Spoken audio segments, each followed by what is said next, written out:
All right, let's do an Eric Perkins style video. Cardinal coffee. If you know, you know. All right, I am turning into the job. We are going to do footings. And this could not be an easier job to get started with. As a crew, we've never done this. I've done it many, many, many times. So this is an awesome one to learn.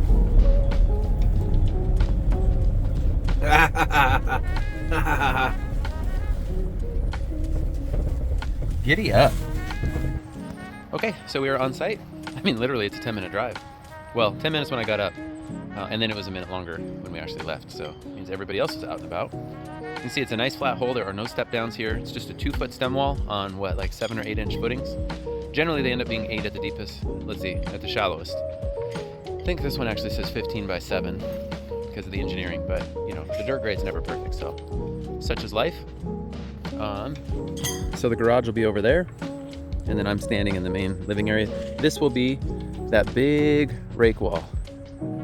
And so we'll have boom truck access. I don't really want to lift it with a forklift. Kyle and I have done this house 4 times. 2 with a crane, 2 without a crane, due to access. This one, we do have access with the forklift.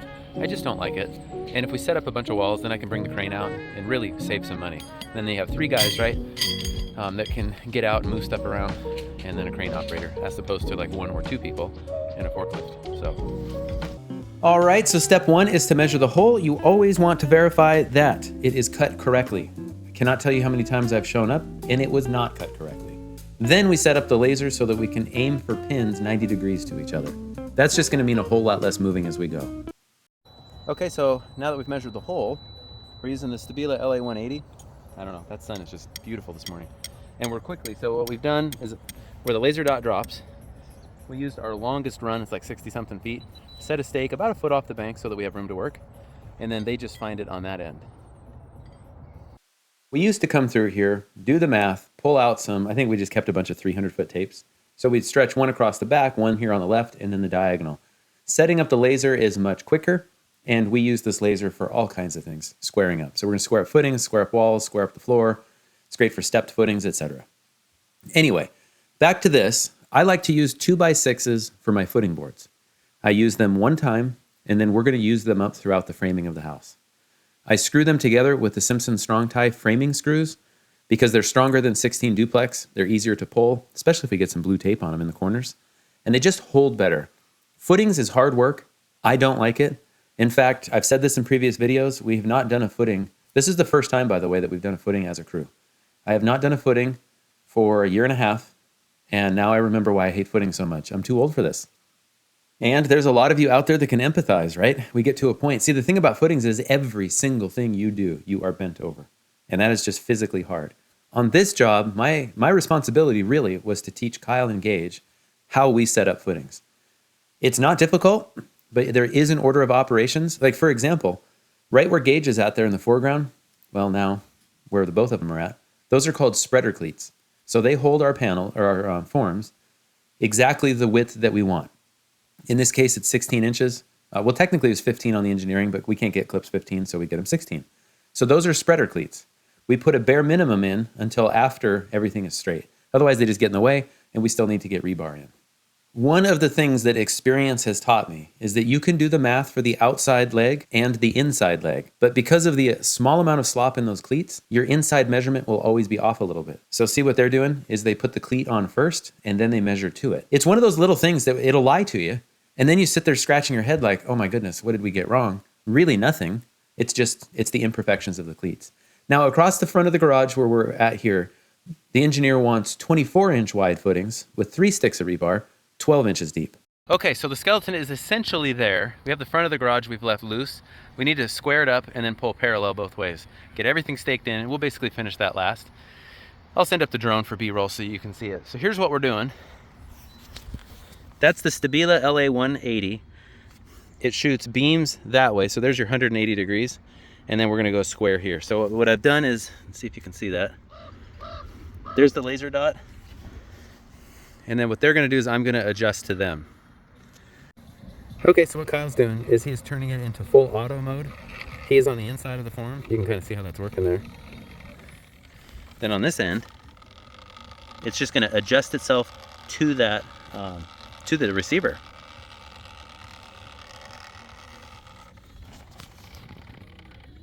Nice. This video is 23 seconds and it already found it. So now there is a straight line.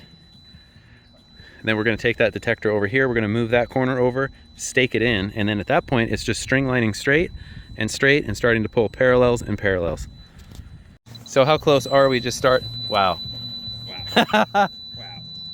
Wow. We're going to have to knock her over. Wow. An eighth out your way? I would just, yeah. We're perfectionists. We got it. Perfectionism is not allowed on my job sites. Yep. See you guys. Enjoy your life. You'll never make money as a perfectionist. I know. True. Trust me. I've learned that.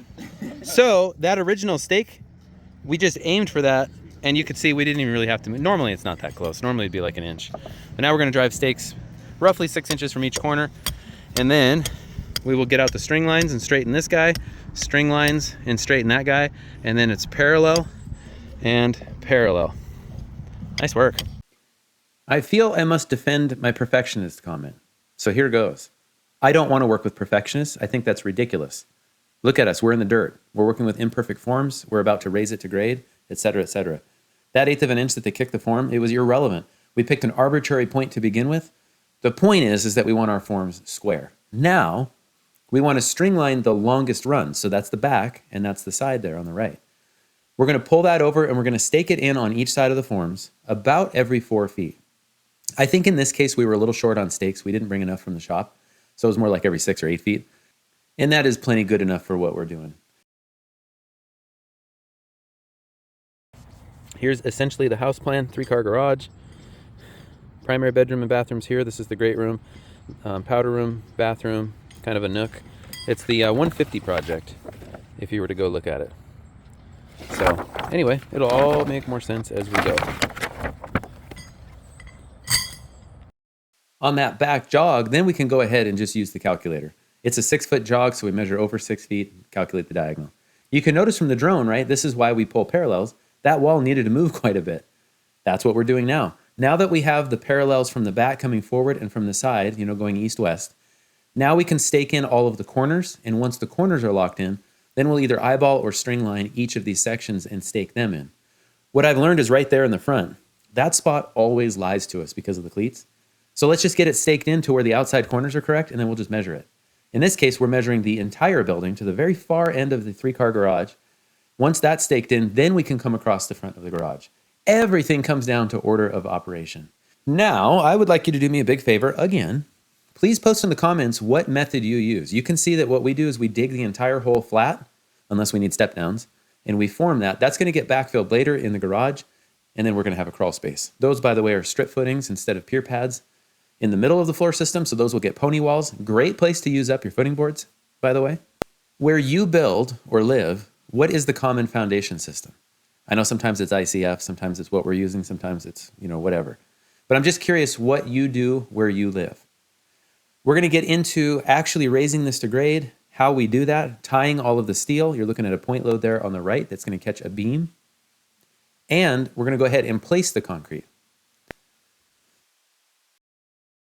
And this is what the main floor plan looks like over the footings. Now, if you look real close, you'll see I did a terrible job warping the screenshot in Photoshop, like right on the bottom left. That wall's not straight.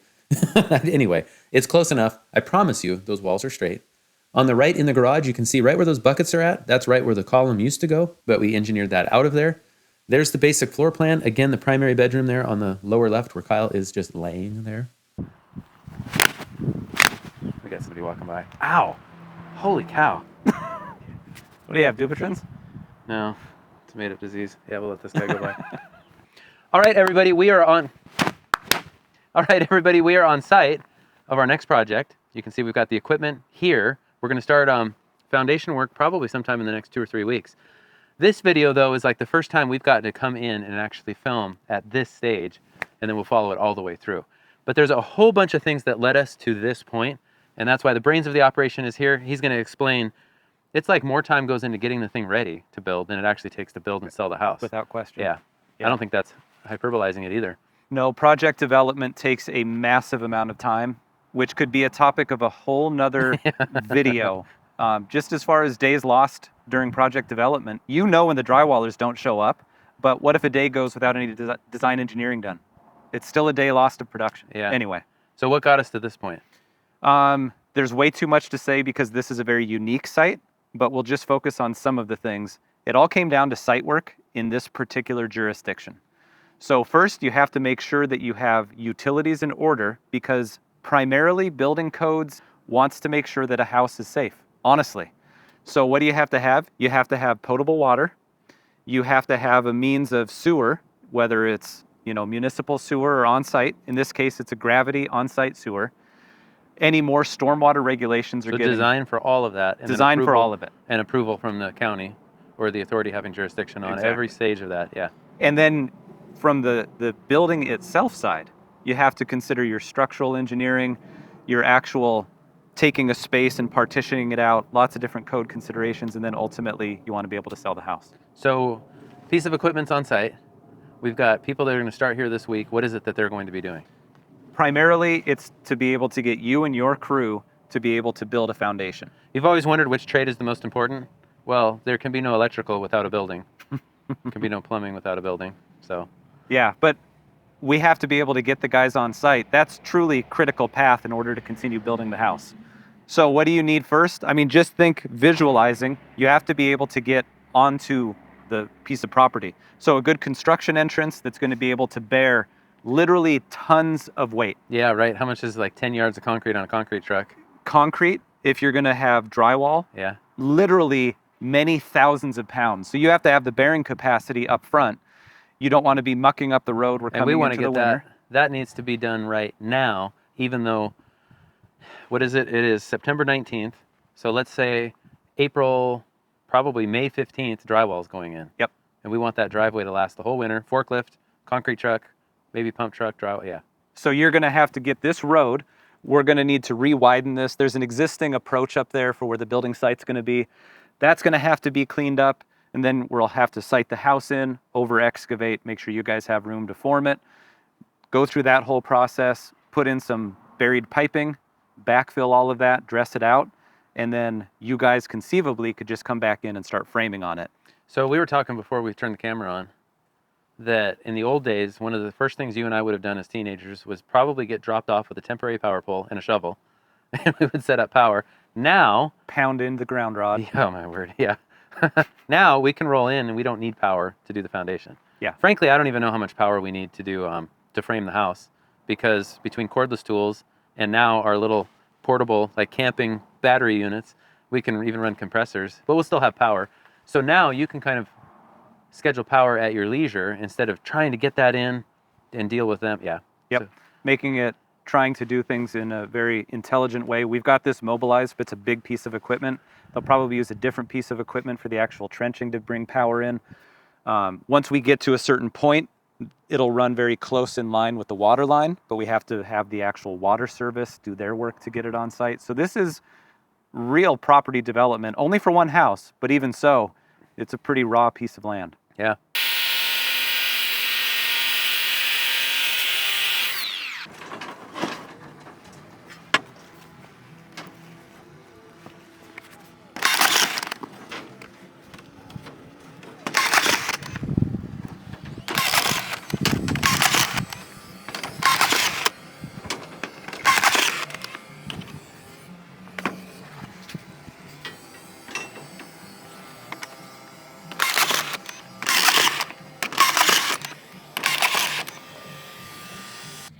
Good morning, everybody. Top of the morning to you, as they say. So we are just about, I got an email on my phone. I think it's like 8:42.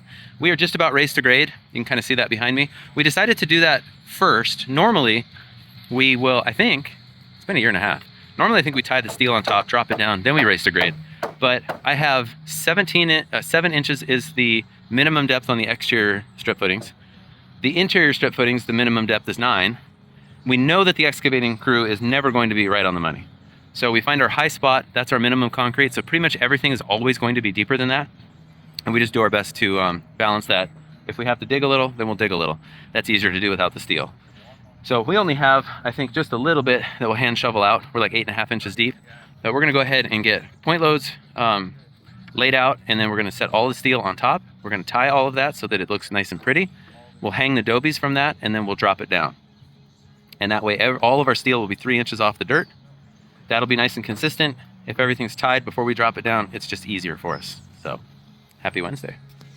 So what I'm doing is I've got the detector on a stick. We've got the rotary laser. That's the Stabila LAR 350, I believe. Had that for a few years. We have the 250 that is over 10 years old now, but I leave that in my brother's van. He does that when he comes out here with the dirt guys. So 16th off, 8th off, 16th off. Got to hold your plumb stick right on the money. My tolerance is 1/4 of an inch on footings. Maybe even 1/2 inch as the occasion might call for it, but we'll dial it in at walls. So think of everything as we're doing right now as like a woodworker with sandpaper. You start with the heavy stuff and progressively get finer. That's what we do. Dirt guys are within maybe 2 inches, ideally closer, but 2 or 3. We're going to be within 1/2 inch everywhere of square, and we're going to be within 1/4 of an inch of, and then as we snap walls and pour and all that stuff, we're just going to keep dialing in closer and closer. Let's get into the process. I was taught this process many, many years ago. It worked then, it works now. The only difference is we're using a laser. I'm going around the perimeter of the foundation and I'm raising it to level. Now, plus or minus 1/4 of an inch, I don't really care. We're going to be dragging a concrete hose over this. Obviously, I'm going to aim for solid tone, meaning that we're right on the money. Remember, fast means you're too high. Slow beat means you're too low. Solid tone means that you've got missile lock. We don't drive these stakes as deep as possible because the principle here is that we're going to raise it higher than it needs to be, tack the stake to the form with a 6-penny duplex nail, and then we're going to tap it down until we get solid tone.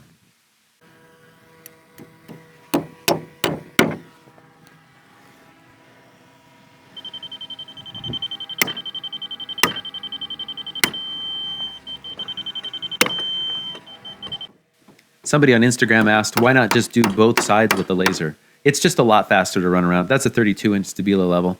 You get a couple of those out, 4-foot or whatever you have, but you can split up and you can race around it pretty quick. Now, the principle is to do corners, then middles. So you can see in the top there, we have cleats. You would do the end, and then raise it in the middle around those cleats because they're going to pivot on you. And it is true. This is an imperfect process. That is okay. We're going to make up for that on walls. You only have so much time that you can spend on these. And there's only so much time that you want to be bent over doing this work. So you are not aiming for perfection. I would say 1/4 inch tolerances. There is very definitely an order of operation to all of this. You notice that we have spreader cleats holding our footing boards the correct width, but we don't have them everywhere that they need to be. We still have to put rebar in this.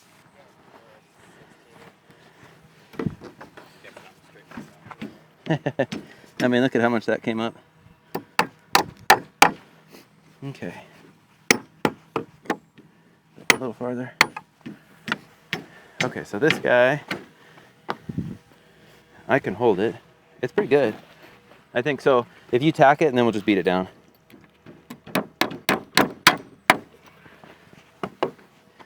Yeah. And that's it. Let's fast forward, because I'm sure you don't want to watch the entire thing race to grade. Now it is time to start scattering rebar. The rebar is 1/2 inch, or number 4 grade 60 rebar. So each one of those sticks is 20 feet long. Our engineering requirements called for 2 pieces in the footing. And basically what I want to do is split them into thirds. I want to split the footing into thirds. It's not perfectly thirds because it's a 16-inch wide footing with a 6-inch wall. So that means there's 5 inches of footing on outside and inside of the stem wall. Think of the stem wall and footing connection as an upside down T. So what we do is we scatter all of the long bar first before we start cutting anything. We're going to cut that with a grinder, by the way. It is so much easier, and it doesn't cost you any extra money, just to order the 24 by 24 inch corners or bends from the shop. Besides making it easier on our bodies, it's a stock item for them.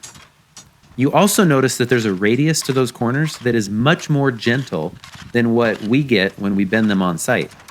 Somebody told me, I don't know if this is a big deal or not, somebody told me that when you bend them on site, you can get little micro cracks in the rebar because the radius is just too tight.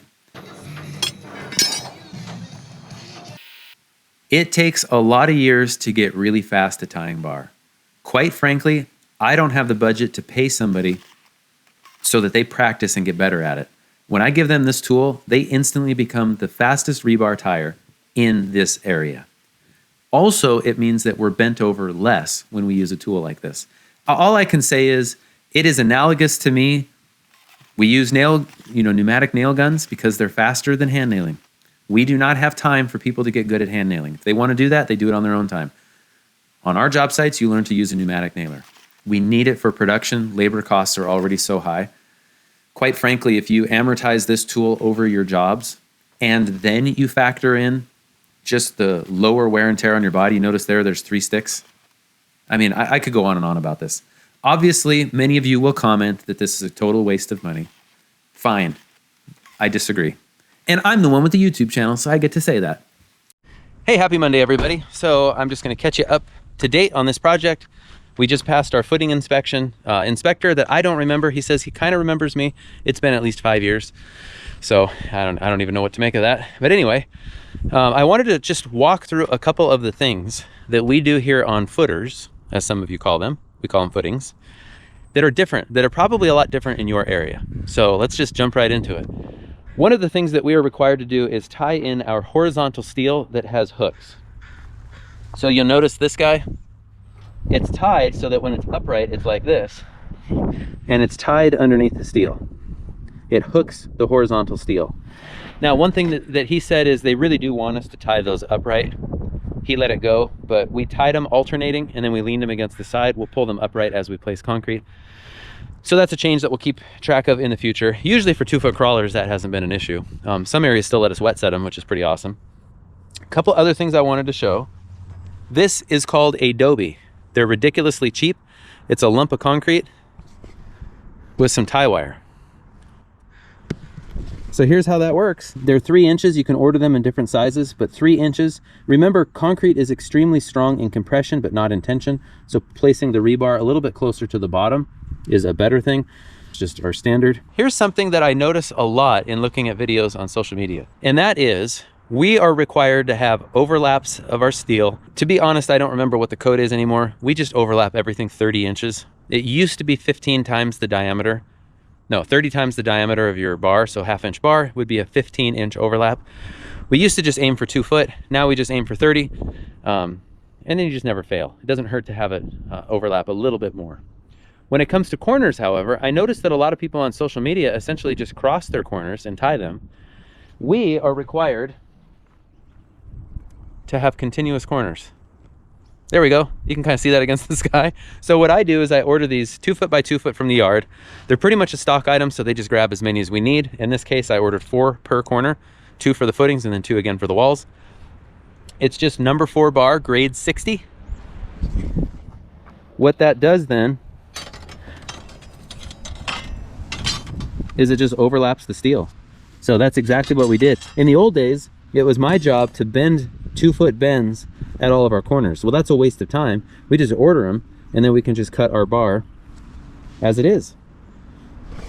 So use the prefab shop, use your supplier to your advantage. They have big hydraulic presses that can cut huge amounts of rebar. They can bend this stuff. Like right now, I am 15 minutes from Addison Supply. If I called and said, hey Chris, I need 50 2x2 bends, I'm on my way, I'll be there in 20 minutes. By the time I got there, they would be done. So also small town, right? You also notice that we are using 2x6. I ordered 2x6 20 footers. My extras are up there on the hill. 2x6 20 footers so that we have less splices. We're going to spray these in form release without getting that on the rebar. Do not get that on the rebar. I know a guy that did that when he was 14 years old, and the inspector said don't, because we want the concrete to bond to the rebar. We're going to spray the forms down. We're going to strip them relatively quickly. We probably won't be able to get to it the same day, but the next day we'll strip. And we're going to scrape those really well because we can use that in framing. We're going to use up pretty much most of this in our pony walls. So all of these strip footings are actually going to be walls that get framed that support our joists, as opposed to pier pads. The advantage of this is that everything is tied in with steel. In an earthquake, our foundation is actually stronger this way. As far as gravity loads, we don't need them to be stronger, but we find that this is a good way for us to use up our footing boards where we don't have to pack them off and store them like we used to. So basically the boards go into this job, so you're not really paying for footing boards, so to speak, because you're going to use it during framing. Okay. A couple of other things to point out. Right here is a big point load footing. There's one over on the opposite side as well. The reason for that, we used to have, right where the garbage cans are at, we used to have a big point load footing there, and there was a column that held our beam that goes this way, and then there's a beam that goes back across. Now we're gonna hanger this big beam across to this one that goes front to back with a big hanger. Our engineer sized all of that. What that does is it completely eliminates a column in the garage. You're not gonna hit your car door on the column. So now we have a big wide open three bay garage. The other thing I wanted to point out is you'll notice that we are up higher here. Why is that, Big T, you ask? The reason is for these shear walls, the engineer wants basically that extra depth of concrete. They're 24 by 12 with 3 bars tied underneath. And then our verts, we have bigger tails on those just to catch more of the rebar. That is just to anchor those shear walls. That's it. So what we could do is we could dig these down, but ain't nobody got time for that. So by just pouring it up, what it means is our 2 end panels right here is we're just gonna cut those panels. Well worth sacrificing a couple of pieces to make our life easier. Of course, over there, the concrete stem wall will have to, it'll be the same thing. You'll see that, I'll show that at walls. So I think that catches us up. I gotta put away the rebar tying tool before I leave. We have another big point load. This is actually a column that goes up and it's gonna catch part of our ridge. And then same thing over there, expanded footing. Expanded footing with steel here. Again, that's the ridge point load.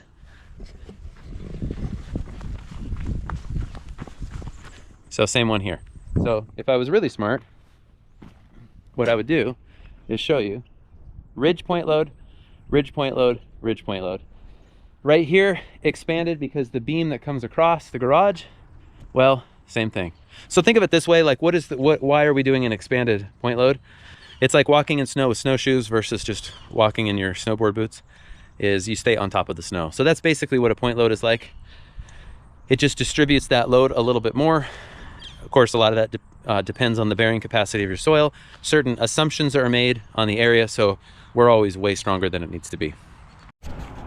Okay, we are 5 minutes away from placing concrete. We got a text message when they batched the load. We got a lot of rain the last couple of days. I was super worried about getting the truck up here, so we went ahead and changed the load. 18.5 yards total. It was going to be 3 trucks, so we just split it evenly. That lightened each truck 12,000 pounds. Pump guy thinks we could have done it with full load, but hey, we're doing 3 trucks anyway. What difference does it make? So anyway, we're going to be using a line pump, and we don't have to handle the line. So giddy up.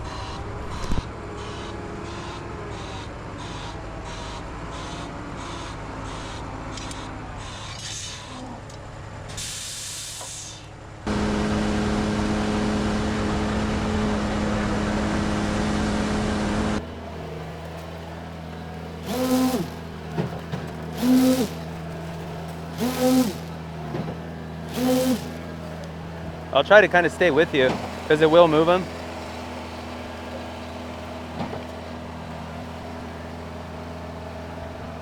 And if we need extra, Ethan and Kyle, just scoop some of this up and just dump it in there with your trowel. See how Kyle's doing it? Yeah.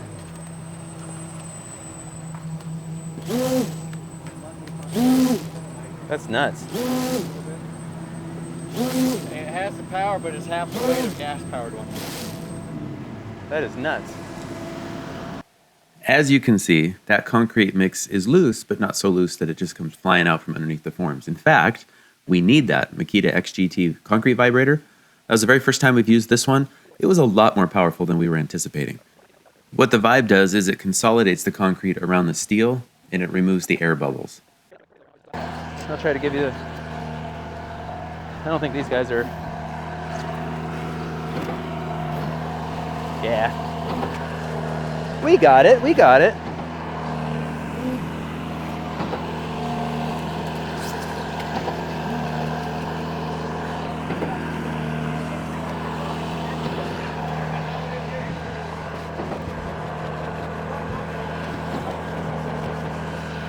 Okay.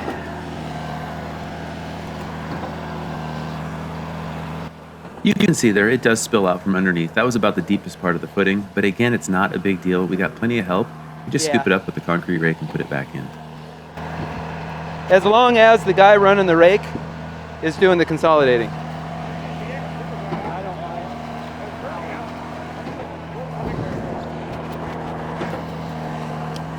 All right, Ethan, let me... You can see it a little bit better from that angle. That, yeah, it has to be loose enough to come out of the line pump. I think it's a 2-inch line pump hose, but it does hold itself. So it's not like we're squirting water all over the place. Go ahead, Ethan, and you stay behind me. You stay behind me. That's just the order of operation. I'll get it smoother.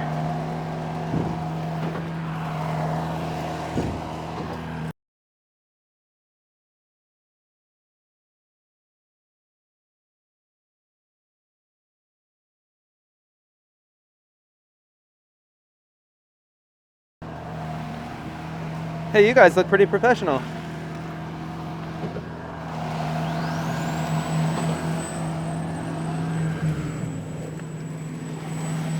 So that is 6 yards down. Remember, we had the load divided by 3 just to lighten up the trucks. Turns out that wasn't necessary. But anyway, while he needs to clean up and the other truck comes in, then we just catch up. So we're floating the concrete with mag floats. I think we had a composite float. I prefer the mag float. I'm the guy running the concrete rake, just picking up the excess and dumping it in the other footing. It is a lot nicer to have 2 or 3 concrete rakes, but we forgot it. You just working your way kind of zigzag? Okay. Just so I know. Okay, can you put these right underneath the rebar here? It holds it up.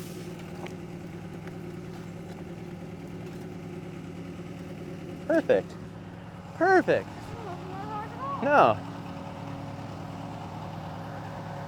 That is my nephew, Ethan. He is 12 and a half, at exactly the age I was when I used to come out and trowel the concrete.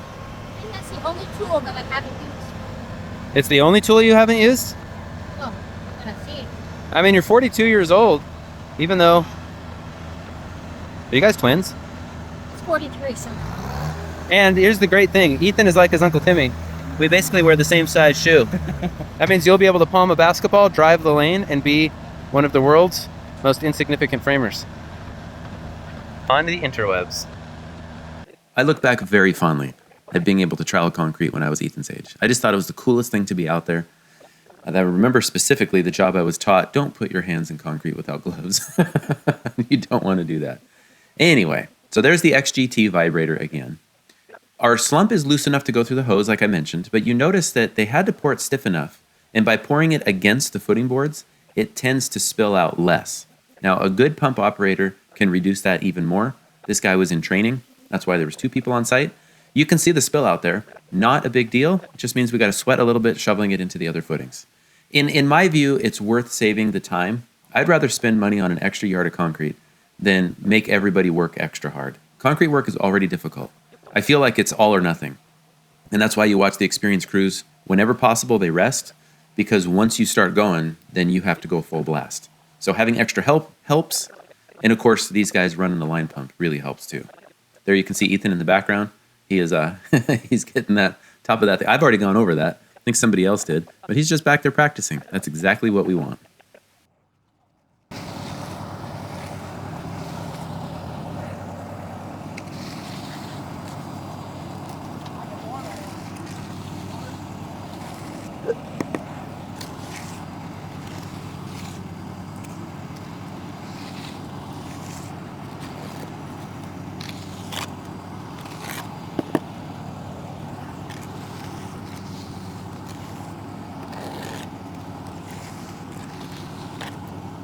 Yeah, so whenever you're done, see how we'd call these mohawks? Like we're a little low.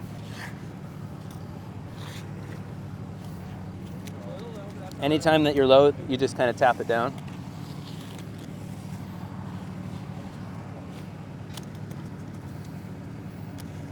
And then your last stroke is usually what I would call parallel with the form. And see how, like, that's not a big deal. This looks good. That's a little bit of a mohawk.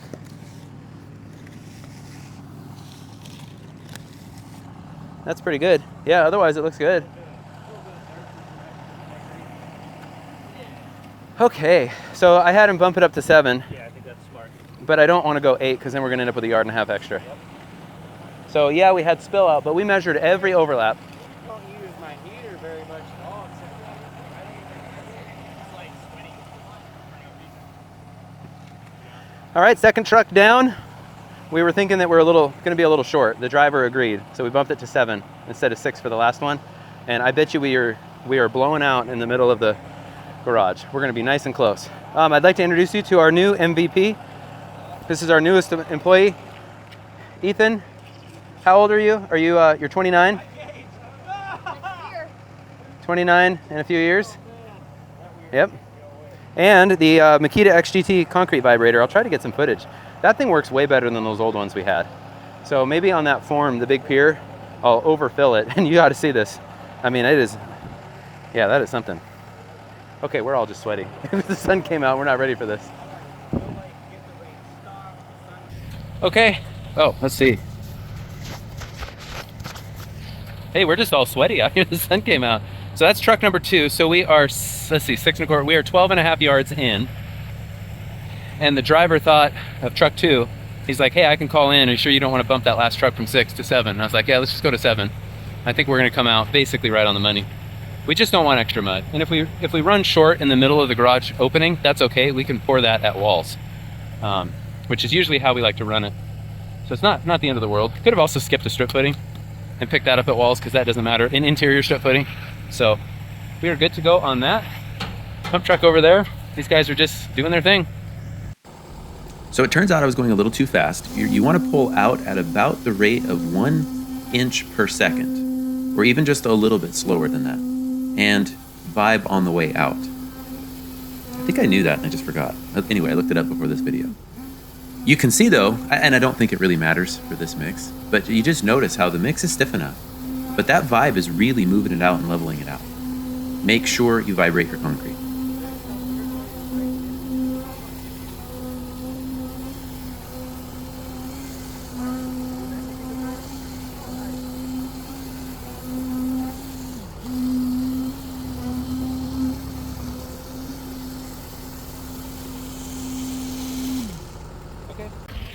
Okay, we are done. We are also sweaty. So I had figured 17 3/4, I think. 18.5 is what we ordered. And then that third driver was like, I don't think that's 6 is gonna be enough. So we're like, let's go 7. Should have gone 7.5. That's okay to leave out the middle of the garage. We're gonna pour that when we get walls. As long as we can set our wing walls, then we're fine. So.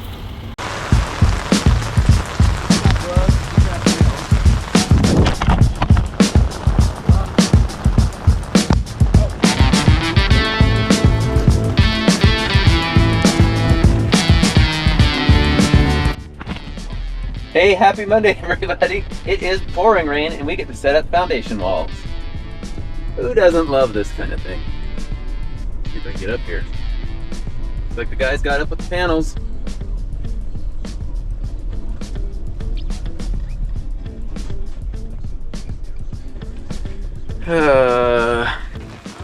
Yes.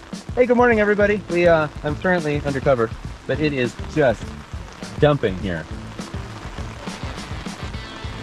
There's really, to be quite honest, foundation work, not that bad in the rain. And that's not me being like the eternal optimist, because I'm not. I'm the eternal realist. Trademark, copyrighted, 2023. Anyway, I love you all, bye. Okay, I'm gonna try to keep my phone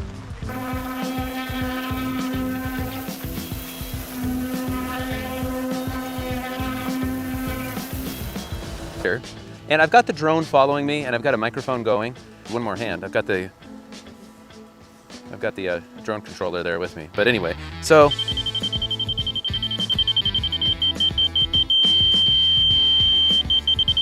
see, and a lot of that is if I hold it plumb.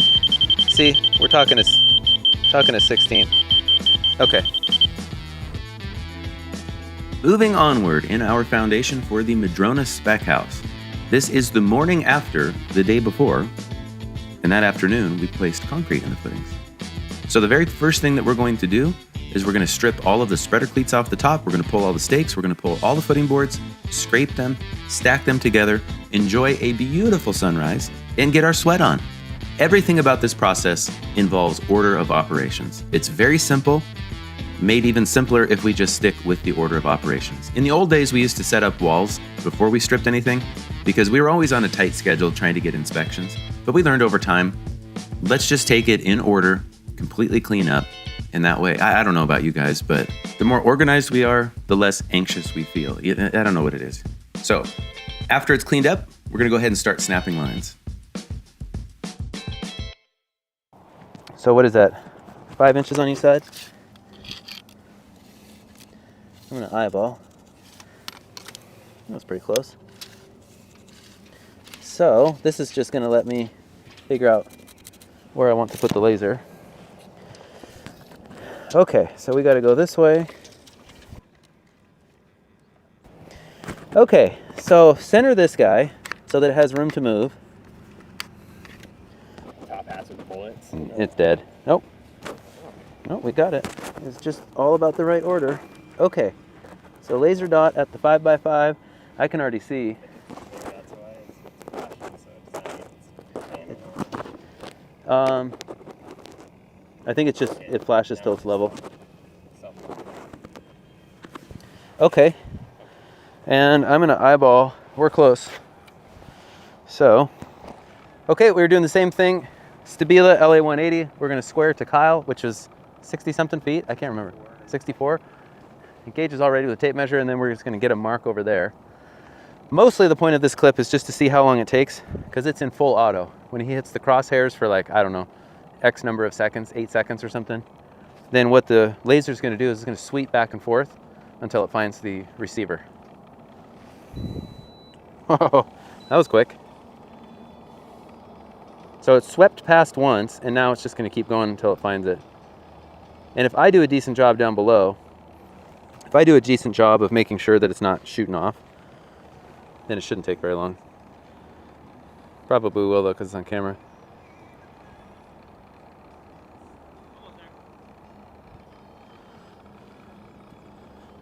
You had a nice day.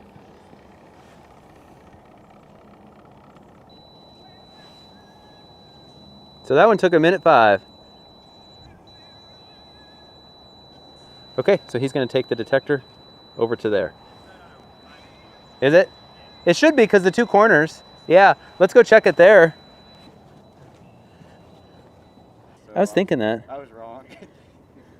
It's close though. When you guys do this, you guys.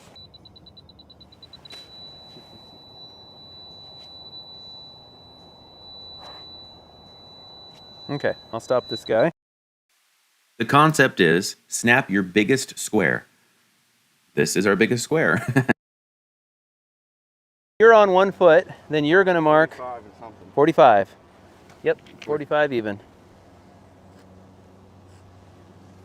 And we'll just work our way. Same on this guy, 45. Yep, you got it, dog. Yep. Yeah, because we were... Oh, I gotta pee. I'm gonna hold it until it's coming out of my ears. Perfect. So 43. 43 and there ain't much more.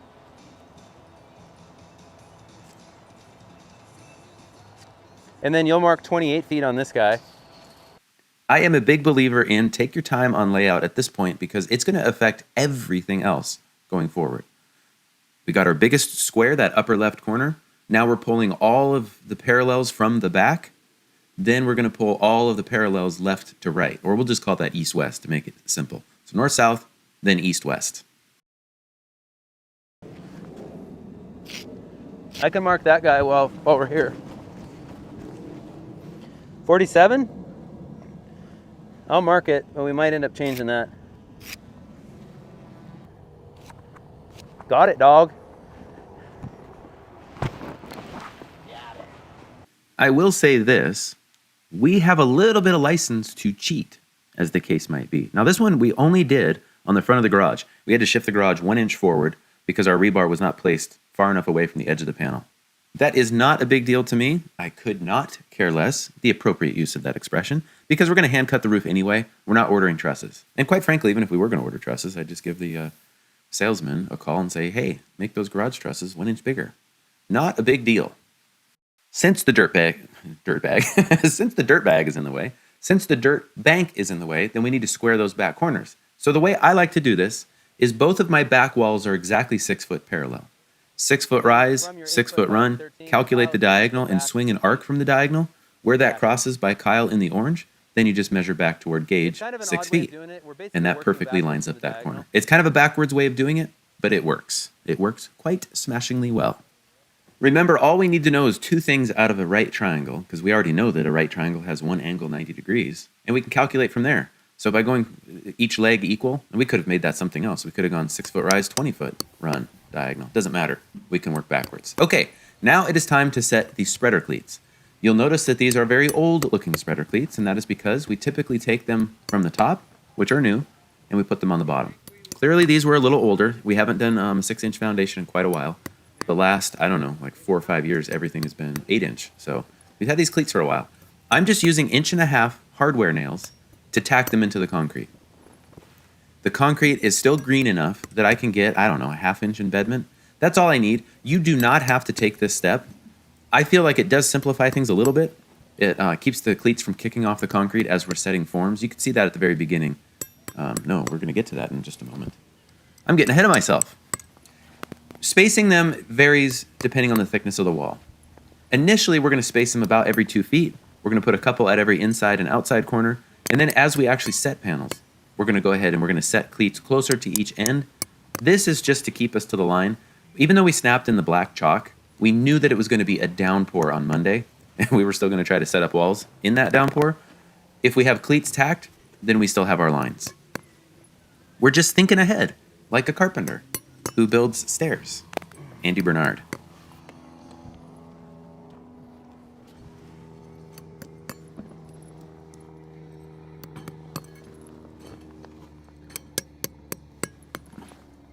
Our preference, of course, is to be able to place concrete in the morning, snap lines, snap it with a dry line, because then it's etched in the concrete, so to speak, and set clips, doing exactly the same, except that the concrete's green enough that you just push the nail in. That's an ideal situation.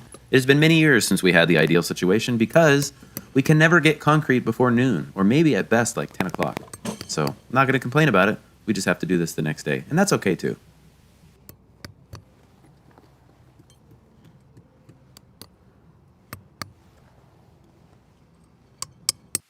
And onward we go in the order of operations. Next, time to start scattering rebar. Same thing as the footings. We're going to scatter 2 sticks, 20 footers everywhere that we can get them. Then we're going to start cutting pieces. You can't see it in this video, but over by the sawhorses by the van, we have a bunch of like 9'6" left over from the Olympic footings. So we're going to use those at all of our spots. Hey, look at that, Kyle. There's a giant overlap, by the way. It's like 4 feet. That's okay. Just like the footings, we're going to cut the overlaps with the grinder. Now, while Kyle's cutting with the grinder and Gage is starting to scatter panels, then I'm going to go ahead and start tying bar and see if I did a little bit better job. I wouldn't have had to do that, but whatever. Typically, what you're going to do if you're tying bar by yourself with the rebar tire, that is the Max twin tire, you can kind of grab it in the middle, tie it. A lot of times I'll use my knee as a gauge, but all of our verts were basically the same height. They were real close. I mean, you can see I didn't get that rebar perfectly straight, and I don't care because I do not suffer from OCD. You can't be a framer and have OCD. I'm telling you. And the people who self-describe as OCD, they're not. They're really just perfectionists. And as I said in the previous video, you ain't working for me if you're a perfectionist. We just got to get stuff done, and we got to get it done correctly. And there's a little bit of wiggle room in the correctly. Anyway, 3 inches up from the bottom, and then right at the top of the verts. And then same thing as the footings. We're going to use those 24 by 24 bends, and we're going to go ahead and tie those around the corner. This just really simplifies things. This whole process goes extremely quickly. Setting the cleats would take a couple of us, maybe half an hour. Tying the rebar would take a couple of us, including tying, scattering, all this stuff.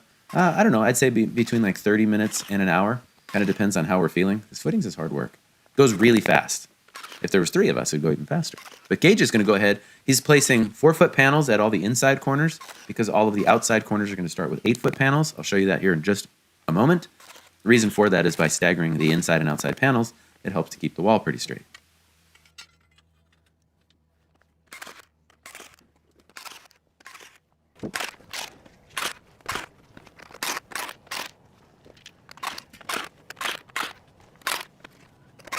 Oh, yeah.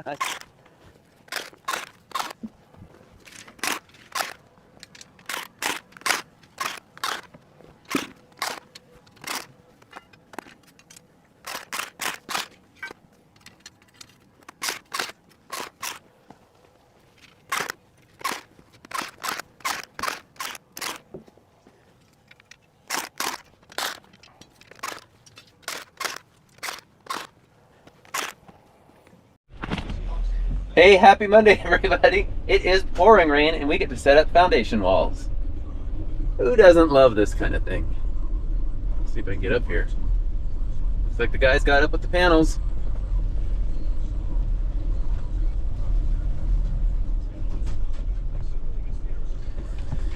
Come on, don't stop. Walk this way. I got drugs. You got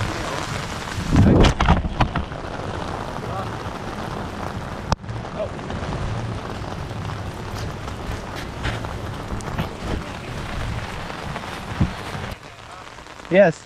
Hey, good morning, everybody. I'm currently undercover, but it is just dumping here.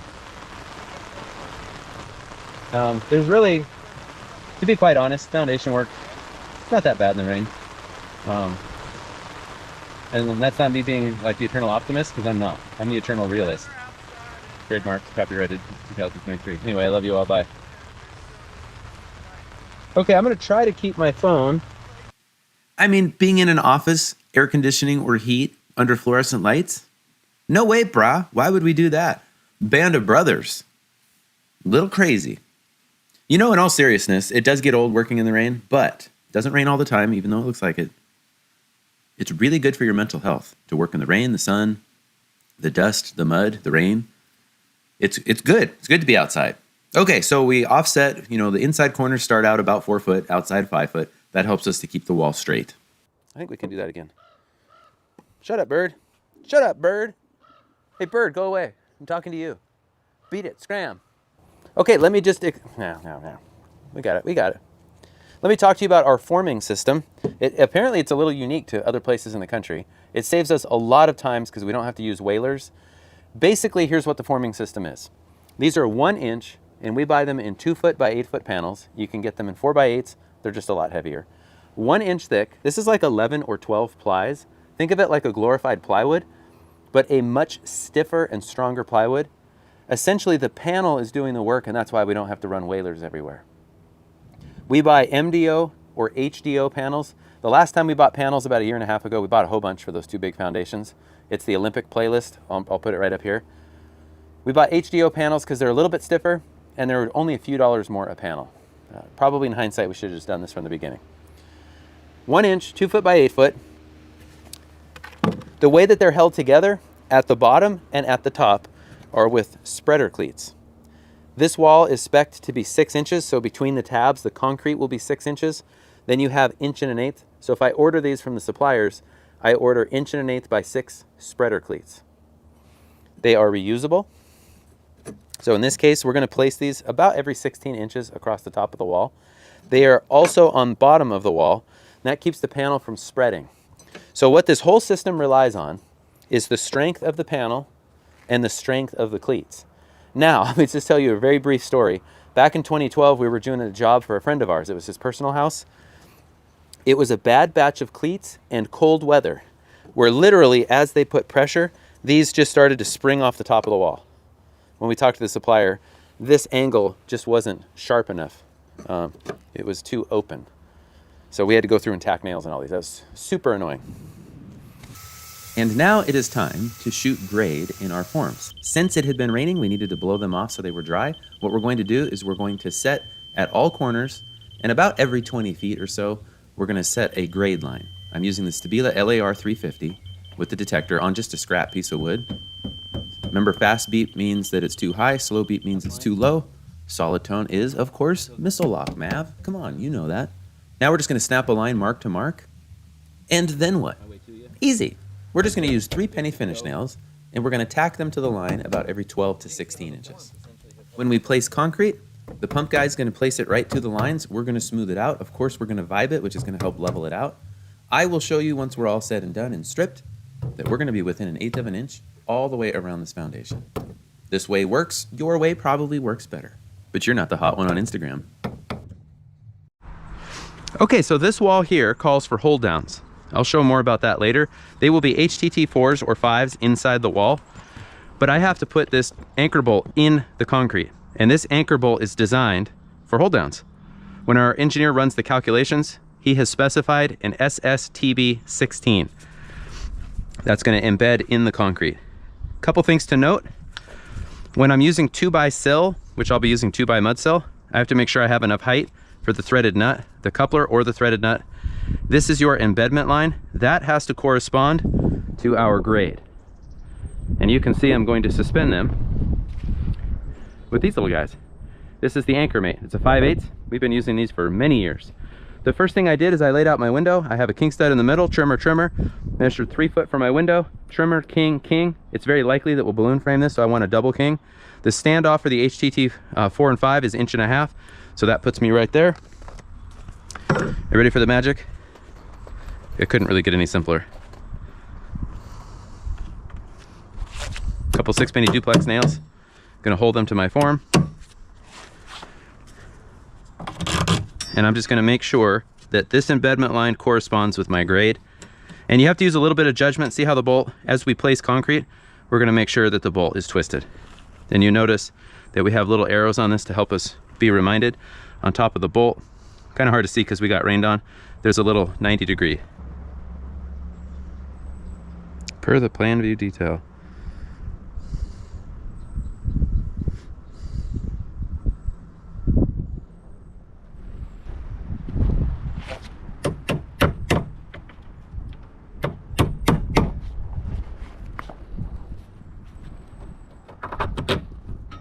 Okay, I'm gonna match this embedment line.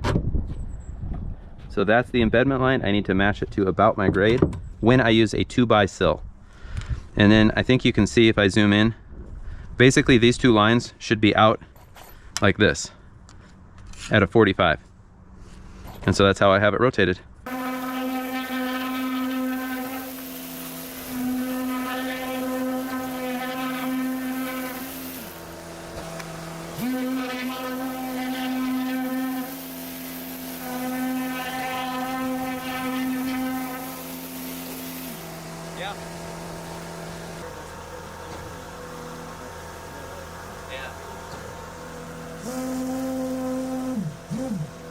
Yeah, I mean, we are right.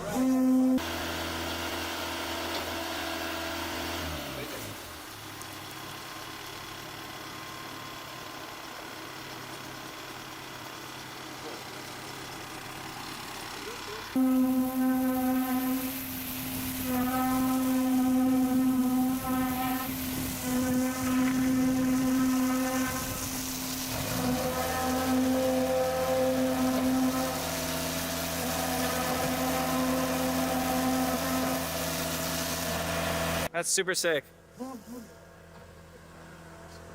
Yeah. Locate it perfectly. Get to laugh like a quarter of the time. That's a fun bop if I've ever seen one. You know, for this kind of stuff, it's plenty good. Yeah.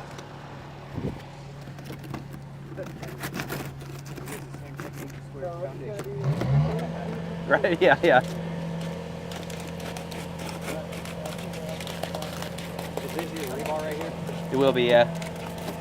All 4 pieces or 2? Just 2.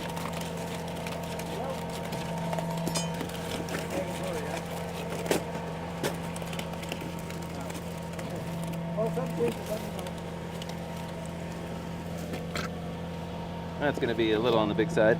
Do we have any shorties? Oh, right by Noah. Perfect.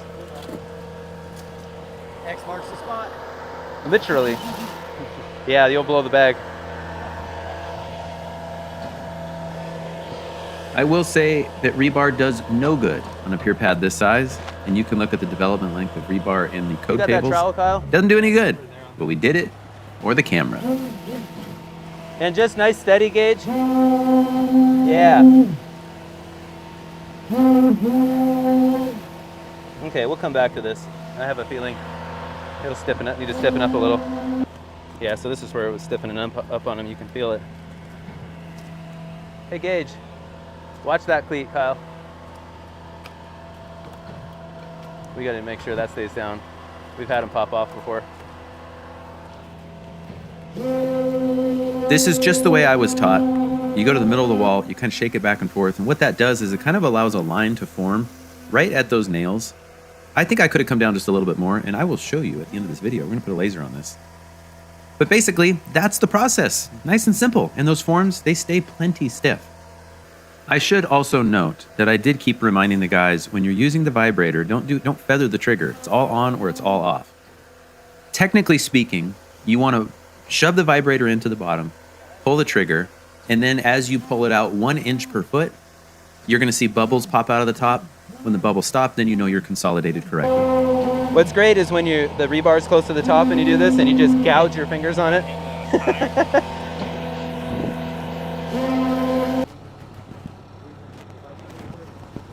So like the shaking, what it does is it helps me see the line. Like I can see Where it's all moving in one fluid motion. yeah, Right. and see like we're just at the top of the nail. I think we could take a little bit of this out. Give her a few minutes for that. That's what Yeah, nice shot. Okay. this all I've been doing is trying to let him build it up and then I hit it until it's. So you got it almost like on the money. Like we're barely working. Yeah, that looks good.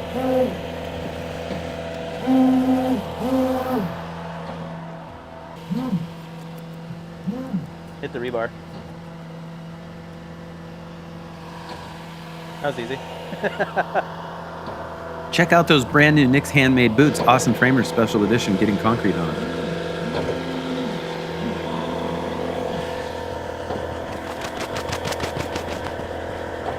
That's still a little bit high.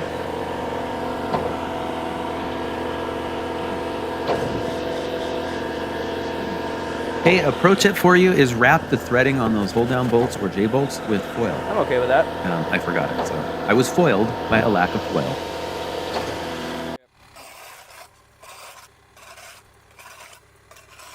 Now, as somebody who prides myself on stripping, I am quite a good stripper. It was my job to strip as a teenager. Strip foundations, mind you. Scrape all the slurry, all the concrete off now. Then you can see that we can get our pry bars underneath the panels the next day. I've skipped that on a couple of occasions because I got lazy as a young person, and then I realized I worked way too hard yanking panels, so just scrape the top of the footings. Plus, if anybody needs the top of the footings to like put a column on the other side if they're going to run pipe there, makes their job easier too. Sweet. Sweet. Sweet.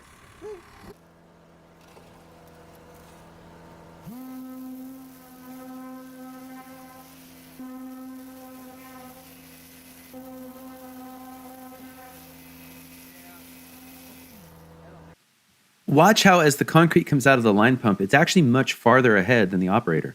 What that serves to do is stabilize the forms. And that's why I'm not bracing that wall. Now, I eyeballed it. I think I showed that in previous videos, or at least I did on Instagram. That wall is plenty straight for what we need as framers. If it wasn't, then what we would do is we would brace it, probably after this truck gets done. We would just put a couple kickers and brace it to either our eyeball or to the string line itself. This does not have to be dialed in like architectural concrete. We're within a quarter, and that's good enough. Now, you notice we blew out the hose there at the end. We had a couple of sonotubes to fill as well. Those are far bigger than they need to be. I'll show you a video here in just a moment. Hats off to the operator. He's troweling the concrete for us. You know, he just kept working. The owner of the company is right there at the bottom. It's the first time I've gotten to meet Brad. We've used Yulin for many, many years. So that was nice being able to spend time with Brad. Okay, so here's what I want to do. This thing is stripped. It is the day after. It is literally almost 24 hours to the moment. The guy stripped this morning. I had to go get some shots. Anyway, let's just see how close we are. And I'm going to post this regardless. Okay, so there's... Okay, when I hold the detector dead plumb, then we set it right there. Okay, that's right on the money. That is 1/8 of an inch, which, nope. See, it all depends on where you put it, right? Make sure it's plumb. Okay, so that is a 1/16 high. That's what it says. If you trust the laser. Right on the money. And I promise to only cheat a little bit.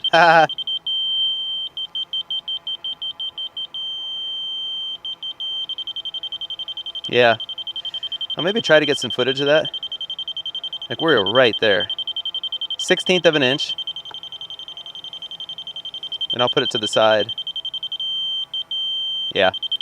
1/16 of an inch. I'll just go like every, I don't know. You guys get the point. 1/16 of an inch high. 1/16 of an inch high. By the way, I'm reading this to the detector. I'll get, in fact, here. Hey, happy Friday, everybody. So, guys stripped today. I had some other stuff to take care of. So, I'm shooting B-roll, because it's all about the B-roll. Now that it is stripped, I am going to go ahead and run around with my detector. And I've got the drone following me, and I've got a microphone going. So, I'll be able to post that later. But because the drone can't see the detector itself, and I could be accused of lying, then let's just try to, I wish I had one more hand. I've got the drone controller there with me. But anyway, so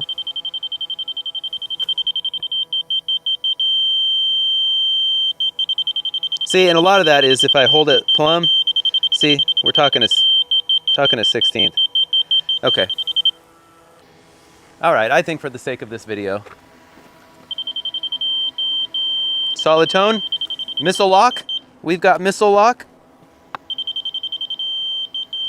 Missile lock, and you can see I'm not going to sit here and belabor the point. I do want to know for myself. That's a little low.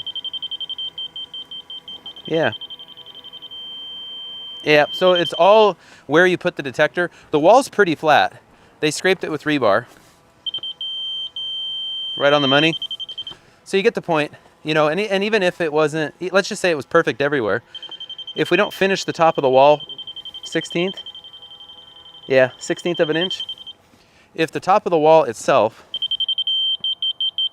could come up a hair, barely.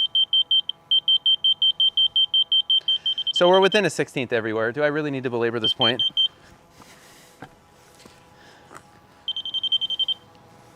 I might as well. It's a little high. No, it's 1/16. 1/16 of an inch, 1/16 of an inch. And if I just eyeball the wall, which I will do, that's pretty flat. Could have been straighter. I think this one panel, depending on how you store panels, sometimes it can get pretty funky. So, I guess kind of prove the point. I might as well just land the drone. Hey-o. Hey-o, one day sail. Saturday only at the Bon Marché.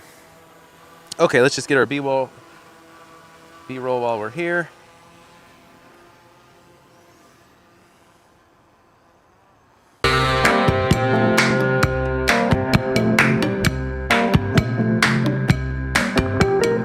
All right, it is time to start the next job. Line snapping today. Got to put up the fence because people just keep dumping stuff up here.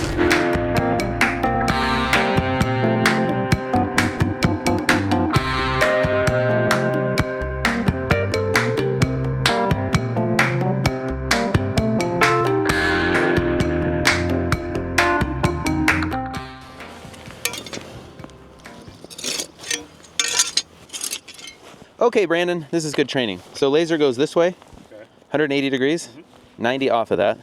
And then this guy I always center since it's going to sweep. And I can kind of use the base plate to gauge, you know, roughly like if that's parallel to that line or parallel to that line. And we're level, but we're going to let it self-level. Like if I have it on a tripod that's not dead level, you'll actually see that little dot move around. And you can kind of hear it. It just stopped. Just don't let the laser get in your eyes. Yeah. Yep. And then it's going to yeah, and you can actually see the motor. That's pretty cool. This whole thing is cool. Yeah. And then, yeah, and so we can shift it back.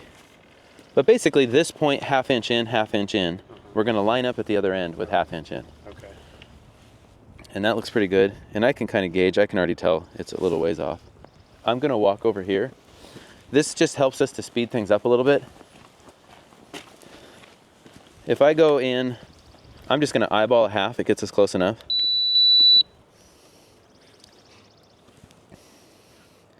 Then I'm not going to mess with the crosshairs. I'm going to do this by hand. Because I'm still close, it's not going to take that much of an adjustment. Yeah, I know. I'm that impressive. It's a game to go that far and do it by hand and see who can do it the quickest.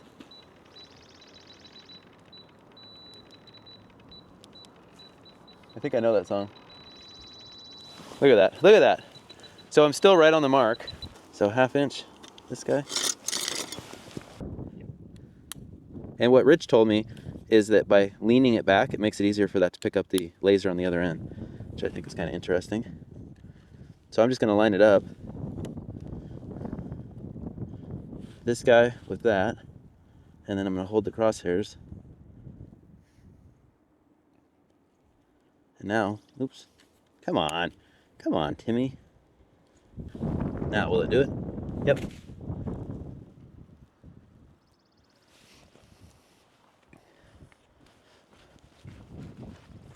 Let's see, I don't have my balance. Stretch out these ankles. Yeah, we'll see how long it takes. This is why, like, if we rolled in with a crew, I'd just set you up, go start doing it. We're gonna unpack tools, you know, start getting stuff out. And if you're by yourself, it's easy. Then what we'll do is we'll have Kyle film it, but we're gonna mark either side of this so that we can snap short lines. Okay.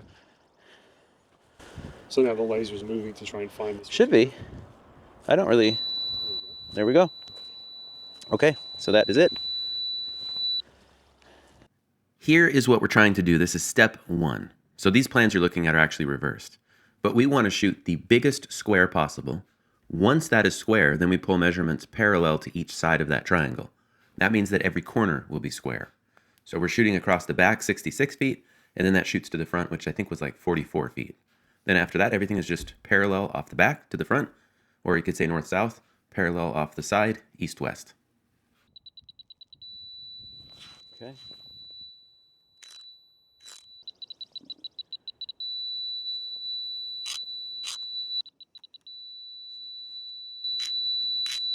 Let's see, I'll go like right there. Yeah, 5/8, 11/16. But the mud cell will be perfect. Am I going too fast for you? I mean,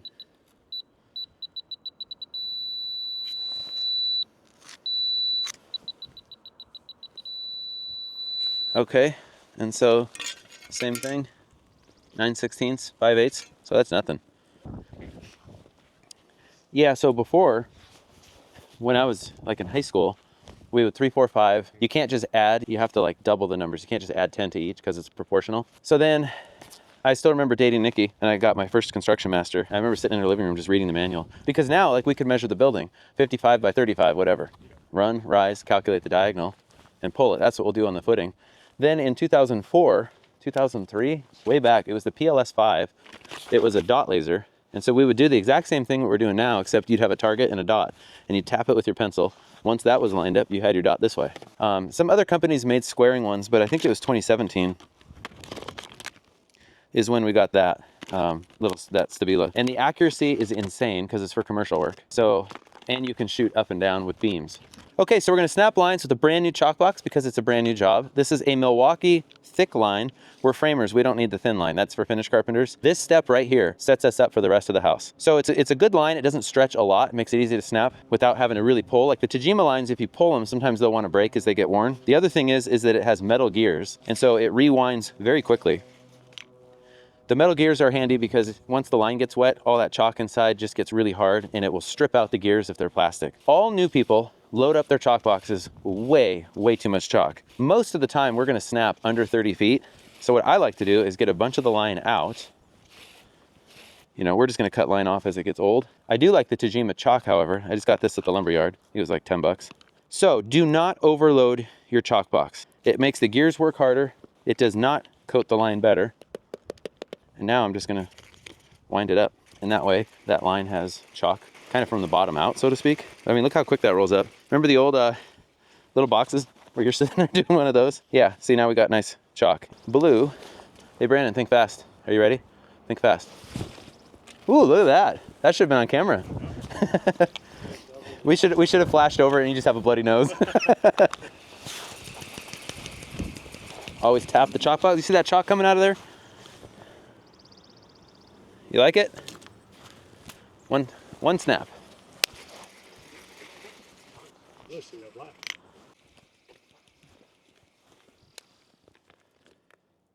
Like it? Generally speaking, I won't snap over maybe 30 feet. This is a 44-foot wall, so because we had the laser, we could just put a mark in the middle and then put a mark at each end.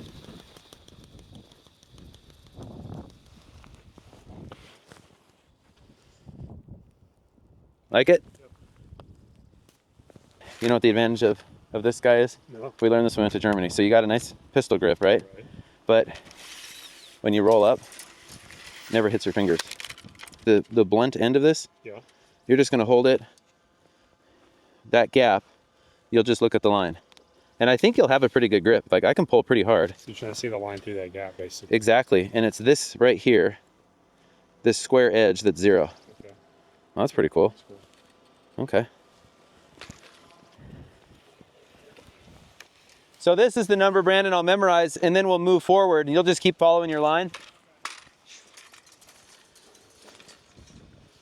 Okay, let me get a 1/2 inch. Tell me when you're good. All right, 6511. So that's exactly what the plan number is. 6511. And then I'm gonna do the same thing right here. We're not going up enough for it to really matter.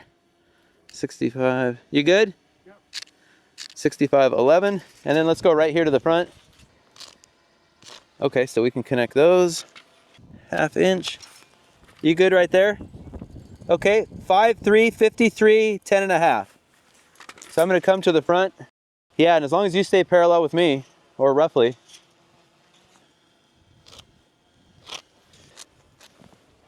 For just a little bit. You good? 33, 10, and 11. 33, 10, and 11. Let's go back. 33, 10, and 11/16. While we're here, so this, I don't know, it doesn't matter, but I always start from outside corners. So there's a 1/2 inch. So we'll measure here and we'll mark here.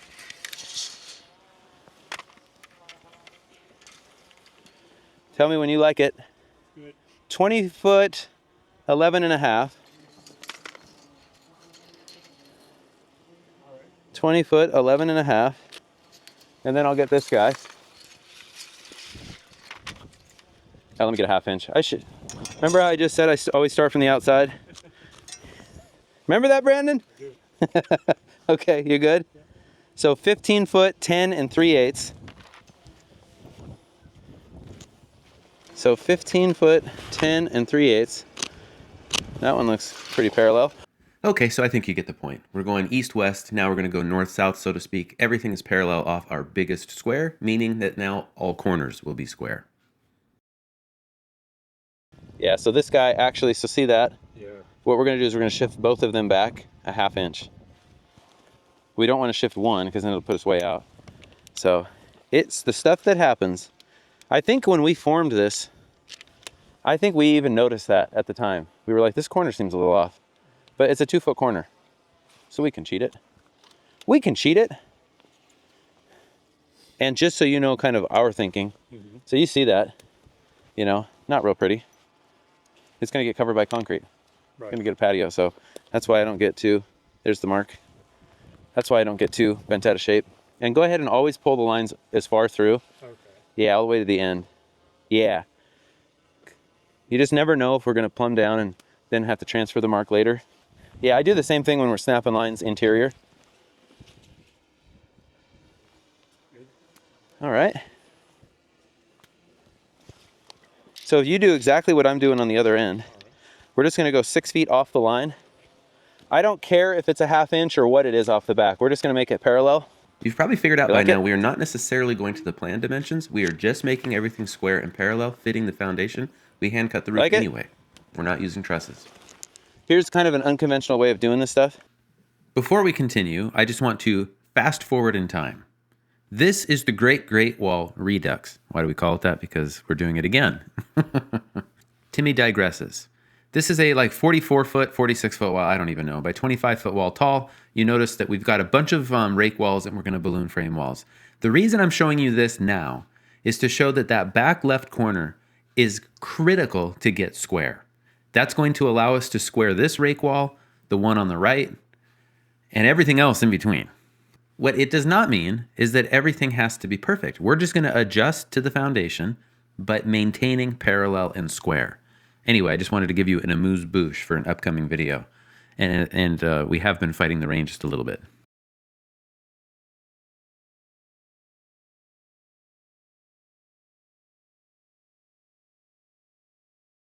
And let's just say it returns. So this right here is parallel 6 feet perfectly. Right. So that means I could put in my calculator 6 foot rise, 6 foot run, and then calculate the diagonal. Okay. So I'll show you how we do this. This is totally a weird way of doing it, but we don't have that corner yet. So if I go 6 feet rise, 6 feet run, diagonal is 8 foot 5 and 13. What we're gonna do from this corner, since we have this line and this line, is we're gonna swing an arc until 8 foot 5 and 13 crosses. Then we're gonna measure back 6 feet. Okay. That make sense? Mm-hmm. Okay. Yeah, little right triangle kind of thing. Exactly. So 8 foot 5 and 13, and you're gonna hold it to where the marks cross. And you might have to kind of estimate, like I can see it there. So I'm supposed to hold it right, Yep. right there. Okay. So 8 foot 5 and 13 is right here. Now, if you go to the end where my calculator is, I'm gonna give you 6 feet, and then you just mark 6 feet. And then we're gonna snap that through the marks. I think this is probably more reliable than that other way. Yeah, because you can do a triangle with any 2 points, right? Right. So it could be, Leg, leg. yeah.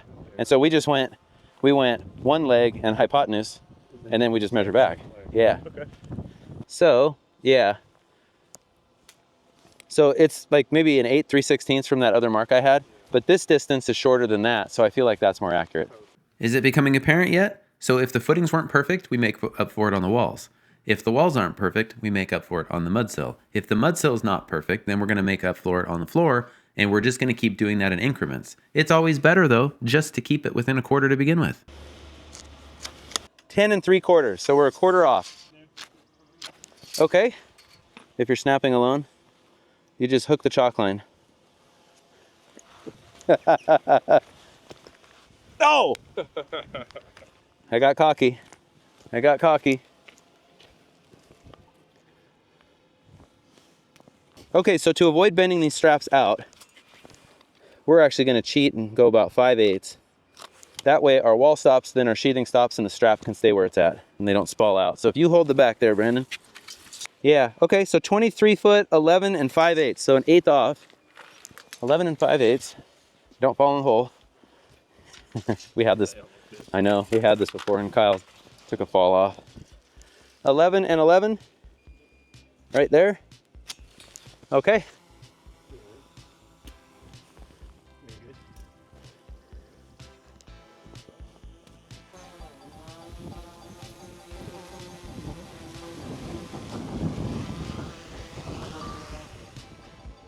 This house is going to show off a bunch of building science details, and so this is kind of new for us. This is a sealed crawl space assembly. Here in the Pacific Northwest, just about every foundation is a vented assembly, which is bulletproof here. However, we're trying to be more energy efficient and more comfortable, and so we're going to do a sealed crawl space assembly in this case. So as you saw in the previous videos, we've got our foundation poured, it's backfilled, we have strip footings, we have 2-foot high walls. So let me just walk you through what this process is. What we did is we went ahead and we got rid of all cast in place anchor bolts, and our engineer gave us the approval to use Simpson Titan HDs. The advantage of that is that we don't have to work around any bolts. So we went ahead and we have 10 mil Stego vapor retarder, or soil gas retarder. This has to be installed before the insulation and before the mud cell. So we went ahead and we draped it on top of the wall using their tack tape, which is a double-sided tape, draped it down the stem wall, over the footing, down the footing, and left enough loose that later on when the rest of the vapor retarder is installed, we can tape the seams with the correct overlap. So that's what we worked on yesterday. We didn't get going until yesterday afternoon, work out some bugs. This is the vapor retarder, so this is going to be a sealed crawl space assembly, so we want it airtight. Think of like we're building a bathtub, right? This has to go on first. Then we went ahead and we pinned on all of our mud cell.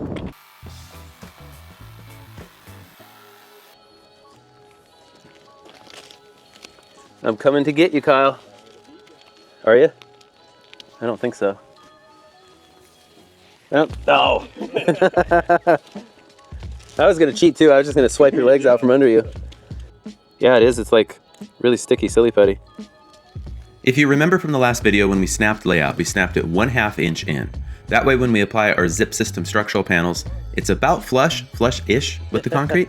That's a new word. Then we're going to tape the zip to the concrete with sigafentrum. That's going to provide air sealing. Now what you're looking at here is the Stego tack tape. It's made to stick both down and up in this case. I'm gonna pull the release liner and I'm gonna stick this to the concrete. It is super sticky. This is not a strictly necessary step, but it makes it much easier to install the Stego soil and gas retarder. The 10 mil stuff. Hope it doesn't get baked and the top part is hard to. Yeah.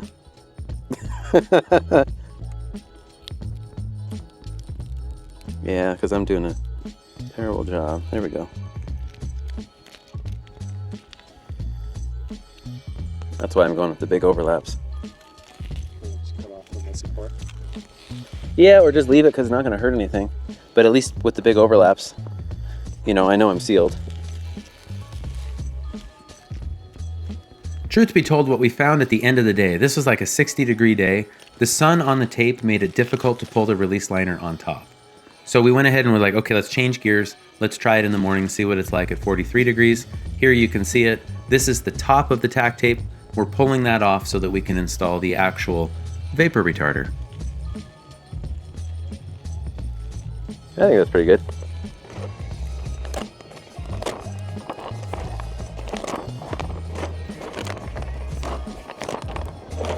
Oh, it's like Lady and the Tramp. Spaghetti? Yes. So is that it? Okay, man, this stuff is thick. So then I'm gonna go 12 out. Okay. And I don't know, Kyle, just because of the overlap situation. Call that good? I know. That work. Heavy duty. I'll say.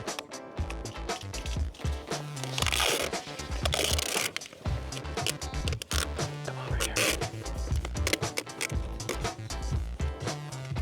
Does it tear? I don't know. I didn't try. I thought it showed it. Nope.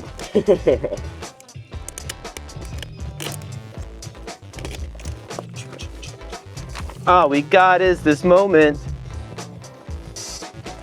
21st century's yesterday.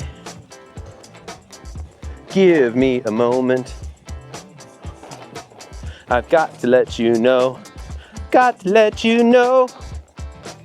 You're one of my kind. Yeah, I mean, what's the best way to react to that? Why, thank you. Appreciate it. I cannot overstate how happy we were to be starting a new project. It was blue skies. It ended up being like 60 degrees again that day. And we were listening to the very best of In Excess. That's right. The original sin.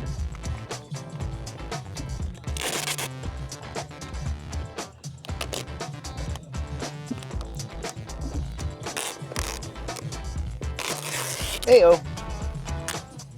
It's like radon deadly. I need a third hand. You'd have been a very good surgical nurse. Should have stayed in school. You should have stayed in school, man. I know urology is hiring.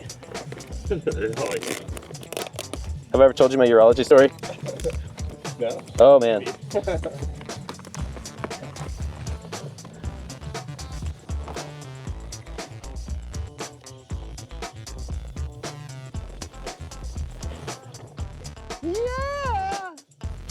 I can't really hit the high notes. Now, where's the slice? It kind of just goes like this.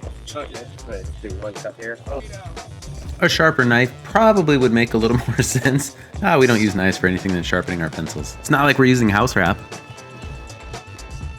Just barely. Yeah.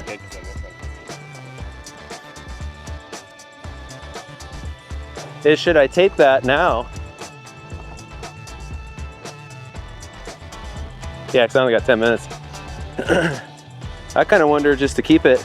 Probably should have cut this one a foot longer too. Yeah. Same, but Well, I mean, it is a foot overlap though, right? Let's see, I'll go right there. And then we'll kind of fold that. And then the other one's gonna get taped too.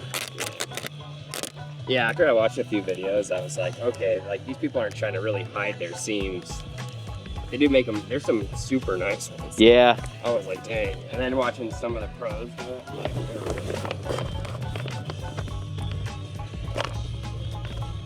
So if I do this, I can hold it at the bottom.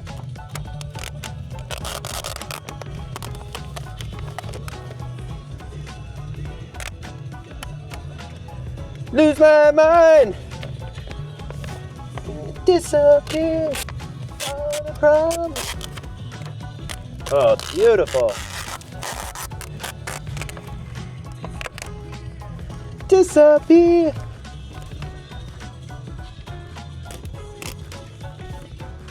Disappear. Okay, so here's my question. Okay, I think the process is becoming a little more clear. So now under the mud sill, about halfway on the stem wall, the vapor retarder, the Stego product, it drapes down. We're not going to install it everywhere else because we don't want a swimming pool. This is 2x6 borate treated mud sill. We do not put any foam underneath it because that doesn't do any good. We're far enough out of the ground, and this is pressure treated wood. It's designed for this. That's the max high pressure HN 120. It's running at about 315 PSI. We're shooting it into the concrete with the nails that you see there. Those we source from Nail Gun Depot. Anything specialty, we've just always gone to Nail Gun Depot. Takes just a few seconds to load. There's a better look at the nailer.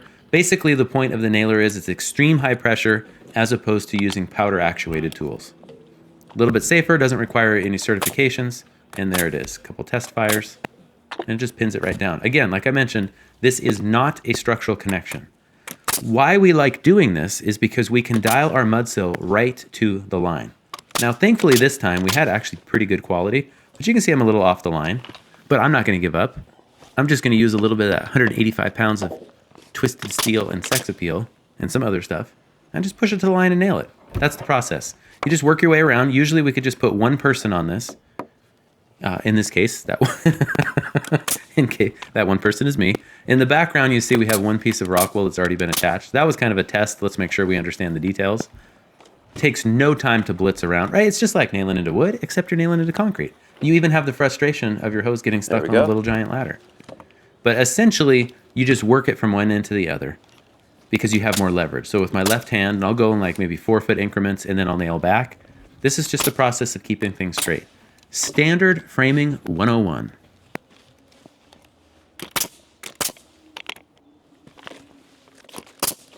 That is not a structural connection. That is just to hold it right dead to our lines, nice and straight, right where we want it. Then we install the comfort board. So let me show you what that is. This is Rockwool 4-inch comfort board. It is a 4-inch, it's an R4 per inch. It's 4 inches thick. So if I quickly do my math, 4 times 4 is 16, even here in Washington. So this is an R16. They're 2 foot by 4 foot long. And so we went ahead and we pinned those to the concrete.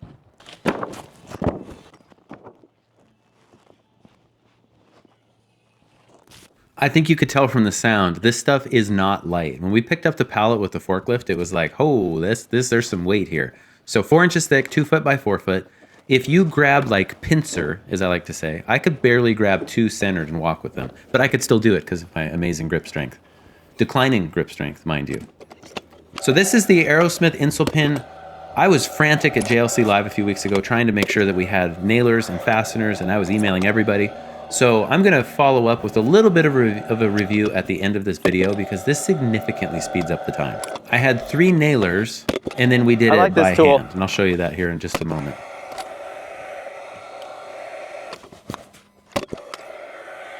Okay. Okay, so I thought about leaving out this clip, but I do want to show how dense this stuff is. That's basically just a bread knife. We had so few pieces to cut that we're like, well, let's try it and we can show it. If you had to do it, this is one way to do it. I would say get the right kind of tool. One thing I wanted to do with this video was show a variety of ways to attach the rock wool. So this is the Hilti. It's a powder actuated tool, so make sure that you get training. What's great about this tool is that if you swap out the nose piece and the piston, you can actually use it to fasten steel to concrete or wood, 1/2 inch to 2 7/8, something like that. The other great thing about the newer Hilti tools is instead of having multiple different cartridges and colors for power adjustment, we now have the power adjustment on the tool and only one cartridge to keep track of. And while I'm not sure this matters for our company, for larger companies it probably does, but this tool will connect to the Hilti Connect app. So you have your key tool data, how-to videos, technical support, all of that stuff.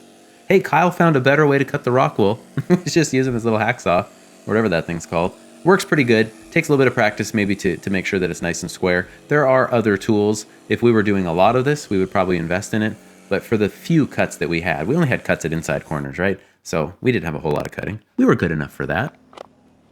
And here is another one of these insulation fastening tools. Like the Aerosmith, it's gas powered. It's got the battery, the gas, so very similar to like pass load style nailers. I used that's the Thermal Grip IP40D, and it has its own fastener. I used Hilti fasteners with the Hilti, Thermal Grip with the Thermal Grip, or True Fast, something like that, and then Aerosmith with the Aerosmith. They all worked very similarly. I think the Aerosmith was my favorite. We took the gas out. Each of the tools had their own quirk, but here's the thing. You just got to make sure that it has gas in it. Okay. Of course, I forgot to put gas in it. I'll just redo anyway.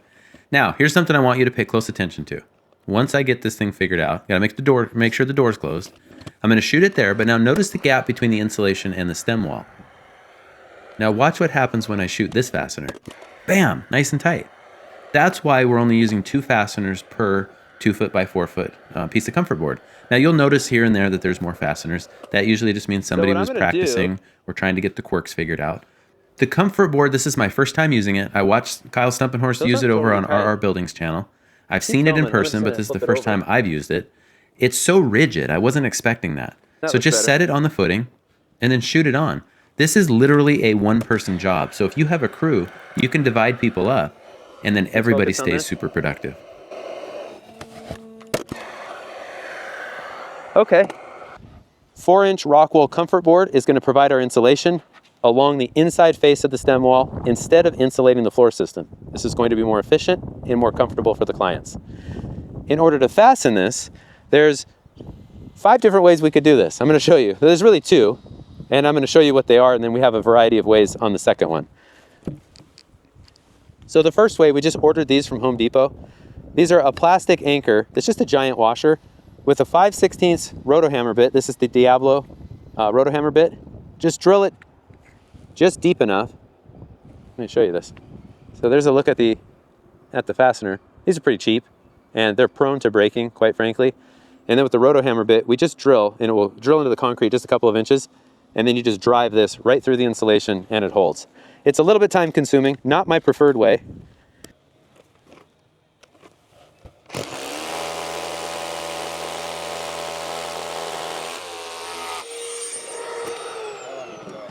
Since this one has a little bit of a gap, I don't know. I'm gonna go in perfect. I like it. I like it a lot.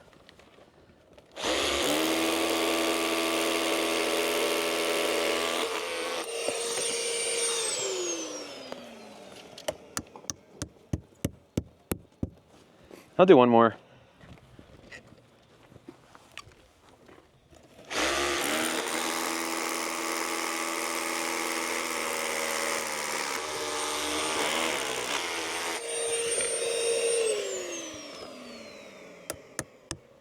Yep. Yeah, so I'll go a little deeper on the last one.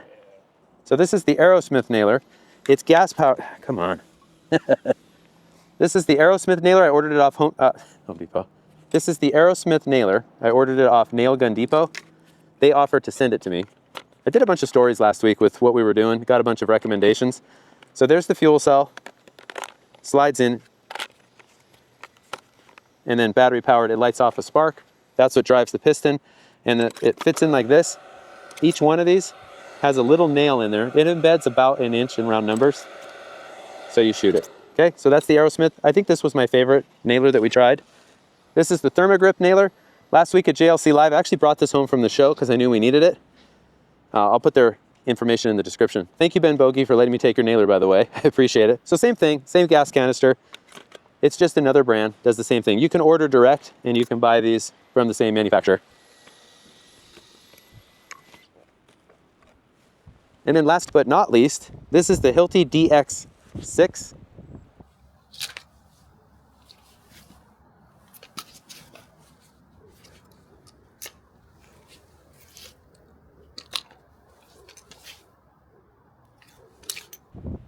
This is a little different in the others. It's more like it is a powder actuated tool.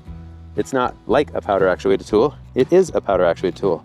So make sure you get trained for that. Same principle. It fits.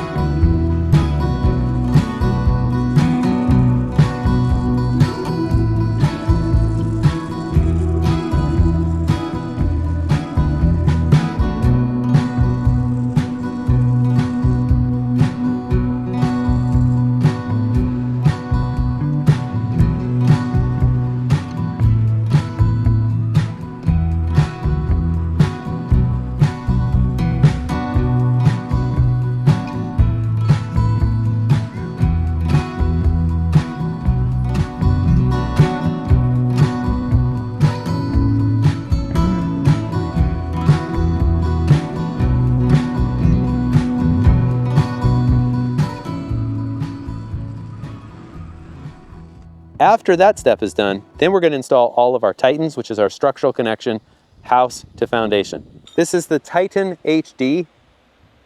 So what our engineer spec'd was a 5/8 by 8 inch. I probably could have got a 1/2 inch by 8 inch, but I'll show you why I stick with 5/8. Here in the Pacific Northwest, because we're seismic zone D2, we have to use 3x3 bearing plates. And you don't want to go generic on these. The code requires a certain thickness, and the strong tie bearing plate gives us that thickness. So that's what it looks like. It's a heavy duty screw anchor. So not only do we get shear, but we also get withdrawal strength. There is potentially a downside. You could hit rebar. That bit in my hand is a rebar cutting bit from Diablo. Now you need to check with your engineer on whether or not, of course, I hit rebar. This was literally the very first hole. I was like, oh, come on. Anyway, that's just how it goes. So here's the thing. We don't want to hit rebar, but it happens. Our engineer's okay with it because it's very rare. And the reason I say that is because, and by the way, I'm not putting too much pressure. It looks like it, but I was just getting kind of tired. We are able to form and pour our own concrete. And so I'm generally able to make sure that the rebar's out of the way, except for that one time, this time. Now, there is something else I wanted to mention. When the bit starts to catch, that means you're coming out of the rebar back into concrete. And so just go a little slow with a light touch and you'll be able to drill right back into the concrete. Nice. Because we are framers, everything we do, we are trying to maximize efficiency. So I'm not going to walk around with one bearing plate, one Titan, and drive them. I'm going to do a series of them in a row. Now, I could have done this around the entire foundation, but hey, I'm just trying to demonstrate the point for YouTube. As an aside, the very first time that I used Titans was back in 2008, and we had this big corded DeWalt tool to drive them, and it barely drove them. So the reason I mention that is it is mind-boggling to me that we have cordless tools like this 3/4 inch impact wrench. It's a Makita XGT that's able to drive these things. And as you can see, I turn the volume down because it's frankly kind of annoying. But as you watch them go in, you can tell that the threading is biting into the concrete. So this is not like pre-drilling and driving a screw into wood. You can see that right at the bottom. Oh, one other thing I forgot to mention. I meant to and then forgot. When you drill these, drill them about 1 inch to 2 inches deeper than you need. Want to know the reason why? So that the dust settles at the bottom of the hole. You know what that does? It means we do not have to use any dust extraction, nor are we going to blow anything out into the air. Nobody wants silica in their lungs.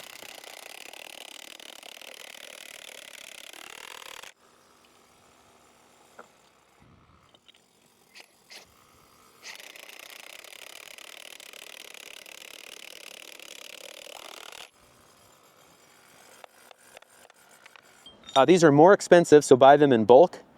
But by the time you factor total cost of installation, we feel like not working around bolts, not laying out bolts when we're doing foundations, not troweling around bolts, all of that stuff. I think it's about a wash. This might be even just a hair cheaper, but I think if you were to bid it, I would say it's just a wash. And what was the last thing I was going to mention? Oh. Now, in order to drive these, you need a heavy-duty impact wrench. So this is the Makita XGT. It's a 3/4 impact wrench. I had to buy an adapter off Amazon for like 15 bucks. We have had this Dude Tools deep socket. We don't really need a deep socket at this point. I think we've had this thing about 15 years, and so way back when we bought it. It's not very cheap. It's quite expensive. I think it's like 70, 80, 90 bucks now. But like I said, we've had it for 15 years, and so we make everything 5/8. so that we don't have to fart around with any like other sizes, adapters, etc. So anyway, that is that. Okay, thanks for watching. We're going to just keep rolling through the process of installing comfort board, and then next step we'll be building pony walls and I-joists. So stay tuned for that. That'll be in the next video. Okay, I'm sure I misspoke through most of that because I always do. So we've seen how we were doing a lot of this stuff. Brian's here to answer why are we doing this. So typically for us, we have a vented crawl space in the Northwest, which means that we have vents in the foundation wall and the floor system. And so this whole area gets a vapor retarder, but it's vented. That insulation goes between the floor joists. So that's been a really good system for us for a lot of years. Why did we decide to go with the sealed assembly and insulation on the inside of the walls? Put simply, we're still figuring it out. I think we're going to get a more airtight building envelope for when we do our blower door testing. But when you have vents going to the outside, you're inviting whatever your weather is into your crawl space. So here we do get those super cold days, 20s, 25, cold, dry. You're inviting that in against your insulation and your structure and all that stuff.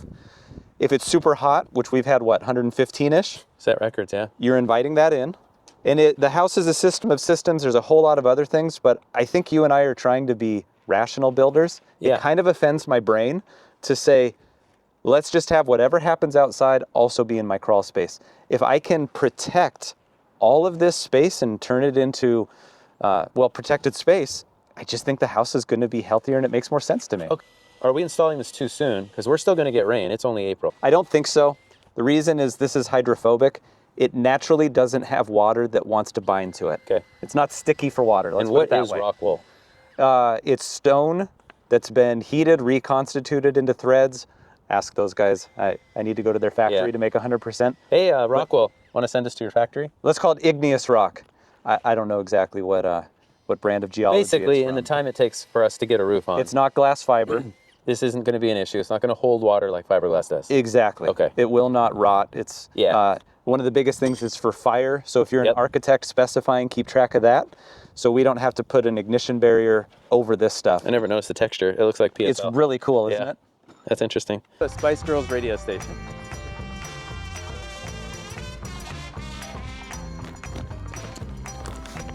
Do we have the little hand blower? We may want to do that to dry out some of this. And rolling right through this floor system. Remember, this is a sealed crawl space. It's insulated on the inside of the foundation wall. So right in front of me is 4-inch Rockwool comfort board. Under our mud sill and behind the comfort board, draped down over the foundation walls, is the 10 mil Stego soil gas vapor retarder. It's stuck to the top of the wall under the mud sill with the double-sided tape. We have to tape all of these seams. So in this video, what we're going to do is we're going to start framing the floor system. The previous video focused on installing the 10 mil Stego vapor and soil gas retarder, the 4-inch Rockwool comfort board that you see around the perimeter. We showed how to fasten that. Then we installed our mud sill and we anchored that with strong tie Titans. In this video, we're going to focus on building pony walls in the crawl space on top of the strip footings, and then installing our Roseburg Forest Products I-joist floor system. Basically, what we want to do is get out of the crawl space and 100% ready for inspection. So to get started, we had to roll out the Stego 10 mil over the footings. Remember, we have to tape that in with the sealed crawl space. We're going to go ahead and lay our 2x6 pressure treated wood, and we're pinning that with the max high pressure. It's like the HN120. What we did is we plumbed down on each side, and then we just ran a dry line to keep these straight. I didn't want to snap a line on the Stego because I just knew it was going to move on us. So by walking on it and we eyeball it straight / use a string line, then at least our bottom plates are dead straight.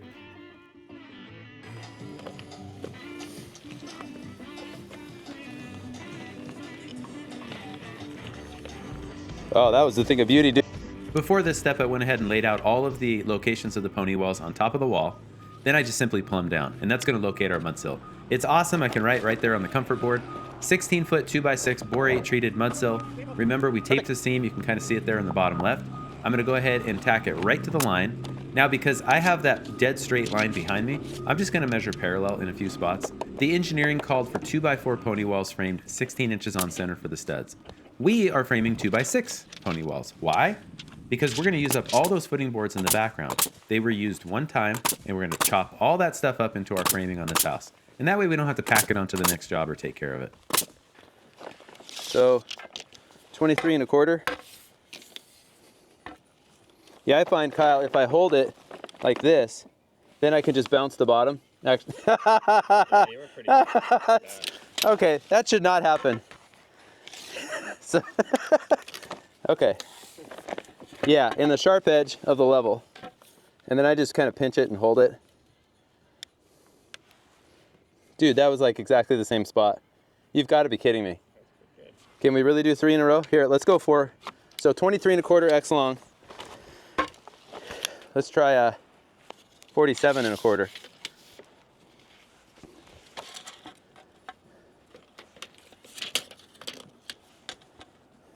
Okay, I know that one's off. Yep, I can feel that one. Pivot, and then I can pull with that hand.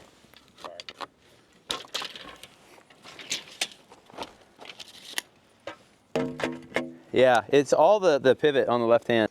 After Welcome Back, Cotter, I'm not a John Travolta fan. You don't like Pulp Fiction? I never saw it. Oh, I thought he was good in that. Yeah, I don't like Quentin Tarantino's The Violence. Yeah, That makes me sick. Plans call for these pony walls to be framed 2x4, 16-inch on center, but we're gonna go ahead and do 2x6 and use up all those footing boards.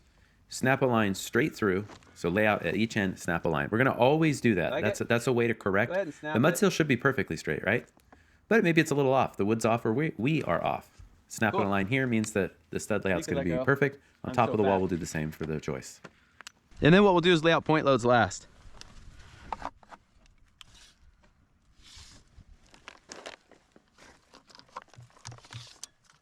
We're going to frame the floor system 24 on center. That means my first joist is at 24 inches.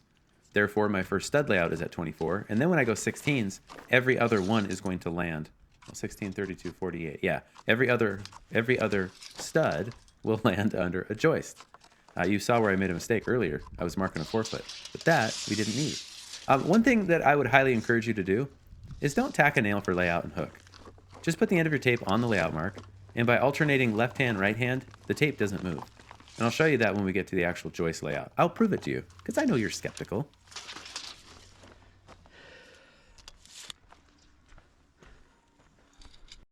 You might be wondering, what's the big deal? Why not just tack a nail? Well, every time you do that, then you have to go back and pull that nail. And you better pull that nail. I remember walking walls and somebody wasn't pulling nails, and I tripped and almost went off.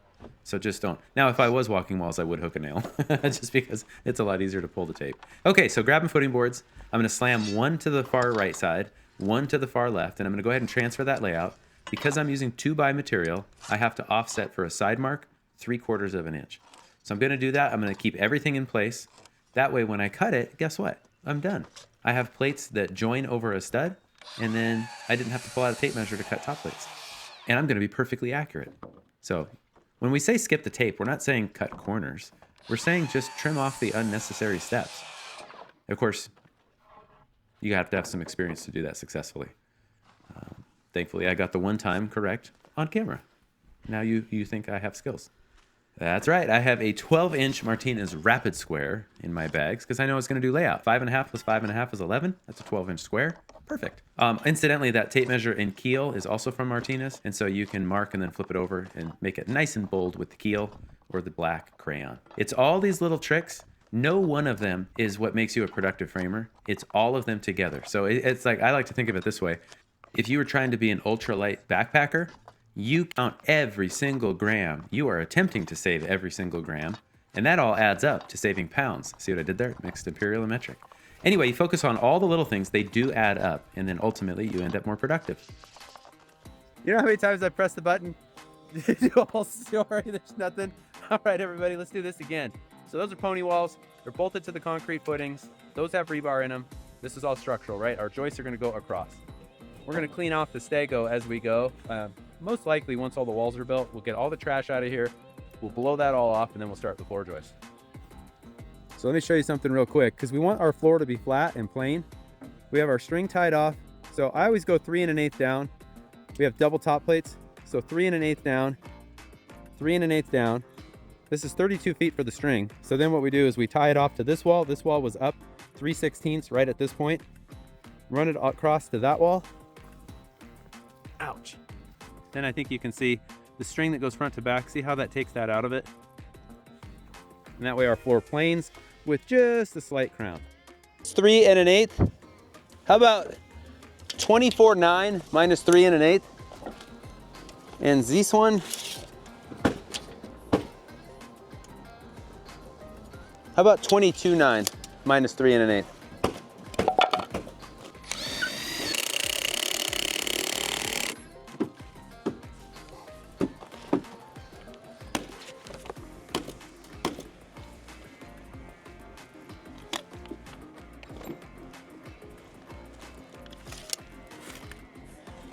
I like it a lot.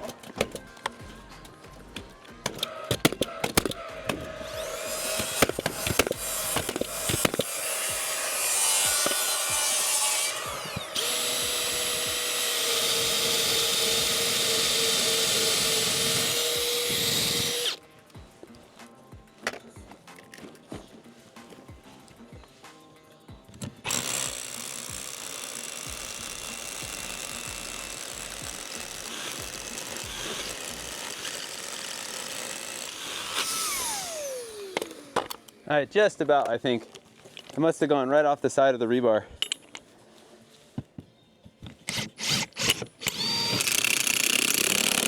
Bam.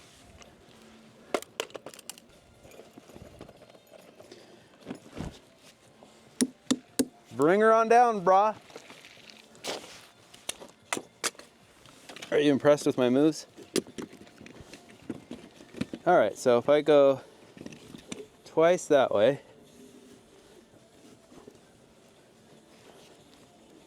and if I can't, once that way. Does that seem tight enough? Okay, here's what we're gonna do. Looks like 22 and a half. 23 and a half? 22 and a half. Okay, I was thinking it was right in there. Yeah. Yeah, so 22 and a half minus 3 and 1. That's kind of lame. That makes me not like this gun as much. Yeah, I agree.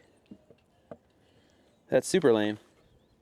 Okay, so basically what we did, we just planed it with the back wall and our pony wall. If I go side to side, it's 31 feet.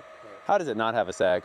In Murphy's Law, this would either be probably taller, the way things always work, and then when we go to put the I-joist across, we're just annoyed because we can't bend it down. Right. So, That makes sense.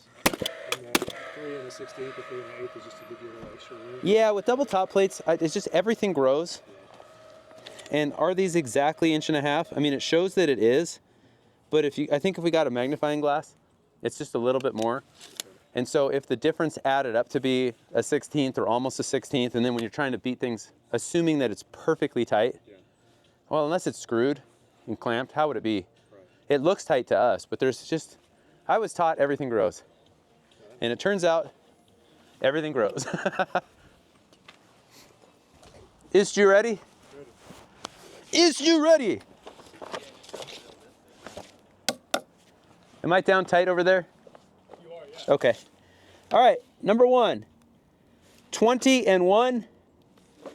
20, 20, 20, 19, 14. This is like when they check my gums at the dentist. 19, 10, 19, 9, 19, 9, 19, 9, 19, 8, 19, 8, 19, 9, 19, 9. Okay, so these bad boys are in order. They are, yeah. I roll them up. That would be number 1.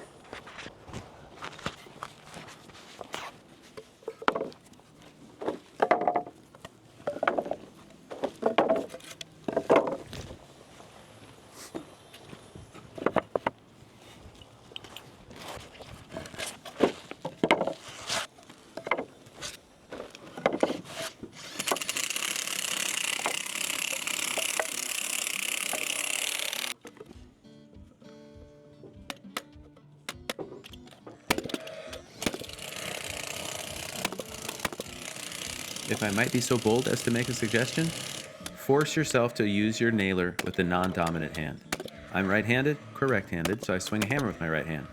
I just learned when I was a teenager, moving forward, use the gun left-handed, and that way I could use my hammer to just beat things flat. And you'll see that, or tight, you'll see that as we go through. I find too that it just leads to economy of motion. You just switch hands as you roll through. I see some guys get in the most awkward positions because they insist on using their dominant hand. But if you become ambidextrous, at least with the nailer, I'm not ambidextrous, by the way, with the ambidextrous, can't speak. It's like Saturday. I don't know why I'm still working on this stuff. I got to get my 10,000 steps. I got to get up on the treadmill. My point being, use the nailer equally well with both hands. It will just make you more efficient, and it will use both sides of your brain, and that will avoid Alzheimer's. What we found through experience, and I think it's just kind of self-evident, right, is the sawyer is always going to be the slowest part of the equation. He or she has a bunch of studs to cut. They're going to be sorting through the scrap to make good use of the scrap. They have all those numbers. So if you are the install person, then you got to be able to anticipate that and leave yourself with something to do. So I caught up to Brandon, but I have plenty to do. I have like, what, 2/3 of that pony wall that I can go ahead and start nailing the top plate down. And that gives him a chance to go ahead and finish the rest of the cutting the cripples.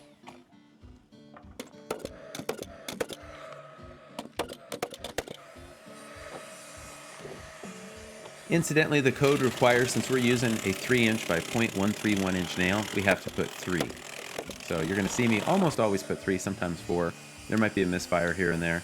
Trying to adjust that nose piece because I don't want to blow through the wood.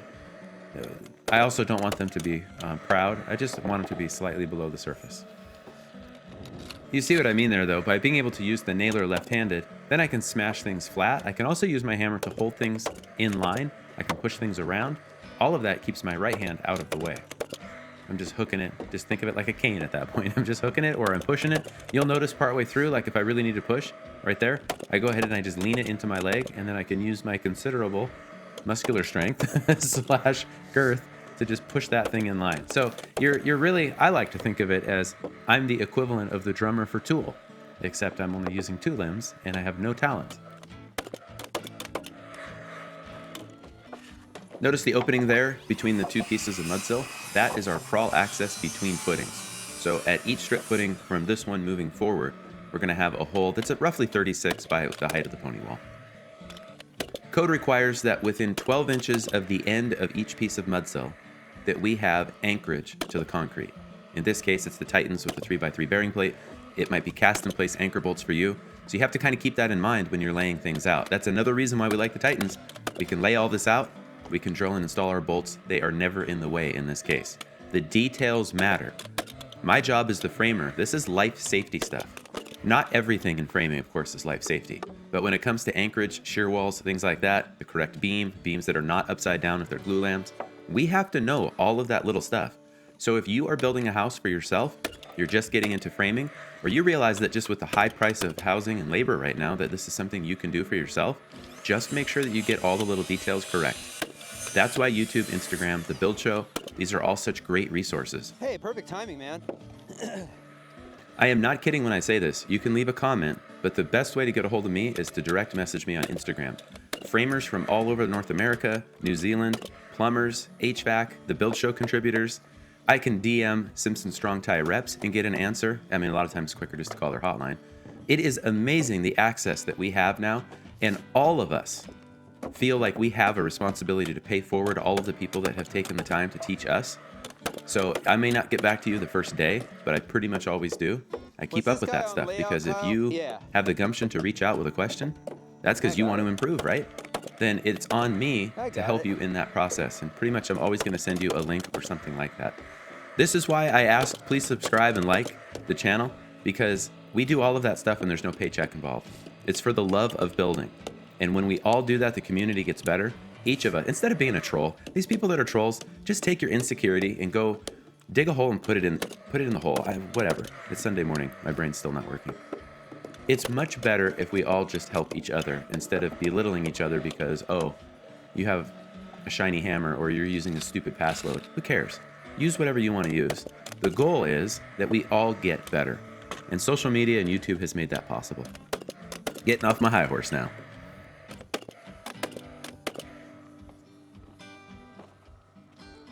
Incidentally, just to answer a question that you might have, if we're framing the floor at 24 inches on center, but our pony wall is at 16 inch on center, and as I mentioned earlier, every other joist will fall over a stud, isn't it important that everything stacks?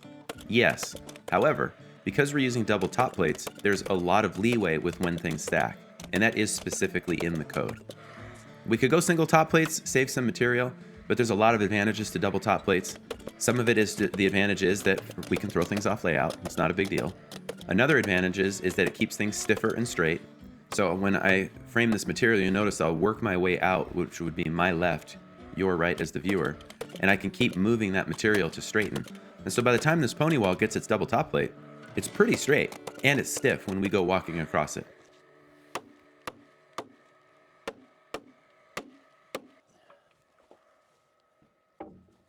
When I ordered footing boards, I specifically ordered 2x620s. Incidentally, that split right there at the double top plates, get it close to a stud, but it doesn't have to be perfect. There's not going to be any trades coming through these walls, but if this was on the upper floor, then the plumbers, the electricians specifically, not really HVAC at this point for us, it's really the electricians, they know not to drill within a split because there's going to be a bunch of nails there. Oh yeah, the slow motion. I absolutely adore, the biggest improvement in my mind has been the hammer sleeve. Those are the Badger tool bags.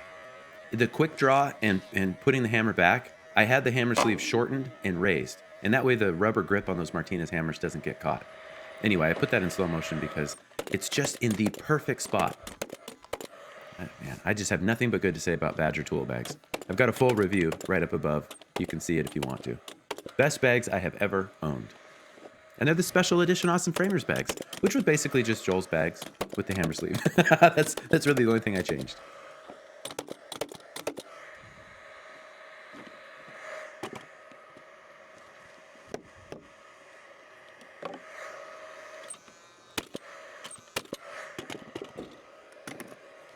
One of the things that we decided as we went through this process of the comfort board attached to the foundation wall is we want to reduce thermal bridging.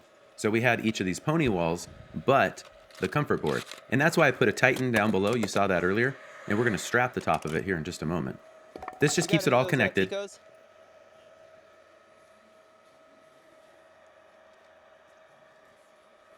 We wanted the insulation to be continuous because that's the most efficient.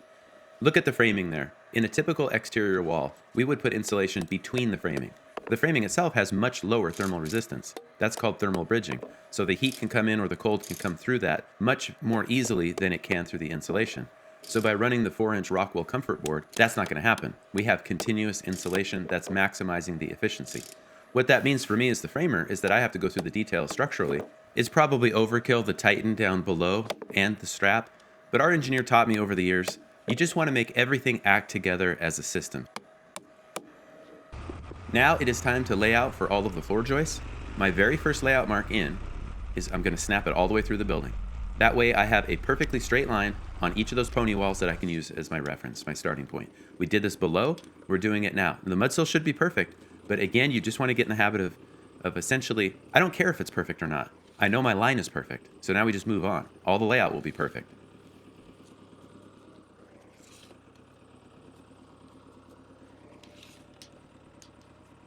Notice I'm pinching, pinch, pinch. Missed that one.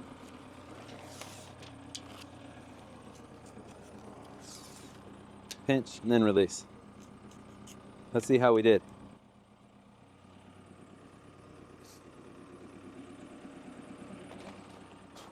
That is plenty close enough. Again, it is perfectly okay to tack a nail and then pull your tape. It's just that each time you do it, you have to go back and pull that nail. And it's the little things that add up and save you time.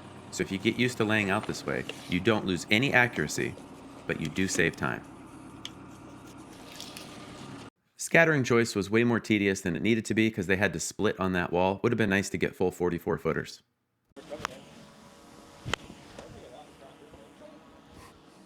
This side looks like factory. Well, kind of. How does that side look? Not like factory. Really? Pretty rough, yeah. Then we should really flip it around. Gosh, these guys are killing us. Yeah, they suck. Even the delivery guy said that they stacked them funny. Only one thing to do. Yeah, I'll do it.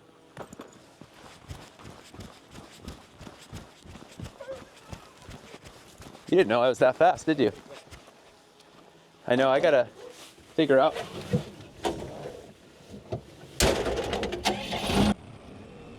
I was not impressed, by the way. So basically the way this works is I-joists are manufactured in 60-foot lengths and shipped from the mills to distribution yards. At those distribution yards, then they cut them to length based on your particular package. This one, they must have had new yard guys or something. Most of the ends, they cut them out with chainsaws, cut them out in the yard. And you can tell with experience, some of those cuts, you can't tell the difference from factory. These, however, were awful. And so we fought it the whole afternoon, and we were kind of in a hurry because we had inspection the next morning, and the inspector lives just down the road. And so we had to be prepared for him to show up about like 9:45, 10 a.m. So we wanted to make sure that when we left, all we had left was blocking. But anyway, and since I have the most experience in the machine, it's just intuitive now. I've been operating for more than 20 years. You can see I just boom up, shake it. Those are foam-filled tires, so you get a pretty good bounce going. Just trying to get some of the dirt off the forks and just get it into position. This is worth the time to flip them around. It's going to save time. We want factory to factory where Kyle's at, right over that middle pony wall. I don't think I could have gotten 44 footers. I think you have to get special permits from State Patrol, and that's why they were cut down. I would have preferred the entire package just be cut the longest lengths, and we would cut them in place. You can kind of see, well, you'll see it a little bit later, where we have 3.5 by 11 7/8 LVL sitting on top of the pony wall. You can kind of see it there at the bottom. And that's for those pass-throughs. And there's another pass-through right there to my right. The rock wall, of course, the footings weren't perfect. So just that little bread knife style thing, they just trim it off so that it's not holding up the I-joist.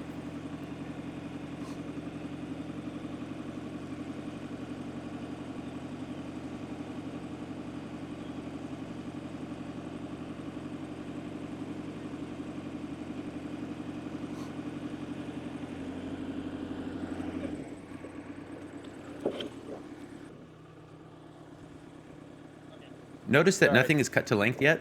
We're stacking them right over their layout marks. That way they're parallel. And then we're going to cut everything in place. I'll show you that in just a minute. Basically, the process is snap a line representing the backside of the rim, cut them in place.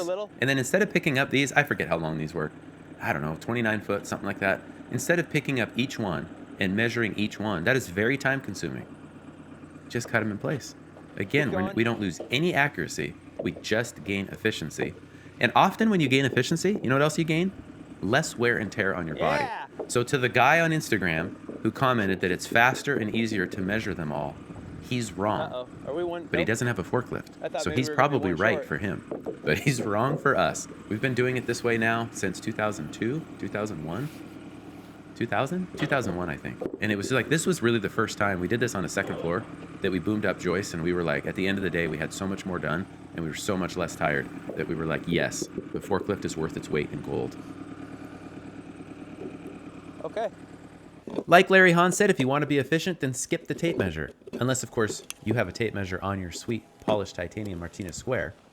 From the outside of the mudsill, take your rim thickness plus 1/8 of an inch. So I'm going to be using rigid lamb from Roseburg. It's 1.5 inches, but I'm going to cut 1 5/8 inches because the second law of framing dynamics, everything is always just a little bit bigger than you think it is. Set the depth on your saw. I am not even scoring that mudsill. I mean, look at the mudsill. There's no scores there. We avoided any tape measure work, and we got perfection the easy way, which was my nickname in high school.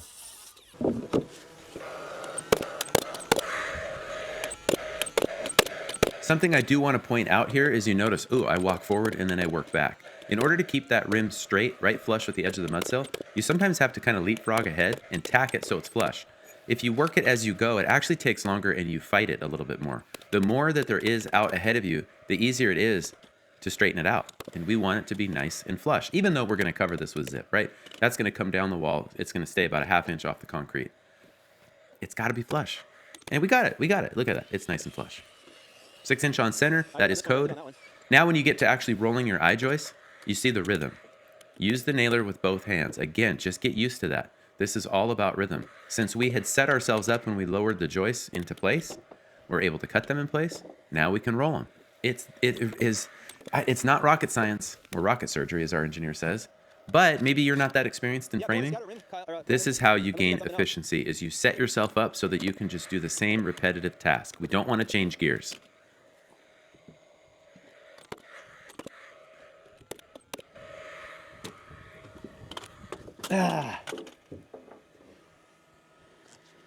Oh. See if I can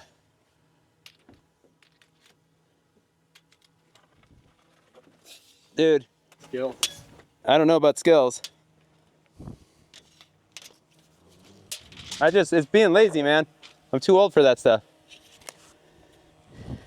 As I showed from the instructions, it's 1 nail on each side of the flange into the mudsill, 1 through the rim into the top and bottom flange each. So it's 4 nails total. And you're using a thinner nail, that's what the instructions call for, so that nothing gets split out. And there's some time lapse. You notice that we have the 3.5 by 11 7/8 LVL 1, 2, 3 coming forward. That's all of those crawl hatches. So it's a little more tedious than I think it needed to be, but it is what it is. It ain't what it ain't. I don't mind saying I was getting pretty tired. This was late on a Thursday. We had inspection first thing Friday, so I was just in a mode on the far side there, nailing in the rim. Now here's what really slowed us down. You can see Brandon in the foreground. We had to notch around the bolts. I forgot to tell the guys that when you drill the Titans, you basically snap a line 1 5/8 to make sure that bearing plate doesn't go that direction. So that did cost us a little bit of time. It's annoying, just flat out annoying. I should have caught it. But at the same time, because we did it, the next day Kyle's like, okay, if I would have done this, and it's like, yep, now the lesson is cemented in our minds. And so just a little bit of time lost.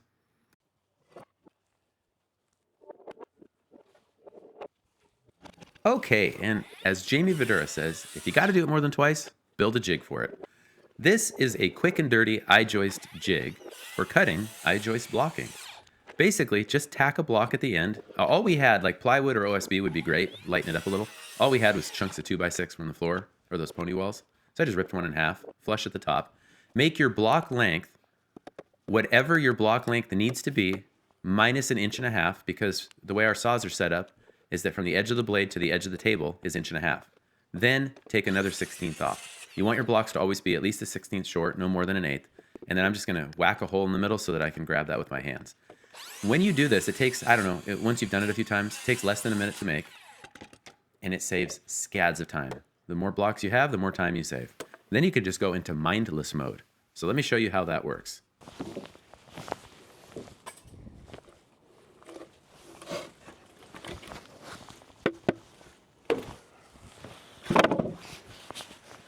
Okay, I'm gonna change out of this jacket because Timmy's getting a little hot. Caliente. And I will start on this back run.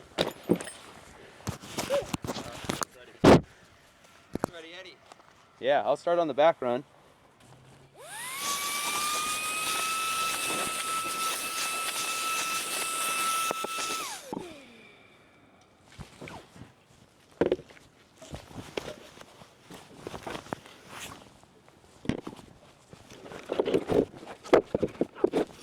That previous clip was when I got done. I only had a couple pieces left. So I need to square off one end because, like I said, both ends of these, they were ugly. A lot of times what you get for blocking is just scrap from the yard. They bundle it together and they send it out. The hole just makes it easy to grab. And then you want to offset the block itself, not directly over the top, because it's just easier to pinch and hold. And then you just slam it tight. It's a stop, right? We have just become human compound sliding miter saws with stops. Now it's just rhythm. So if you got music going in your ISO tunes, by the way, there's a link in the description. That's Bluetooth hearing protection, rated hearing protection, by the way. And you can connect your phone so you could listen to Spice Girls and no one would know, except for the people that you told on YouTube. Now it's just a matter of simple rhythm. Start cutting blocks while the guys were finishing up whatever they were finishing. And you just want to get a big pile of blocks going so that somebody can break off and do that. Jigs, jigs, jigs. A lot of times you see framers on social media that will be like, you don't have time for stuff like that. You don't have time to not do it. Oh, also, you can tell that I'm old because when I run the Makita saw through, I'm still resting it on the front nose piece of the base plate. Why should my deltoids be screaming in galactic acid because I'm just going to keep lifting the saw? There's just no point in that kind of stuff. And you just get, as you get older, you just learn. Your body naturally, it's kind of like when my dad used to come out. Why did he find something to sit on as soon as he came out? Or why is one hand on the wall when you're standing at a urinal? I am now that guy. So by resting the saw, you're just minimizing the total effort. We got to do this all day. So you got to find all those little ways to minimize effort.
Hey, we could always do live Dave Matthews Band.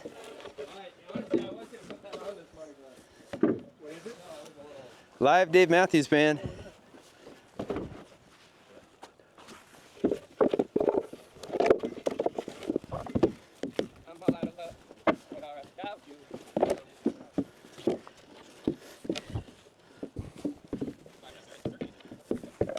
I used to hate blocking. Oh, I hated blocking.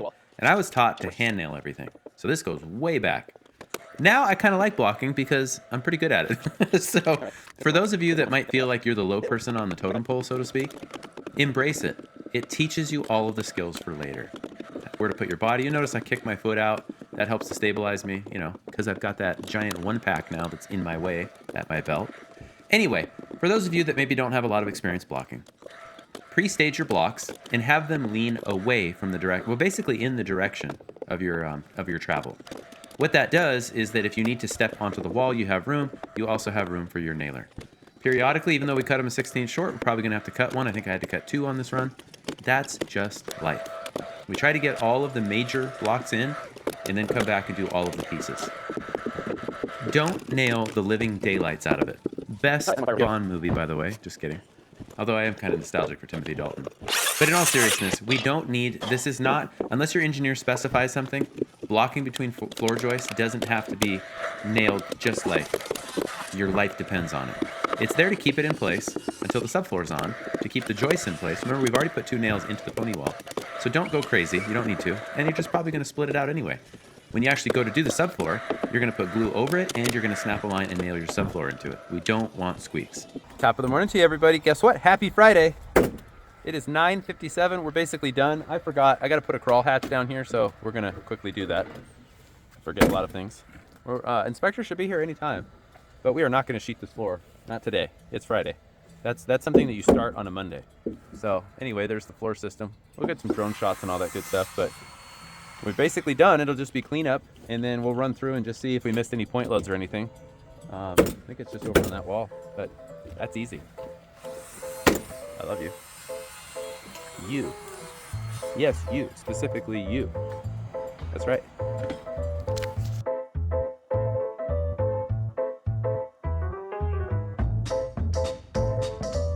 $67,000 pennyweights. Will this glued connection hold my weight? Hey, top of the morning to you, everybody. So we are going to get ready to sheet that.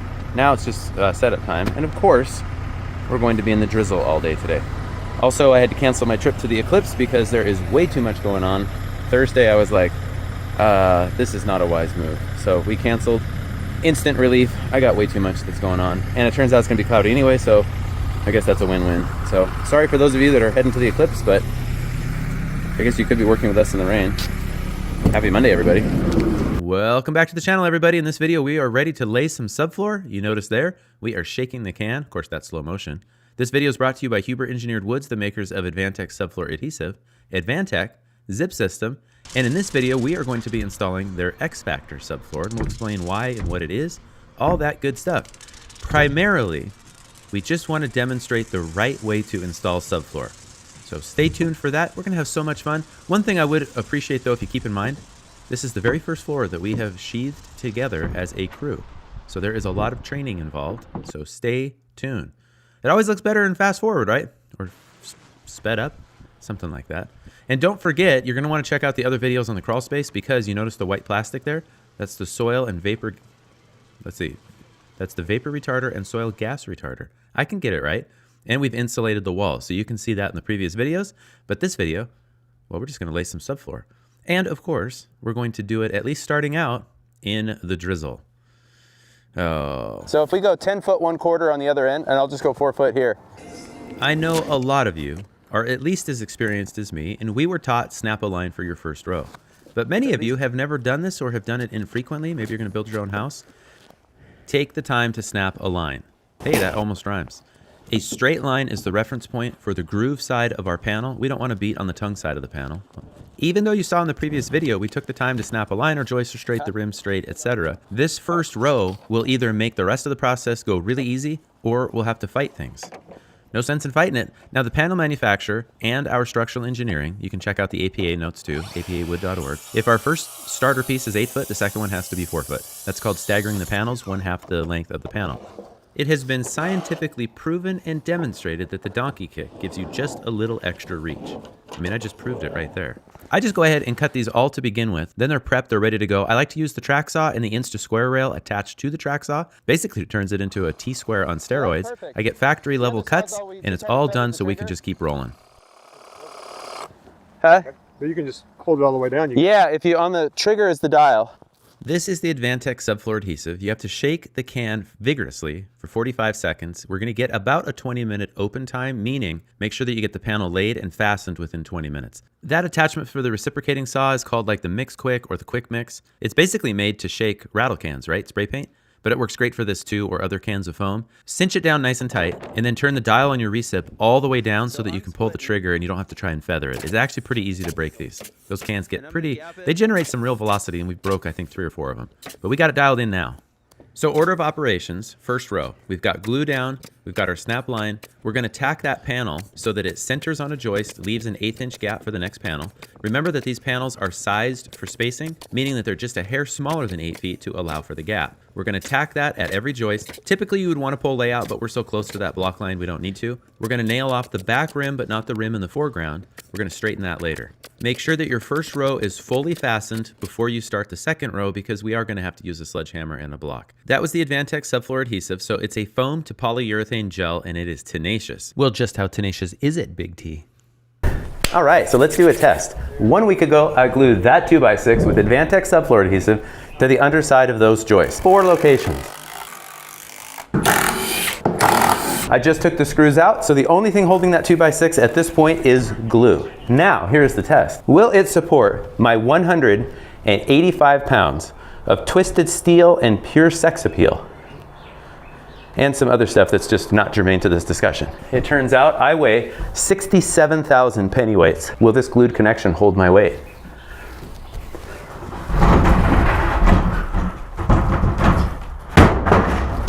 Easily. Look at this. 67,000 pennyweights. I bet your subfloor adhesive can't do this. Prove me wrong.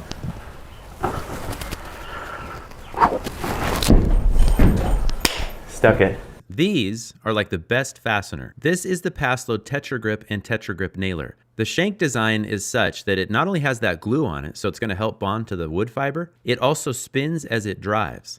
What that gives us is a much more economical installation with screw-like performance. Now, I'm not saying it has the same withdrawal as a screw, but what I am saying is that in service, your floor is going to function as though it was screwed down. Except, labor costs are high. We save labor with a nailer as opposed to a stand-up screw gun. Here's a closer look at the subfloor itself. So this is Advantech tongue and groove. You're looking at the tongue. That slides into the groove. That's been specially designed to keep the floor stiff between the joists. That coating on it, that's what makes this the X factor. It's a little bit like Zip System. There's a coating on it that basically protects the wood from the weather. There's a little bit more to it than that, but that's good enough for us, right? So why would we use it? Well, as you can see, we're putting it down in the rain. This is especially designed for projects that are going to be exposed to the weather for long periods of time. So think larger houses. Does this mean, though, that Advantech itself isn't up to the task? No, we've used it for almost 20 years. The first time we used it was in 2006. Advantech has a stellar reputation. This, though, does give us some advantages.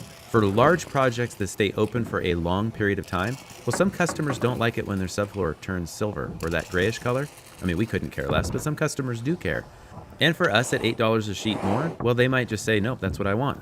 There are some real advantages to it we're finding as we've gone through the framing process, and we'll pick that up in later videos. Just wait till we get to layout and laying out the great wall. We did a lot of rake wall layout on this one. And I'll follow you with the gun, Kyle. Okay. And are we centered? Maybe at endo?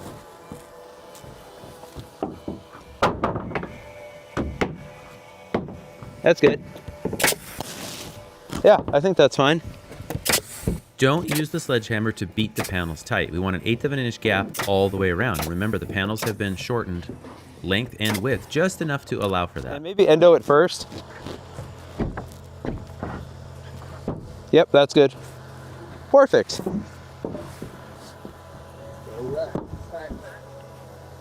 Okay, that's good on that side. One more. Yeah. Probably could have gapped that a hair more on my side. This guy.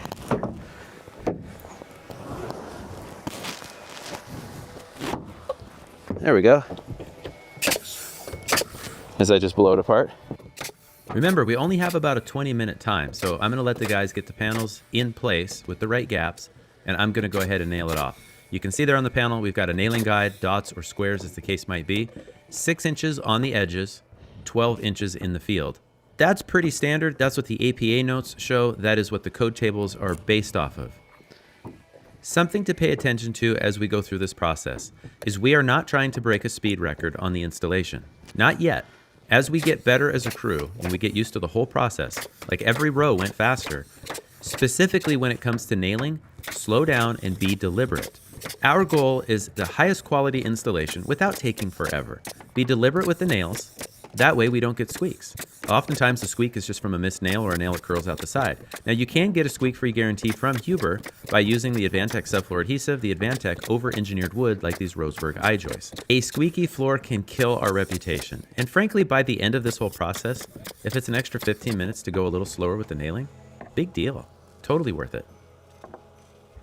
You notice there we had our 4-footers staged so that I didn't have to get off the floor. I could just reach over and grab it. So if it's an 8-foot, then it has to be a 4-foot. That's staggering the panel. If you look in the manual to Advantech, it says not to use a sledgehammer. Well, what that means is don't use a sledgehammer and beat the sheets tight. So you can see I got it a little too tight there. I'm kicking it back out. We're going to watch that 1/8-inch gap all the way around. The sledgehammer, nicknamed the Persuader, is really a necessary tool to get the panels in, especially if you're fighting like some elevation changes where the panels aren't quite as flat as they should be. The order of operations now is Kyle's gluing, I'm coming behind and laying panels, and then somebody else, whoever's free, will be nailing that panel. We want them fastened down within 20 minutes. Yeah, now they're gonna go in. Oh yeah, dog.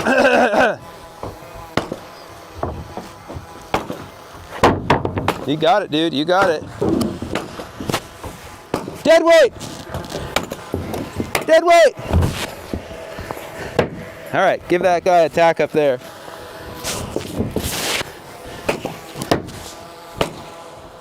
Look pretty good? A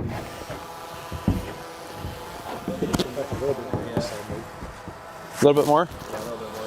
Yeah, it usually relaxes a little with those littler nails. You like it? I'm gonna go ahead and mark these while I'm here. And if that's hard, Brandon, it looks like you're working hard for that.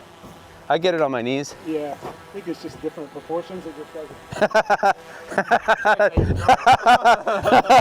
I know, I hear that. So what he's saying is, my proportions are a little more squished, if you will. There is definitely an art to packing the sheathing. It just takes practice. Lots and lots of practice. Gapped enough? Whoa! Whoa! I think that's okay. Righteous.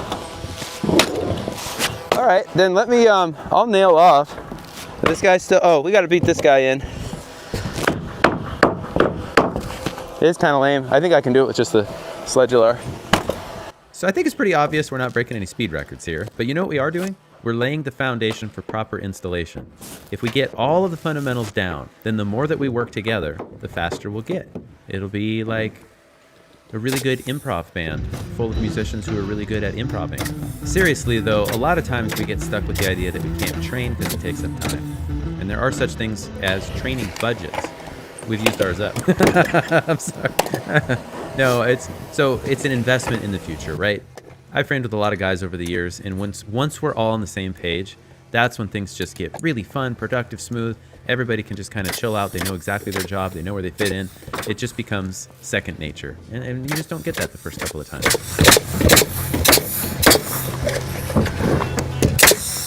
Okay, let's switch gears. So we've talked about laying the panels. We've shown the glue, 1/8-inch gap all the way around the panels. You can see we are paying close attention to that. It's good. You could see that both Kyle and Brandon are paying attention to that. Outstanding. Now, let's talk about nailing. I was going to make a salt and pepper reference, but that seems inappropriate. Anyway, nailing. When I was younger, it was all about who's the fastest nailer. Our goal was to run the compressor out of air. It was to catch up to whoever was laying sheets. But then the framer who taught me had us put a joist hanger on the end of a 2x4. This was a 2-story house. And then we would have to pound all of the nails up. And then we quickly realized it took more time to fix our mistakes than just to slow down a little bit and do it right the first time. Let that be a life lesson to all of you. Like here's another way you could do it. Watch out. Is you can always do it that way. It's like, you know, it's a little less, or it's a little bit more movement. But if you're, the other thing you can do is you should be able to even just hold it with your hand. Yeah. Anybody who's spent some time working at a lumberyard or being a laborer knows there is an art to moving material. And there's no substitute for just moving it a lot until you kind of figure it out. And that's where we're at right now. Yeah, that guy should be pretty easy for you if you want to beat it in. Let's see. Like that. Yeah, we could lift him up a little. Yeah, it shouldn't really be that. Maybe it is just a matter of height. It probably is. A lot of you are probably watching me going, hey, you're lifting with your back, that's not good. The reality is, though, That guy's is I'm ready to kind of beat in. tilting it off the panel and it just kind of falls into my hand. I guess I could put it in slow motion. Oh yeah, But you can tell I wasn't like grunting, grabbing those sheets. So there's just a way to do it. It's hard to explain. There's a lot of different ways. You can see it doesn't look that difficult for me because it isn't. But I remember those days when, my goodness, I thought I was going to die packing this stuff.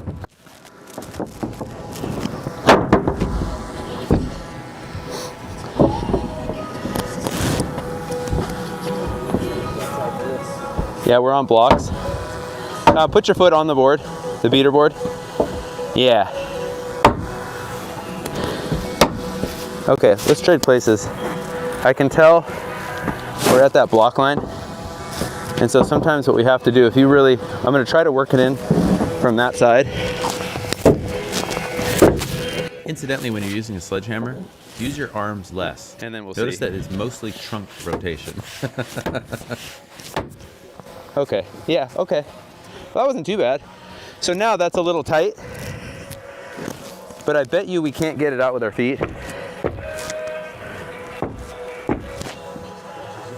Yeah, you could try to kind of lever it out. See, Brandon's paying attention to the gaps. That's what we want. So you could pry your chisel between the tongue and groove and just get it to open up as much as you need it. Here's a little known fact about me. Since I am the boss's son from the time I was, born, I always had a bit of a chip on my shoulder. I always had a bit of a chip on my shoulder that I needed to try a little harder because I was the boss's son. So I did a lot of the packing.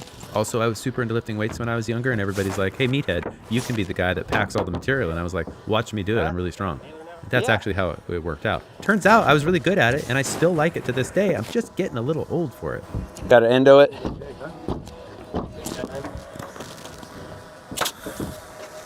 And so like here, I would try it on a corner. Hey Kyle, can you dead weight over there? We're right at that block line. Yep. Okay, so what I would do, give it one more whap. Okay. I don't really want to nail it there because there's no gap, but I have a feeling it's going to open up on us. So try hitting it all the way on the other corner.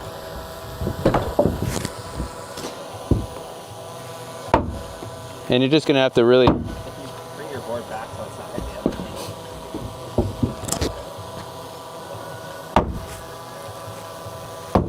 First. Yeah, you're getting it. Yeah, keep going. That's good, that's good. I find that so interesting that it's tight on the ends and not in the middle. Yeah. All right, let's go on to the next one. Hey, watch it, watch it. Who put that guy in my way? So I'll show you a trick. We try to do as much with the sledge-lar as we can. Come on now. Once it's up, because the top is close, Yep. so it's probably gonna work out. And sometimes you can kind of even get them in that way. But I think let's do the same thing. Let's just start from that side.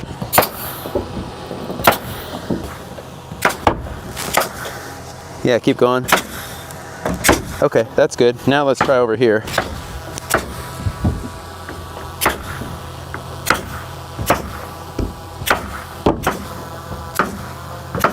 Oh yeah, that was easy. Now let's come back here, Brandon. We'll even that up. Go ahead and hit the top end. And it's probably just a love tap at this point. Yeah, see how that closed up our gap? So go until that's flush. And we're centered. Kyle! Tack it! That was my Jerry Seinfeld as a framer. And then this guy, just love tap it back. And you know what I mean by a love tap, right? Just like a Yeah. little light tap. Yeah. Perfect. Kyle, tack! And then this guy, come over here, and what you kind of get used to doing is eyeballing. This gap is a little too big. However, if it was barely catching the joist, we'd have to leave it. But now we got a little bit of room. We got some room, so we could tap it back. And we're shooting for about a 16 penny nail thickness, which is an 1/8. So just tap her back, and we call that an endo. We'll give it one more. Yeah, I think that's fine. And this guy's probably going to give us some trouble. Hey Kyle, can you stand on that end? I think we're doing good. Starting at the northeast corner, so to speak, and just give it a good solid hit her like you mean it. Yeah. Oh, that was easier. All right, then on this side.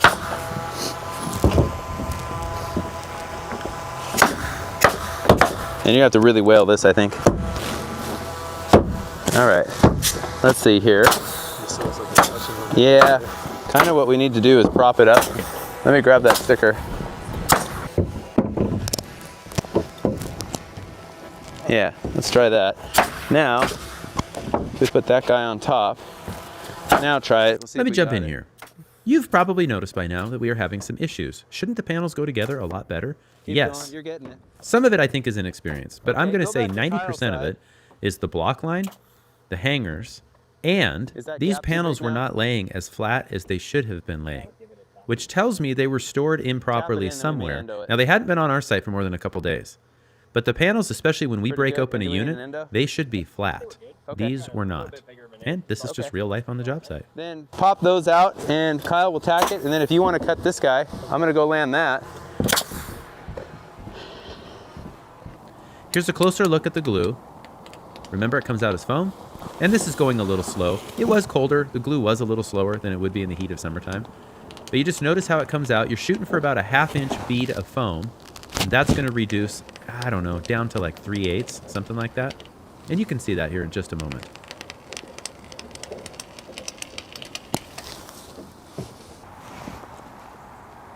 ASMR.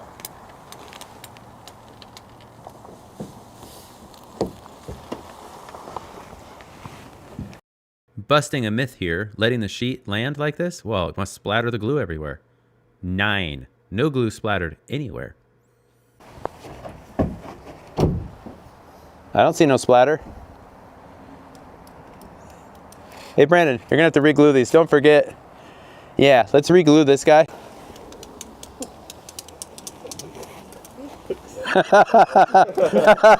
I couldn't resist, man. Did you get a booty shot or what? Nope, just came right through the legs.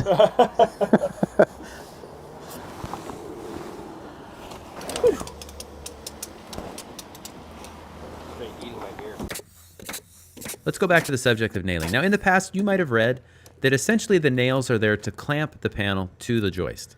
And that way the glue bonds, and really the glue's doing most of the work. It certainly is true that the fastener is acting as a clamp, but for floor diaphragm strength, which your engineer might be counting on, a certain size fastener is going to be specified, and that's usually a nail. In the past, I did not understand that, and when I talked to our engineer about our stand-up auto-feed screw gun, he just had us put more screws in so that we would get the strength that we needed. Your engineer, however, might have a specific nail that is specified, and so that's why you would need to get approval. If you're using the Simpson Strong Tie Quick Drive, that is a code-listed screw and can be a direct replacement for a 10D nail, the same nail your engineer likely spec'd. The reason I mention all of that is for 2 reasons. One, we typically think of we're fastening the panel so that we don't get squeaks, and that is true.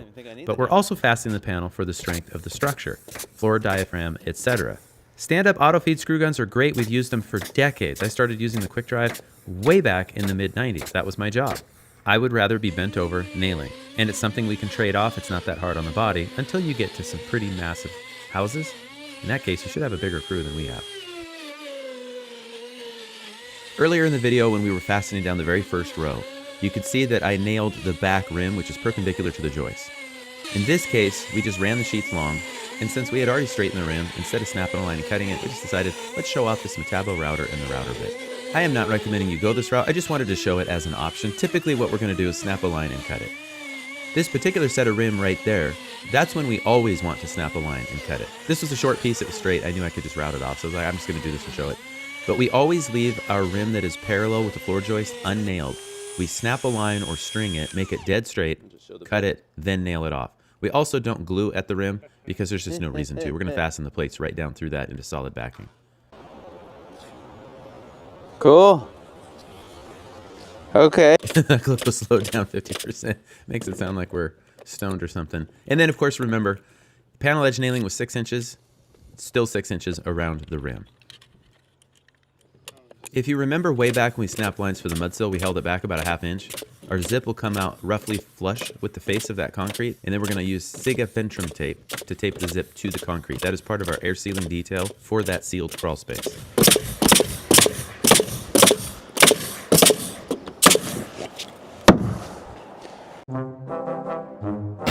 Hey, Canadian carpenter, could have really used your help. Guess who built the wall wrong? And there's no salvaging it, so we are disposing of the evidence. Hey Joe, it don't take us long. Fastest new construction remodelers on the planet. The elbow blades are pretty good. And welcome back to the channel, everybody. As you can see, the floor is sheathed. We are going to start building some walls. That is the center. If you remember from the previous videos, we started squaring everything from the far opposite corner. So all my layout's going to start there. So that mark on the right, that's joist layout and rafter layout, and you see that it stacks over the stud. Now on the left, that is 2x6 bore 8 treated mud sill, and I'm going to gap it off the wall about 5/8, and that's so that when the shear wall comes through, it can go continuously through that wall. At the same time, I want to make sure that I mark my stud spacing, which is 2 foot. So I'm going to mark, there's a center mark at 48. I'm going to offset that 3/4 back because it's 2 by material. My rafters, my ceiling joists, everything's going to stack right over the top of that. As you can see here, we are using up those footing boards. And usually by the time that we frame our garage walls, all the footing board material is used up. That, of course, will be the top plate for this wall. The treated is the bottom plate. I'm going to line those up, and then I'm going to lay them out at the same time. Real quick, Brandon, let's measure this front jog because I got to get the location of the beam. 12 foot, right on the money. Okay. What are the chances of that? The reason why that number is important, and you can kind of see the control joint there, is the 4-foot jog in the front of the foundation. I want that to be a straight line from the front of the garage to the back of the garage. Above that is going to be a glue lam. That glue lam is going to hold the ceiling joists and the roof load itself and eliminate a column in the garage. And that's why in the foundation video, if you go back and watch that, you'll see that we poured stem wall, a bigger footing, there's rebar in there, and then where that beam is that I just marked, we're actually going to build the wall in a couple of feet, and that shortens the span and kept the beam from getting too huge.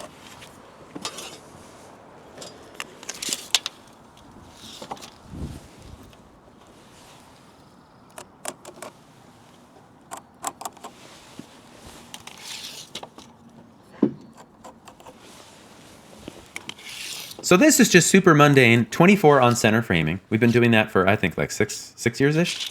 And if you're kind of old school, like most of us are, we frame 16 on center typically. And the idea of going 24, oh, it just does not seem right. The reality is, though, is you would not be able to tell if I took you through a bunch of our houses, which was 16 and which was 24. So just saying, and I would bet good money. Normally when I frame walls, I lay out my openings first. In this case, I laid out the studs and of course the beam pocket because I want to align my door opening preferably with a stud, and that saves the stud. And it also, I can align that generally with the sheathing panels. So that's why you're gonna see I'm gonna have to cross out a mark here in just a moment. Remember that most of the time your door opening is sized 2 inches bigger than what the rough opening is called out. So if it's called out as a 3.068 door, you're gonna frame that opening 3'2". That allows for a 3/4 inch frame on each side. So that would be 3'1.5", and then it gives a 1/4 inch for shimming. The square that I'm using is just the big 12-inch rapid square from Martinez, and the keel in my hand, that's a crayon and pencil also from Martinez Tools. Now, let's go ahead and get into how do we get our wall heights when we have no walls built? Well, The stud in my hand is a 104 5/8 stud. You can see, And this just shows you the standard height stud. So all of those interior walls, they're 104 5/8 studs plus plates. That gives us about a 9'1" ceiling. Incidentally, that 2x6 is only held with the Advantex subfloor adhesive. So just saying. Hey, Iceman. Hey, Iceman, I have solid tone. Get it? Okay, so I'm gonna put a couple arrows. So this line will now represent perfection. It's flatter than the earth. Remind me, I have a flat earth meme to show you guys. So 104 5/8. So the laser mark, arrow up, so I don't accidentally confuse it. So that is a standard height stud that goes everywhere. It's like I freak out right at the end. At every corner, I'm going to stand up a 10-foot stud and I'm going to mark where the laser's at. That laser is our reference point. Okay, I'm gonna set that down. I'm gonna grab a piece of the treated. Okay, this is just gonna be good enough.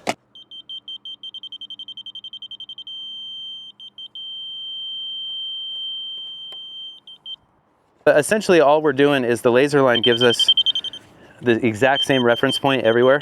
The principle here is that the laser is a perfectly horizontal flat line. Measuring vertical to the top will give us perfectly flat top plates, regardless of how bad the concrete might be at the bottom. That not being plumb, it doesn't pour it off. It's not enough. If I'm like this or this, it's just almost nothing. If I was like this, I could turn that down a little. Thank you. I was about to freak out. Okay. But basically, we've got the bubble there, so I can hold it plumb enough. And I can see that that's plumb.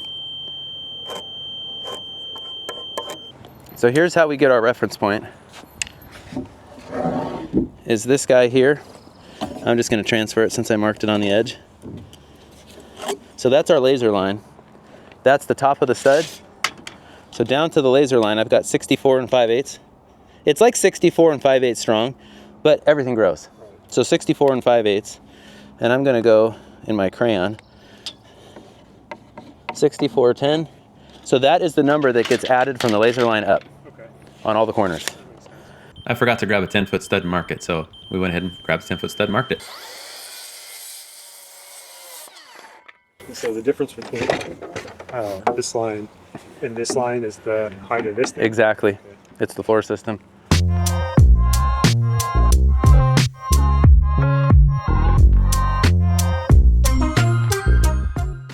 Let's see if this clarifies it a little bit. So the laser set up in the middle shoots a line that is dead horizontal. That's represented by the white line all the way around. We could call that control points, we could call that benchmark. It is now a reference. As long as we measure above that line exactly the same amount at every corner, then the top of our walls will be level and flat. Let's go ahead and skip forward. We're not going to show you the framing of this wall, but rather the rigging. So you might have noticed that we have no cast in place anchor bolts. Instead, because we essentially prefab the wall, bring them over with the machine, it is a nightmare sometimes getting those things over bolts. So we're pre-drilling so that we can drill the Titans after the fact.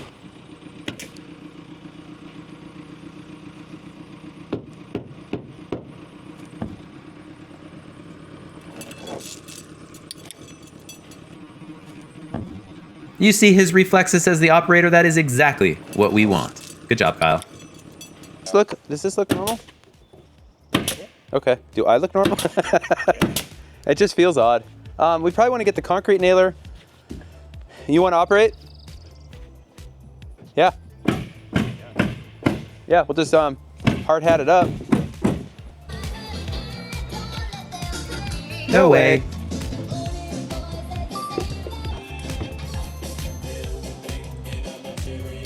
Material! What we'll have to do is, when it comes up and off the floor, we'll knock up all those toenails before we drop it over there. So it turns out that for the last 9 years, one of the go-to albums is the Madonna Celebrations Greatest Hits. It is fantastic. I did not realize how many 1980s Madonna songs are just so good, so good. Couldn't help but sing along with myself.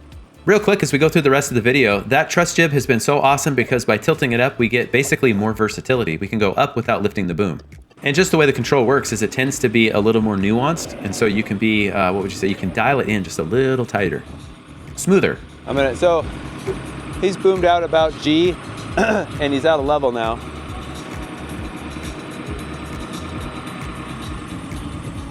We'll just get him leveled out. We built the wall over there on the floor. We tacked the bottom plate to a straight line. That allows us to square the wall.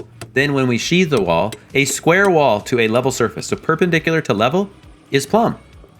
So that's how we're able to fully sheathe the wall, go drop it into place, and have it be plumb. Or as close to plumb as it needs to be. That's right, you ain't perfect. I'm not perfect. But only one of us is honest about it.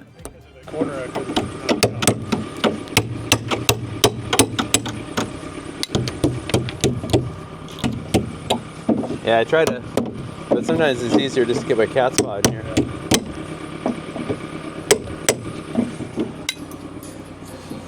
My tombstone will read, "Here lies Timmy, so good at pulling nails, so good." Yeah, I'm just trying to get you low enough that the, oh, it's off, okay. So, I'm gonna tilt you up a little higher, and then I think we'll just back up and kind of aim for roughly where you think it needs to go. This forklift, once the boom goes over so many degrees, and I can't remember what it is, it locks the differential, and then it's not as smooth to drive. You know, it's apparently, you don't really want to be driving around with a load suspended really high. And that's why that truss jib gives us just the height without raising the boom. Okay. And get used to nailing right next to the studs. Okay. Just it's good practice for when we're in the house for the trades. Sure. That makes sense. All right, if you swap guns real quick, you just tell me when it looks reasonably plumb. Looks like it could come to me a little bit. That's good. Still good? Yeah, it's good.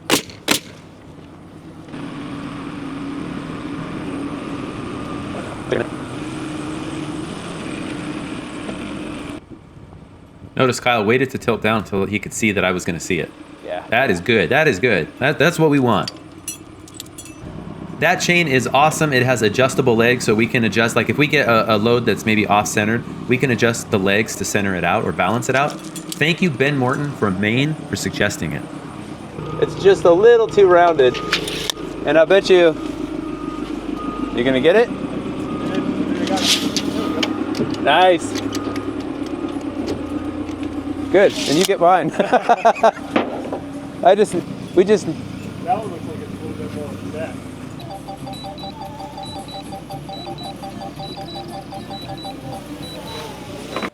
Definitely don't want to get this backwards. So this is going to be the top of the wall. Top of wall. So it's gonna roll up. Don't get that wrong. It was like this. It's gonna roll. This is my outside.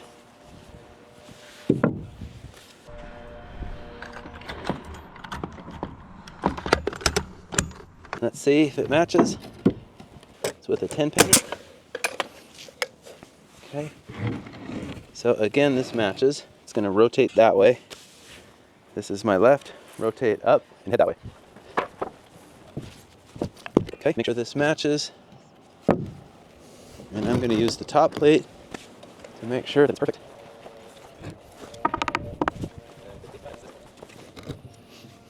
Top and bottom must match.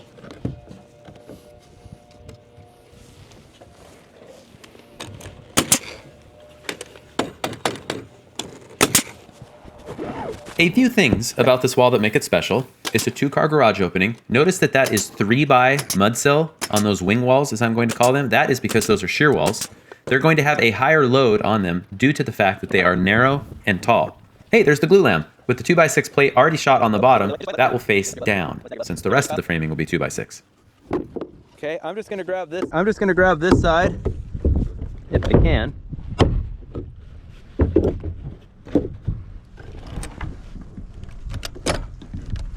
Come on now.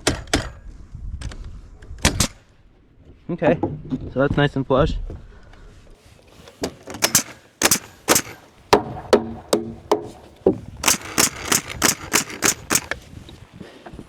And then what we'll do is I'll have you guys pull square.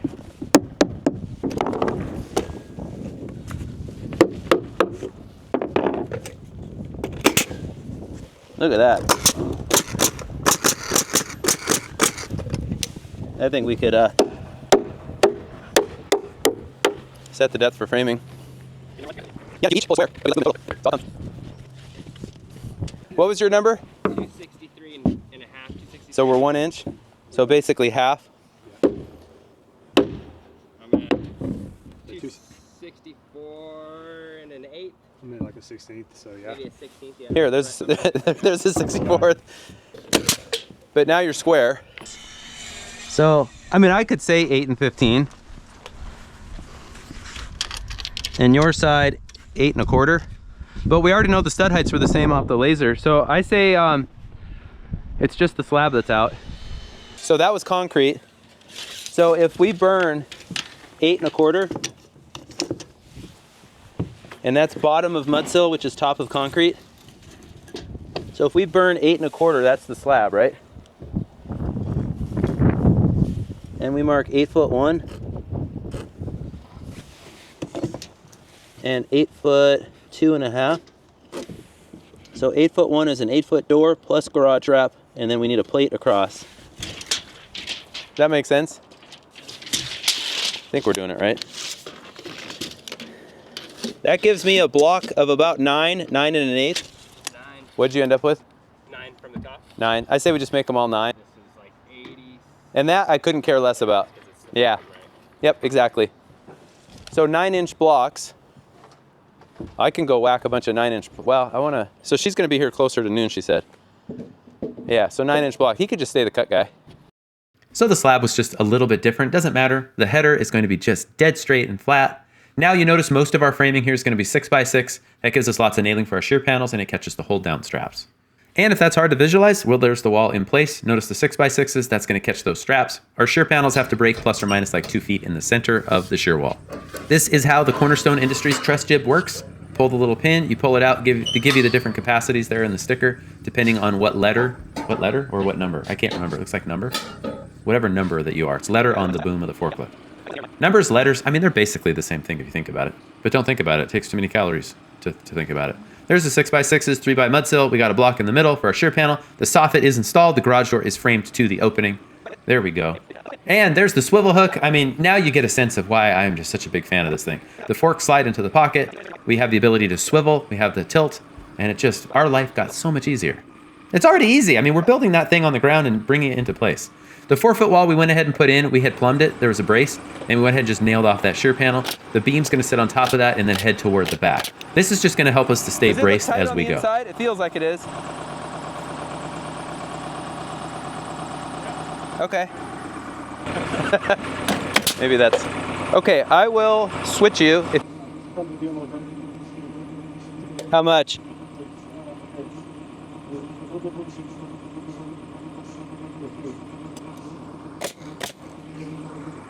Okay, it's just there to kind of hold it for the weekend. I've noticed I follow this physical therapist. Oh, I got 2 magnets. I'm finding magnets everywhere. Maybe I'm Magneto. If I was Magneto, I could have pulled all the nails and saved that wall. No, but this physical therapist, half the time his shirt is off, and so he always has his microphone on his ball cap, which I guess works. It kind of keeps it out of the way. Yep. Do I look cool? Do I ever look cool? Yes. All right, watch out for the drone. I know a guy that almost stepped on it. That guy was Noah. Take off. But now we're here.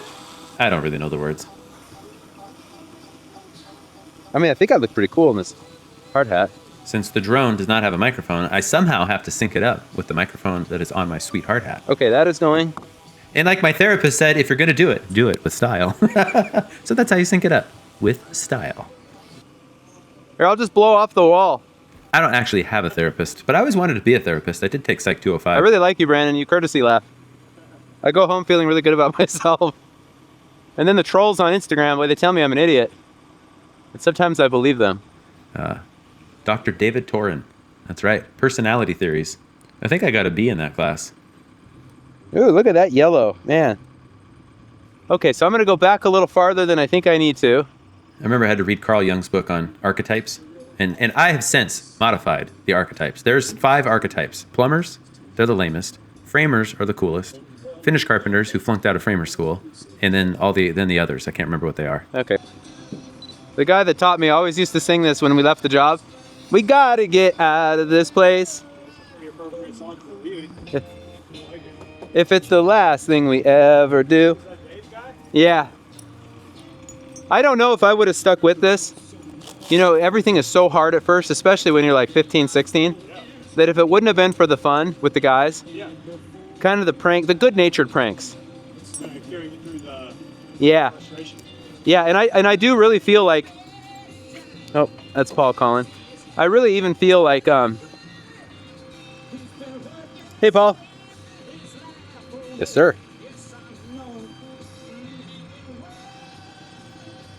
Okay, we're just lifting a wall. That should give us enough time. Probably take us a half hour, 40 minutes to get it in and locked down. Maybe if he doesn't... Okay, could we just make it for like 1 o'clock? Yeah, I mean, otherwise he's going to be sitting around for a little bit. Awesome. Thanks for calling. That's good timing. Thank you. But anyway, I also feel like that was part of the reason why I didn't really deal with negative peer pressure. Like, I didn't get to me. You know, I knew kids that just did all kinds of weird things. But because I knew I had a place to go, I think I cared more about their opinion than I did my classmates. So I never got caught up in anything that would be like way out there. It's like if kids made fun of me, it was just like, my personality too is the type where I could very easily just respond sarcastically. I think it's genetic. Where they're just like, you know, if I'm not going to go hang out with them and do the cool things, it's like I remember we a bunch of us would play pickleball every Friday night at the gym, and this dude that worked there was like, "Don't you guys have girlfriends?" And we're like, "Don't you?" And we all just stared at each other. No, that's why we're playing pickleball. Okay, I got like 5 or 6 screws. I got this bad boy. I guess that's it. Yeah, and then he's gonna be here. So we'll crank this together, crank that together. At that point, it's held. We'll take the rigging down, get a couple screws in. I think we're good. I think we're good. Hold on to your buttocks. Okay. He's extended. You ready? Rigging all look nice and tight.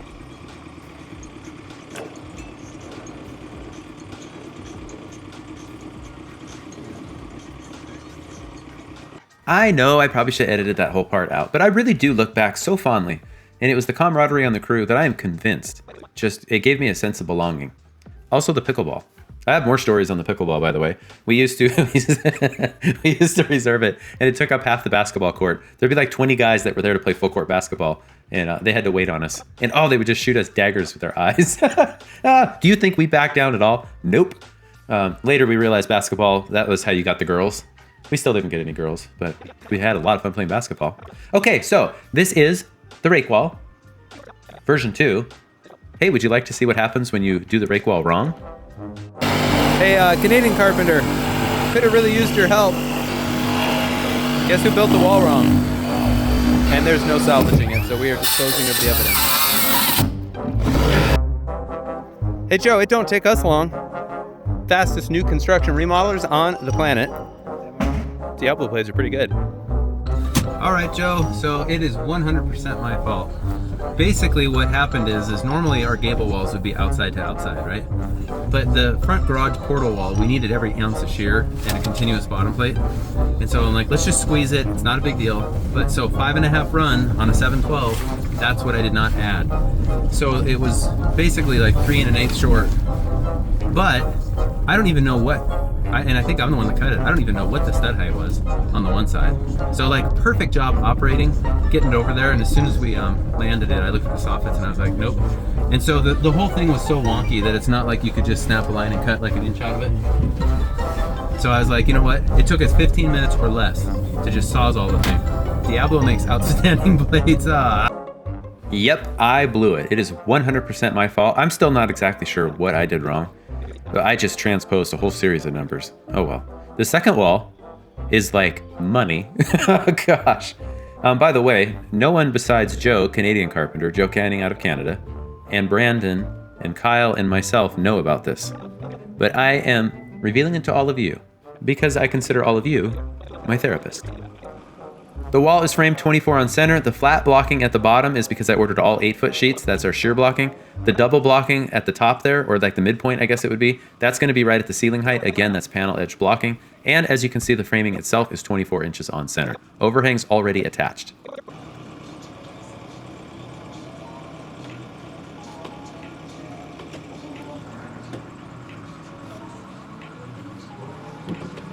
Okay, so I'm down nice and tight.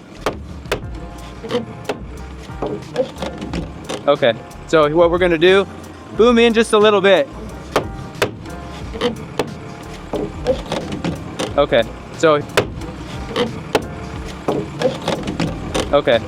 what we're gonna do, boom in just a little bit.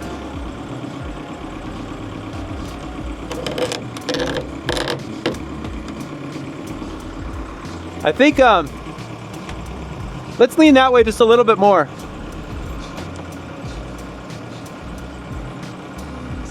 Let's lean that way just a little bit more.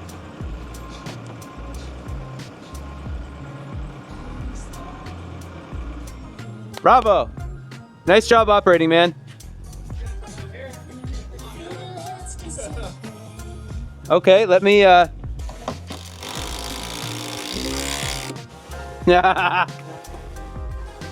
right.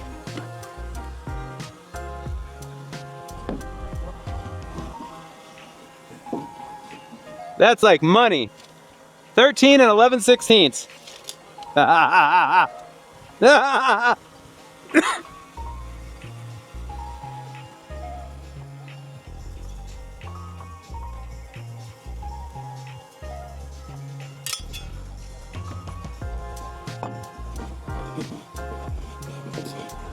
mean, that is like even better than that other one. That's because it's the second time, dude. You better get it right the second time. All right. Front side, well, not so good, but we're gonna make it good. In fact, we're gonna make it perfect. Wanna see how? Here's how to make that perfect.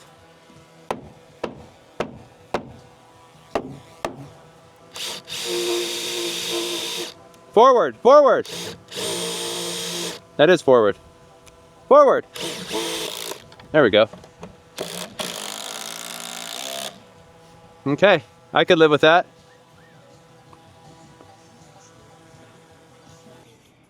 Okay, now watch as we take the rigging down. You can see that the front leg of that chain, it still has more weight. See how the back one is loose? So what that means is I should have boomed in sooner. Yeah, it's always a combination of up and in until. I think what we'll do, Brandon. Now at this point, you can see the boom itself is kind of an arc. Well, he doesn't have to boom in quite yet, but we're gonna do it. He can just pop the So rigging. Kyle could do that by eye, but since I'm there and Brandon's there grabbing the ladder, it's like nope. We'll just That's tall enough, I can we're get in it the mode. lower. We're in the mode. And while he's doing that, you just take a look at the walls. This is the garage. It's all framed. It's locked together. We've got our soffits done. Very little work will need to be done off ladders or any of that kind of stuff. So then it gets it out of our way. We've got that whole floor ready for the giant rake wall. So stay tuned for that. I was just like, oh, come on. Can you get it? Okay, no worries. I should have had you do it the other way. So if you take the shackle, he can go straight up. I told Arrow at 1 o'clock. One thing I have not covered is that we don't have power on this job site, so we're running off batteries. I'm going to do a whole video on that. So that's the power company in the little white van, and then of course the lumber truck showing up, which is perfect timing. Okay. I can take it, man. Do you want me to pull down the road and wait a minute? He's just about done, and then he'll get out of your way. Okay. Yeah. I'll pull down the road and take a little chance. Okay. So we blew this thing off and it was just saturated. It had rained just before we got here. So went out and got that stuff. Got a bunch of computer work done. We are back to snap lines. 107. We got back a little while ago, but I had the trailer and I was convinced that I could make it up the driveway. Not a chance. So Kyle boomed everything off. I got up real proud. Then I Austin powered it.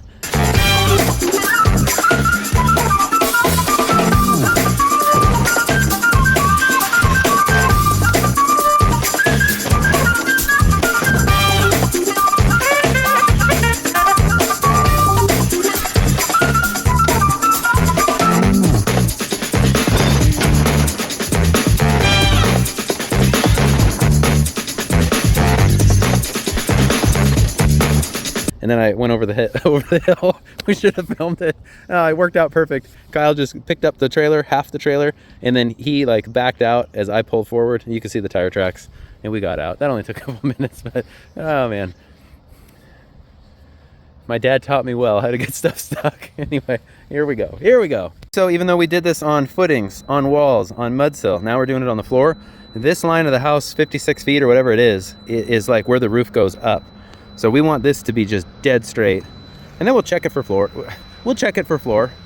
We'll check the floor for square. Look at that crow's foot.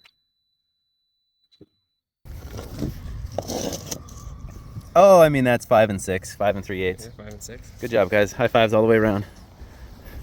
It is a gorgeous day. So we just snapped out the big rake wall. It was 44 feet from here down. Let me just show you how we did that. Here's what we got. We are 2 stories high. So first floor, floor system, second floor, plus heel stand of the rafter. That is the top of our roof deck. And then from basically like this point out, so representing this wall height, it'll straighten out. And then right here, we have another gable. Anyway, that doesn't matter. So we story poled it, laid it out, did the math. That is the roof sheathing point. So top of rafter there. So that's 2 stories high. On this end, this whole area here is vaulted. So this is the first floor wall height. So there are 104 and 5/8 studs. So it's 109 and 1/8 plus our rafter heel stand. Again, the short point there is our roof sheathing. I like to frame the rake walls to the top of the rafter plane. Okay, then we have 16 foot to our 2-story wall here. And I need that and the height in order to calculate our roof slope. So we are 1 wall height, floor system, upper floor wall height, and that establishes right here the top of the second floor walls, standard height walls, and there's the heel stand of the rafter. So then all I did from this point was swing an arc the rafter length, swing an arc from that point, swing an arc. When we did all of the math and checked, we were within 3/16 of the full height, which now I forgot what the full height was, 300 inches, something like that. Snap here, snap there. We always measure 3 1/8 parallel. So this line is actually top of stud, underside of double top plate. And so that back roof plane is gonna come all the way up, and here's the peak. We're also gonna have a wall that has big rake wall and tapers down on this side. So anyway, we're still a little constrained by the LVL studs, but we have enough of them. This just lets me lay out bottom plates. Originally what our plan was to just frame all the walls and then start stacking them like Legos or putting them together like a puzzle. But now I think what we're gonna do, just because of schedules and materials, we probably will frame and lift this wall, brace it really well, and then that gives us a lot of room, because you can see this is gonna take up this entire deck all the way all the way to here and down, and then the back is another rake wall. So anyway, I got a phone call. Hey, top of the morning to you, everybody. So look at what we got. It showed up way later than it needed to, but also 2 days earlier than we expected it to. So try that one on for size. These are 18 foot 2x6 Roseburg LVL studs, because we got a bunch of, oh nice, right, sneaking it right underneath that. LVL studs, 18 footers for our tall walls, and then this pile over here are 24 footers for the tall walls. So guess what we're doing? You guessed it, we're building tall walls. And Brandon's over there blowing off the floor to get a dry spot. We got to snap some lines for that section. It basically mirrors, I think I said that yesterday, it mirrors the other side, but it is a gravy wall. No openings, all studs. We are recording. So everything will be to the black line that's the bottom plate. Because I have a story to tell you about that. Okay, 218 and 7/8. I don't know what that other mark is. 218 and 7/8. Then let's go, Brandon, and let's snap that line. It should be right on the front. Yes, blue. Good call. Good call. This is the top of our double top plates upstairs. And I'll pull it real tight, or you can. Like it? Yep. Okay. I'm going to measure from the outside of our story pole. So this is the span of the upstairs roof, 238.5. Okay. I got crayon. 13 and 11/16 was our height for the rafter. So 13 and 11. And I'll show you how we do this. Since that's right on the groove, we'll see how this works. So we have 238 and a half. We want to divide that by 2. That is the run of our upper rafter. So 29.78 pitch. Our diagonal is 137 and 3/8. 137 and 3/8. So 13 and 11/16. And I came over 5.5 because our seam is in the way, and I tacked the nail. So what I'm gonna do, if you just film just that for now. 137.6. Look at this wide stance. Okay, I'm gonna go farther because Murphy's Law. Okay, 137.6. So that is the center of the upstairs peak. And if we wanted to double check that, I'm sure we're gonna be off just a hair. If you hook me on 5.5, our run was 119 and a quarter. Burn 5.5, yeah. I was like, no! All right, so we are an 1/8 off. I call that a win. Yeah. Okay. So what was this number? How did you get this one? That was, we're measuring the outside to that one. Okay. And then it's divided by 2. Okay. And I went ahead and just calculated diagonals. Yeah.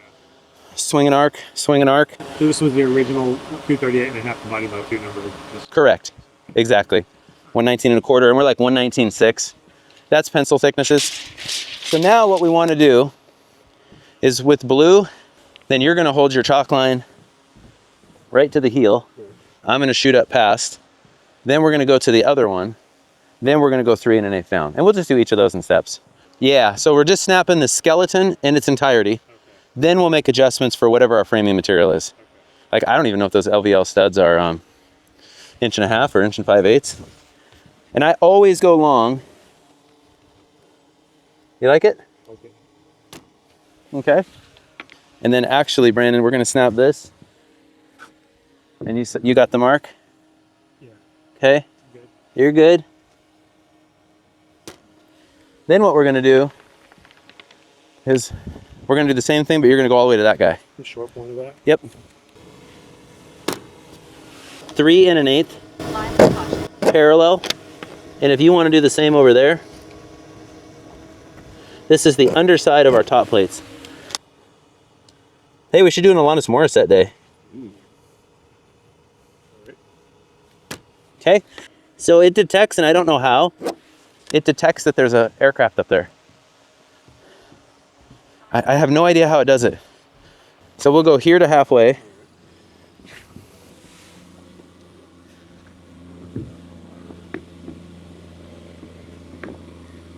I'm good. Okay. I do want to get hairspray and spray those. Yeah. Yeah, see, there's the airplane.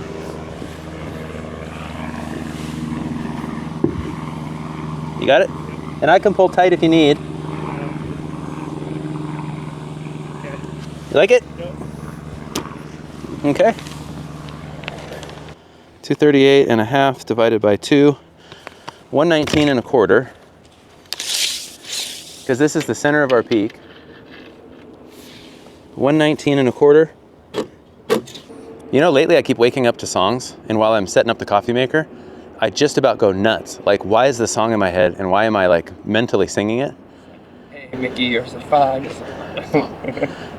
That song is good. No, I never seen that one. Nikki's name is Nikki, so I never say. People always used to say though, when she introduced herself and Scout at the dog park, they're like, "Did you say Mickey and Gout?" And she's like, "No, Nikki and Scout."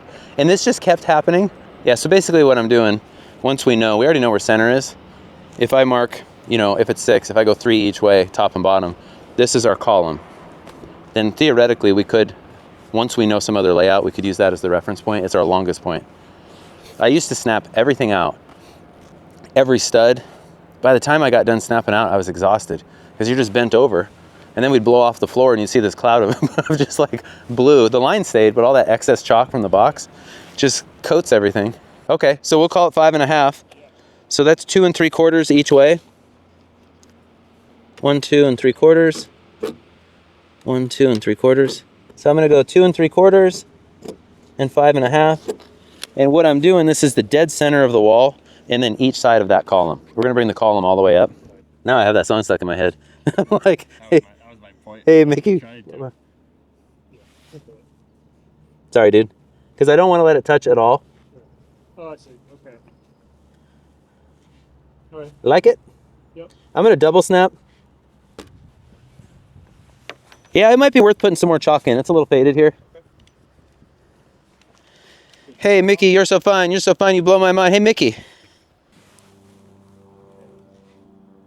Giddy up? Yep. Okay. And you know what? It might be worth re-snapping this one once we re-chalk the line. Because this now we have our skeleton. This is really the reference point, because it's our biggest. Because some of these we might actually snap our long ones, or at least the king stud trimmers. It's easier, and then you can block out from there. Yeah. Okay. Giddy up, dude.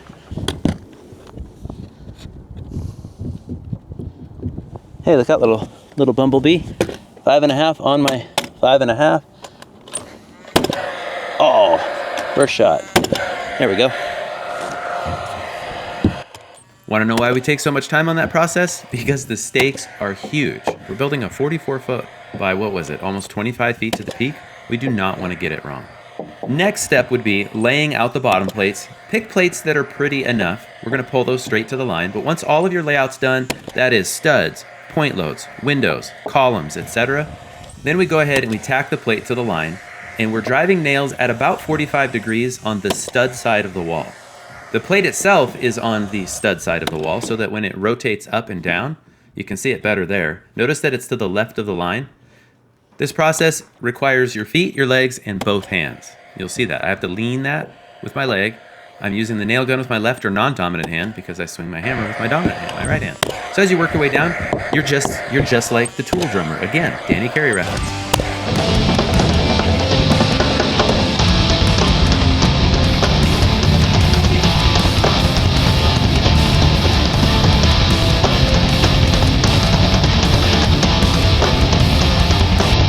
I mean, he makes it look so easy. All right, underside.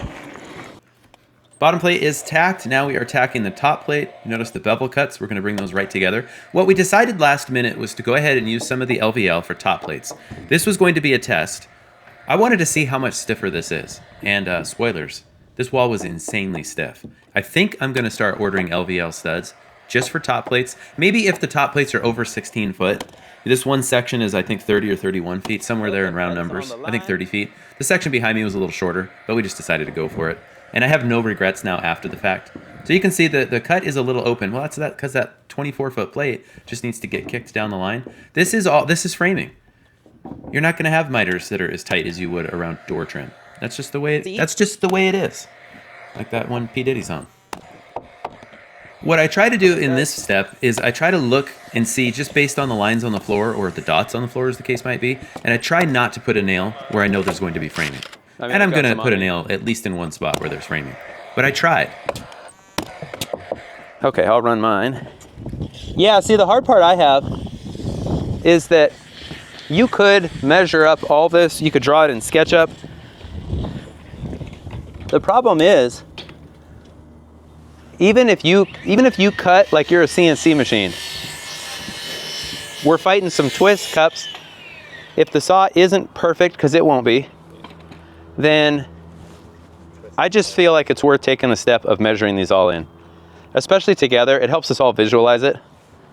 Okay, our first one is 13 and 13. Smooth move, dude. Because people don't understand that the horizontal number with the math becomes a diagonal number. As long as everything's square, then this should stay parallel to the end. Okay. But by showing it, then people are like, oh, okay, Kyle's measuring this much. And that good-looking guy in the white pants, he's measuring this other one. 18 and 3/16. Yep. Long point, and that's a king? King, yes. Okay. Do I do the cripples? Sure. 24-12. Okay, I'm gonna guess 28-9. Oh! Pretty close. I'm just showing off. Everything else will be way off. 57. And 11. Okay, I'm going to say 56.9. 56 and an 8.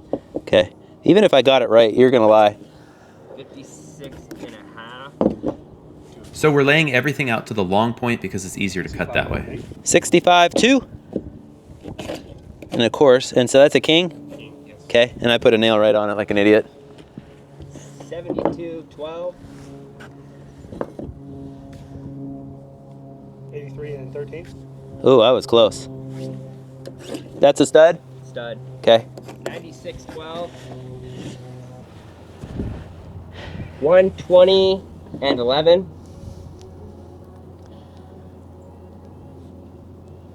139 and 1. Oh, I was close. That's just a stud as well. I'm just going to keep saying that. And that's a stud? Yep. So if I go, Kyle, if we both reverse and go off of this backside of the glue lamb post, since we snapped that all parallel and square. 22 and a half. 25 and 15. 25 and 15. 25-15. Okay. Double king. Okay. 19 and 11. 22 and 11.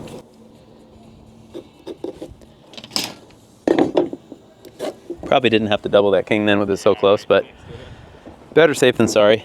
13 and an 8. 15 2. 15 and 2. 1, 5, 15, and 2, and that's a king? That's a king, correct. Okay. 21, 4. 24 and a half. Stud? Stud. Stud. Yeah. Stud. 107 and 7. Ooh, the end. 107.7. Stud. Okay.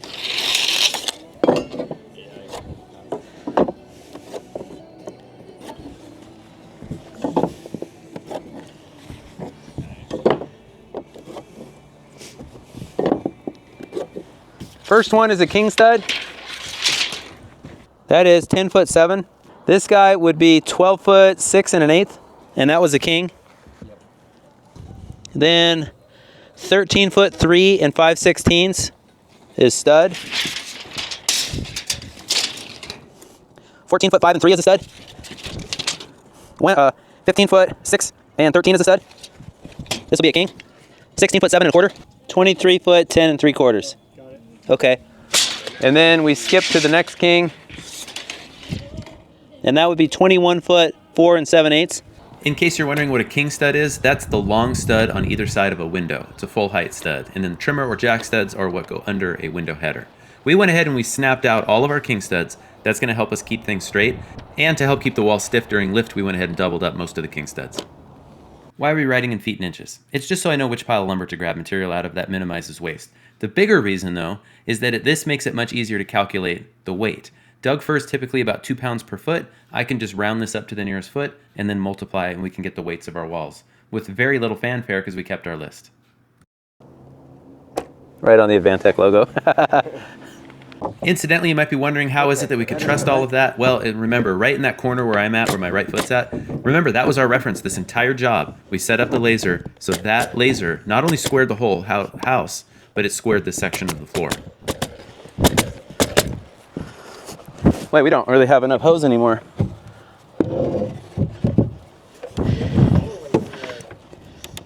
There's a little better look. So on the That right-hand should be side, okay that for king stud now. went full length. On this left-hand side, I am wasn't nailing the this far away trimmer from or jack the stud to the king stud. Now, I have a different way of doing this. Some people want to do this all on sawhorses. They do things with it all sideways. I lay it flat so I can use my considerable weight to hold everything nice and flat. And on a couple of these, you're going to see that the trimmer had some curl to it. We're using up scrap 6x. This rake wall does not need a header, but we just get kind of sick of arguing with inspectors, and so we just put them in. I remember having to take one out, and I was like, really? Okay, it was just quicker to take it out than to have our engineer write a letter. Okay, and we snapped the long point of all these kings, right?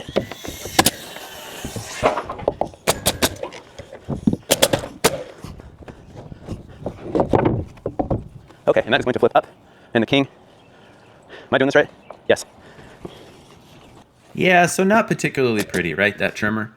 Basically, that trimmer or jack stud probably came out of a 16-footer cut in half.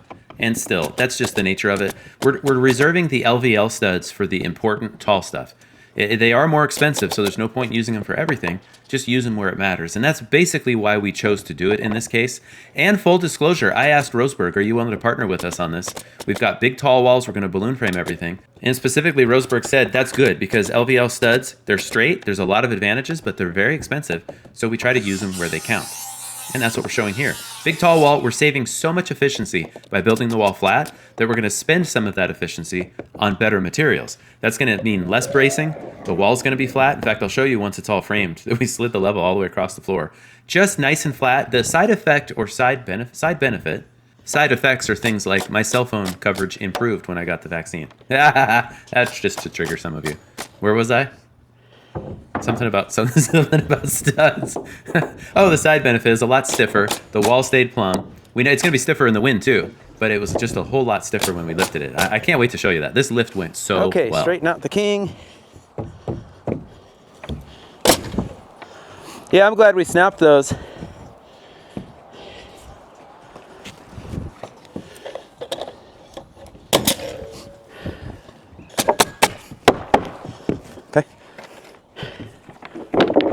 Okay, so double, gotta flop up like that.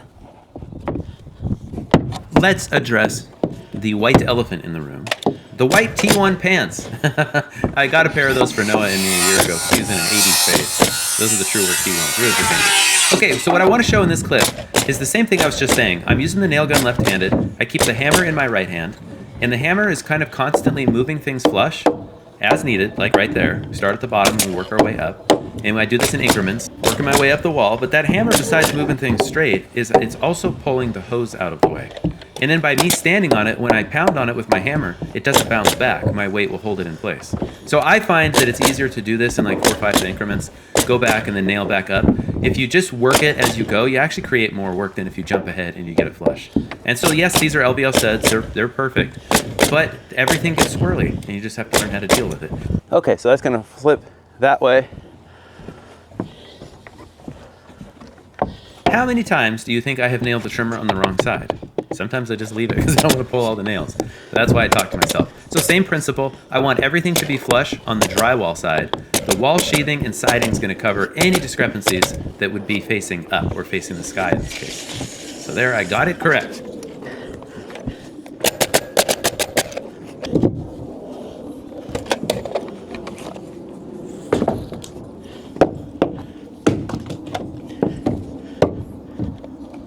Come on. Come on. Some of you are experienced framers and you're thinking, well, now you have a double king stud. How are you supposed to connect it? Wow, I just answered it for you. By the way, that was the cutoff from that glue lamb post. Always order everything just a little bit long, and then half the time they give you the extra length anyway. Those are 5-inch Simpson Strong Tie SDWS timber screws. And do I keep the impact on me full time? No, I do not. But when I know it's coming, I always have the screws in my bags, at least like 3 or 4. But we just keep the impactor close by. You can see it there in the background because I know I'm going to need it again. Okay.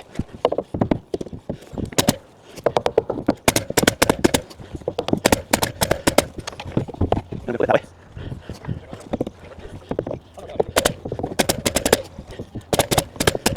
Some of the cheapskates amongst you, the viewership, are thinking, wow, that's way too many nails. Well, don't forget, this is a 2-story wall that we're going to lift.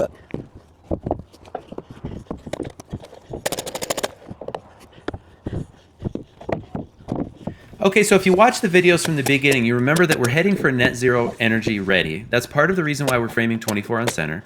And in this case, you see an 1 3/4 by 9.5 or 9 1/4 LVL. That is more than stiff enough for the load, and it allows us to put more insulation in. So that's part of like the focus on efficiency. Something I really like about doing it this way is I can order LVL in odd sizes like 11 feet or 13 feet, and it is a whole lot lighter, way lighter to pack 1 3/4 LVL than it is 4 by 10 or something similar.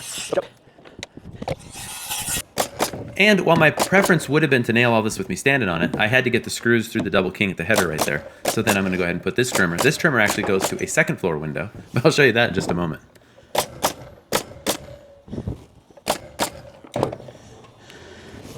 Hello? It is. Oh, I don't know if I can do it today. We're kind of on a time crunch at work. I wish I could. I probably can, but I won't know until probably like 3. Okay, perfect. I sure appreciate it. Yep, have a good one. Bye. Tell your mom to stop calling me at work.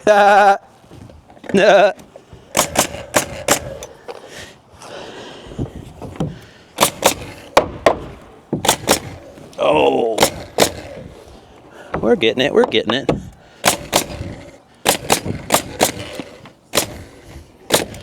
Stay out the way, hose.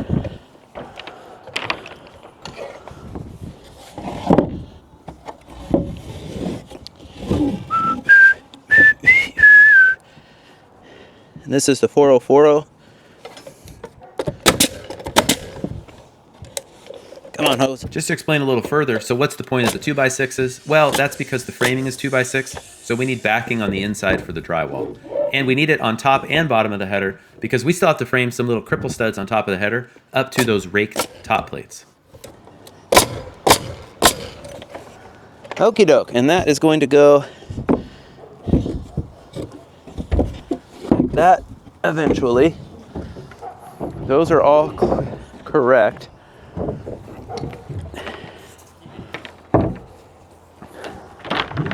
Okay, I'm gonna flop these this way.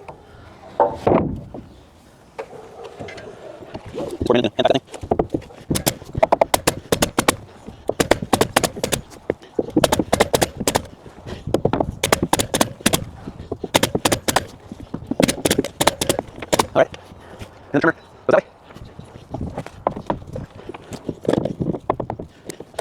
Okay. Reload, reload. Look at that big, beautiful beam.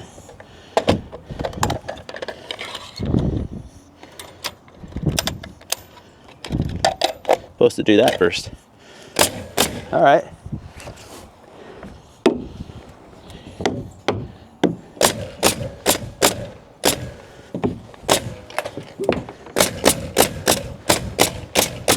Okay.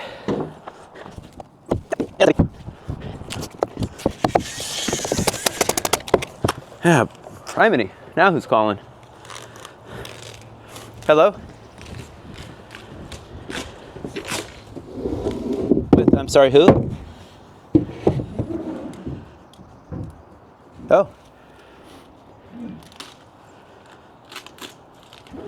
Oh, awesome. Are you coming today?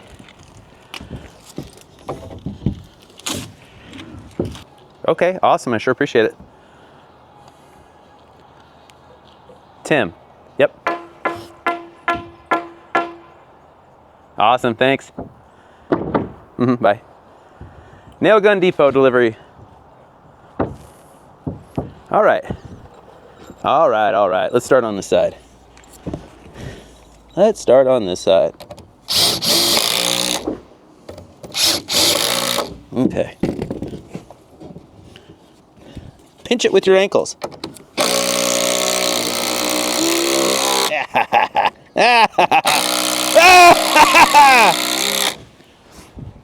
Someday I'm going to be a voice actor.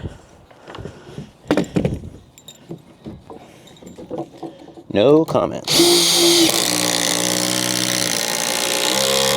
Nice and tight.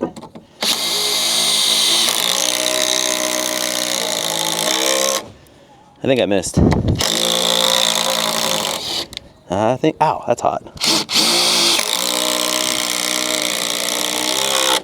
Okay, is that it for doublers and headers?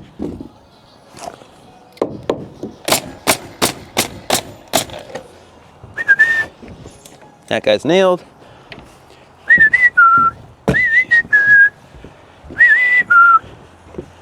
Hey, who put all this stuff right in my way? Oh, that's okay. Now it's in my other way. And that guy's going there. Yeah, I'll just have to get in here and nail those. Are those extra now at this point? Yeah. Come on, Timmy. There we go. Hey, look at that.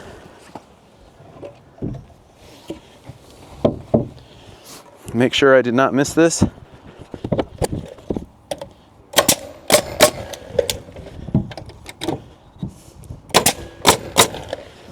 Okay, did that out of order.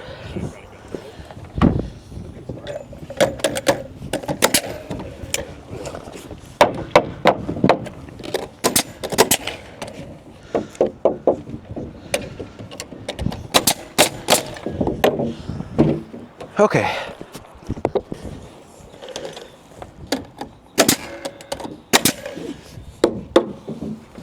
All right, this guy, I think I'm fighting a lack of straight. Try standing on it as well, and small taps. Oh, is that it? Let me see. I thought I saw it. I probably just messed this up. We'll dry line it. All right. Then we'll know when it comes to blocking that we're either are or are not way off. Not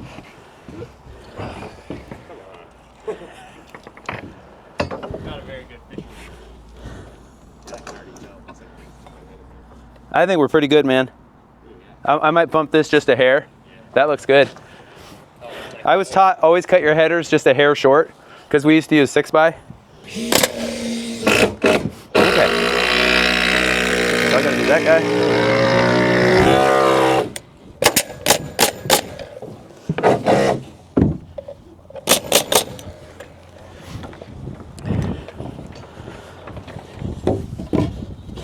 Hey, stay in my bags. Got to get this hook tightened up, I think.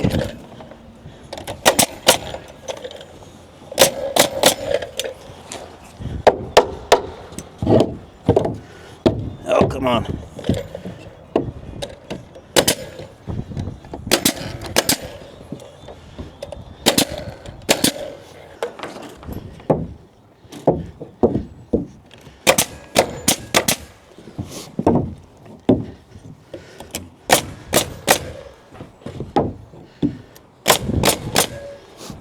That's good.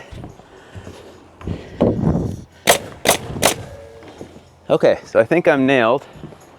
We decided to take this step. See, we're going to lift the wall. There's the potential for the plates to hinge. This actually hasn't happened to us. But in the interest of safety, a couple years back, we decided to start using the Strong Tie SDWC truss and rafter screw. So this screw is designed by being fully threaded. It is designed to hold our rafters or trusses down. And it's essentially, it's not exactly, but it's essentially the equivalent of those littler hurricane clips. That's the purpose. Well, by going ahead and adding a couple to the studs on either side of the rigging points, it just gives us peace of mind about that connection. Now, when we go to actually build the overhangs and sheet the wall, I'll show you that when we nail the sheathing, we nail it 6 inches on center to both of those plates. And that helps keep everything tight. And we've been doing it this way now for about 15 years. Never even come close. No tearing, no sound of creaking. It's very strong. You notice the little shackle there? Thanks, Ben Morton. This works really, really well. I do not recommend it. If you choose to do something like this, you are taking the liability. This is not my recommendation. There, I'm covered legally. All right, here we go. The drone is up. That means we have to hurry because we only have about 30 minutes flight time.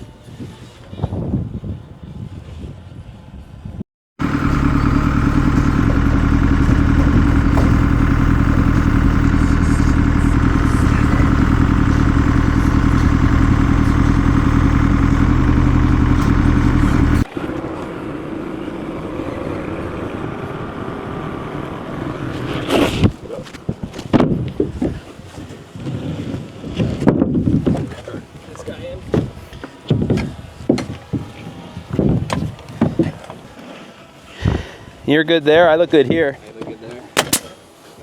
There are some things to know when you sheathe the wall before you lift it. Notice that I'm standing on the panel as I'm tacking it. I never want to tack edges and leave the middle loose because that can actually create tension in the panel. Kyle and I are going to work on making sure everything is nailed where we want it to be. Brandon's going to go ahead and tack the panels. Now, you're going to notice already, I don't know what we did, but we got that one stud off, and of course it lands on a panel edge. Murphy's Law, again. Another point I want to make is that by standing on it and tacking it throughout the board, that's going to be at headers, sills, all four corners, and then usually to studs somewhere in the middle. What that allows us to do is keep the panel nice and flat, not just get rid of any bubble, but also keep the panel flat as we're nailing. We want that panel tight to the stud because it's the panel's rigidity transferred through the nailing that protects us in an earthquake or high winds.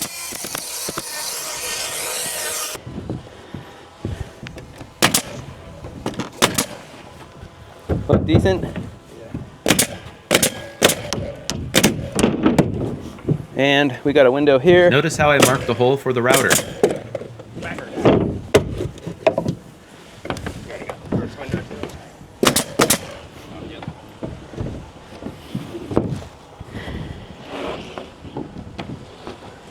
How do you look? I could comb a hair my way at the bottom. Not splitting my stud. Okay, I look pretty good up here.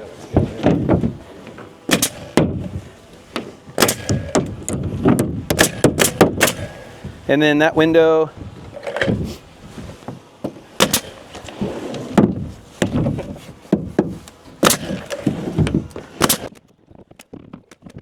Again, it's not rocket surgery, but by Kyle and I working together and communicating, we're making sure that if panels need to be adjusted here or there, whatever the case, if you're a framer, you know, there's always little bits of adjustment. If you're a homeowner getting ready to build, you just got to be looking at every single thing as you go, but it becomes second nature and it doesn't slow you down.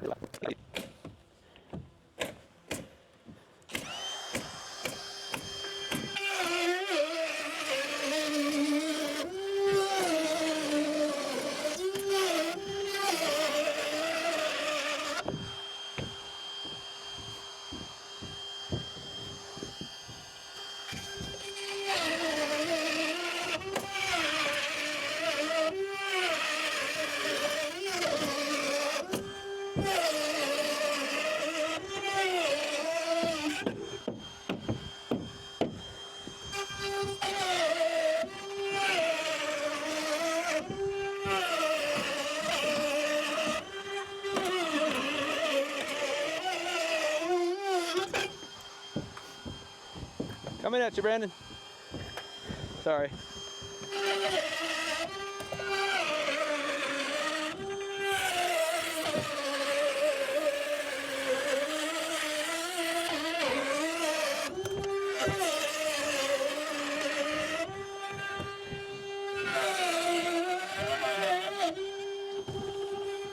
It kind of worked.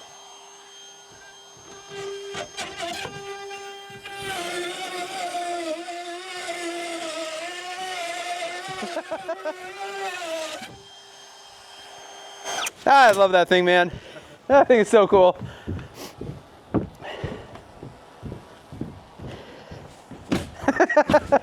I really need to learn the moonwalk.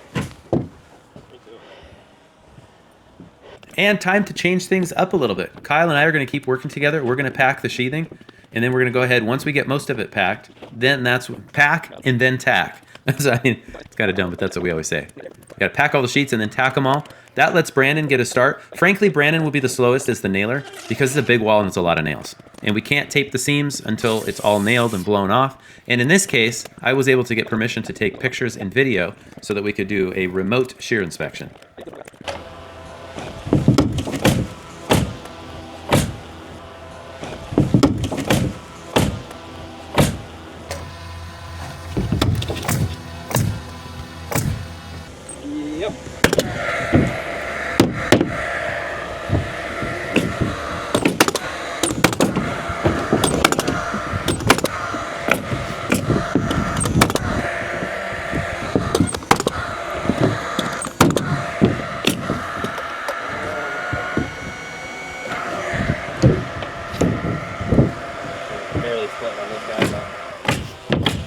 We could pop those nails and try to beat it over a little. It's that same stud we did in this one. Remember how we had like barely any?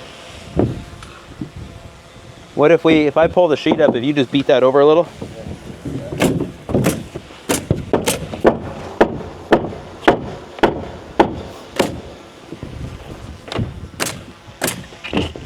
Like it? Probably have to land that here in a minute. Yeah, let's love it.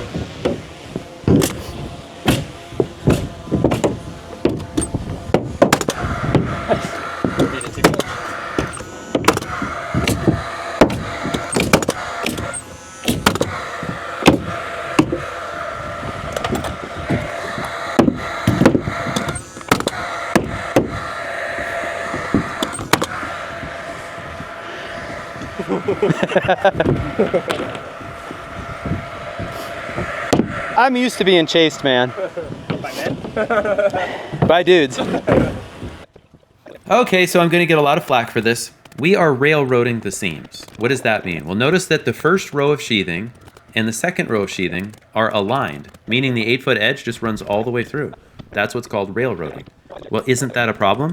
No, it is not a problem because technically this entire wall doesn't have to be sheathed to meet the earthquake standards here. We get a lot of benefits by fully sheathing them, and so ultimately it's more cost effective to do it that way. So the reason I mention that is this wall is then technically over-designed by quite a bit. Our engineer said, don't worry about it. The APA notes show, and what is that? The Special Design Provisions for Wind and Seismic. That's an NDS reference, I believe. Go to the American Wood Council and go ahead and download it. It's free and you can read it. It is true that staggering seams, which would mean that every other panel would stagger up or down, not every other row, although that's true as well. But technically, you would be offsetting the center of the panels. That will deflect about 25% less in the way that we're doing it. So the way I think about that is, if I deflect 1/4 inch, you would deflect 3/16. Again, as Jerry Seinfeld said, the difference is quite negligible. What Tor Madison, structural engineer, says in his book is that instead of staggering panels and going through that rigmarole, you can either tighten up the edge nailing, or you could use a little bit bigger nail. So what we elect to do is just make up for the differences with nailing, because there's really no additional labor that way. And then when it comes to taping the seams and everything else, well, once we know that first row is good, it's going to align with everything that we want it to align with, well, then the second and third rows do the same. Sometimes you'll see us staggering panels, alternating rows. To me, it's all what works best for the sheathing, since I know that we're way stronger than we need to be. And not to mention, this is one unit. This is not a first floor wall, a second floor wall, and a gable wall. This entire thing, like, there's no first floor that's sheathed, then floor, then upper wall, and then gable truss.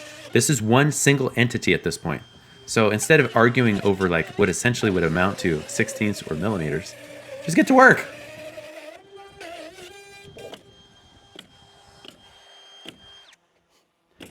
We have been routing walls since 2001, I know, because that's the house that the Twin Towers came down. That was the very first house we had used a router.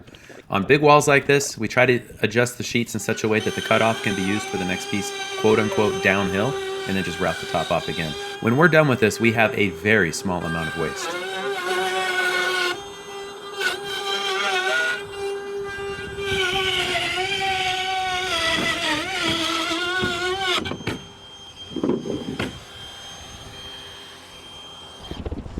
A clean job site is a safe job site. That dust actually does get pretty slick, even with really nice Nick's handmade boots like I'm wearing right there. That's right, those are the Wood Butchers.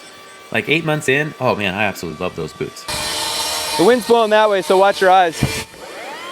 I will let you in on one of my pet peeves. One of my pet peeves is when you cut out the window holes and you leave the sheets there and you don't blow out the dust.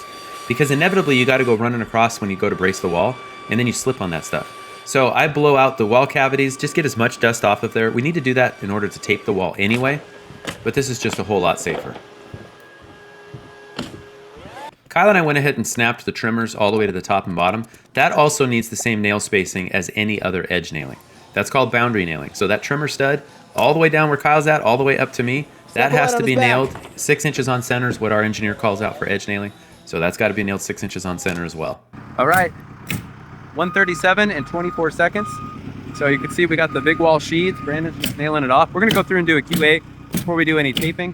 Then we're gonna tape all of our seams. Something you probably noticed right off the bat is that we hung all of our sheathing vertically and we did not stagger the seams. It doesn't matter because all of our panel edges are blocked. The strength axis that you see stamped on the backside of panels does not apply to shear walls. It applies to subfloor and roofing. Roof sheathing, I should say. For those unfamiliar with what Zip System is, it is a Structural One OSB panel that has the weather-resistive barrier integrated into it at the very start of manufacturing. I've seen it in person at the mill. That means that we can tape the seams, and that would be the equivalent of installing house wrap, except with a whole lot less labor, and we're airtight. When you do it though, you should start from the bottom up to the top of the panel, then run the seam left to right, then from that up to the next seam, left to right, etc. We ran them all the way up. Do as I say, not as I do. Make sure you follow the instructions. Will there be an issue? No. But follow the manufacturer's instructions. Don't be like us. Air high five. All right, we did it. These guys are rock stars. You can tell with rhythm like that. So it started to sprinkle on us right as we got the tape down, but the tape is down. And then of course, that came right back out, dried off the panel. So we're calling it a day. Let's get out of here. Nice job, guys. Hey, happy Thursday. So of course we have wet weather. Here's what we're driving into. Trying to keep people out. seriously don't enter.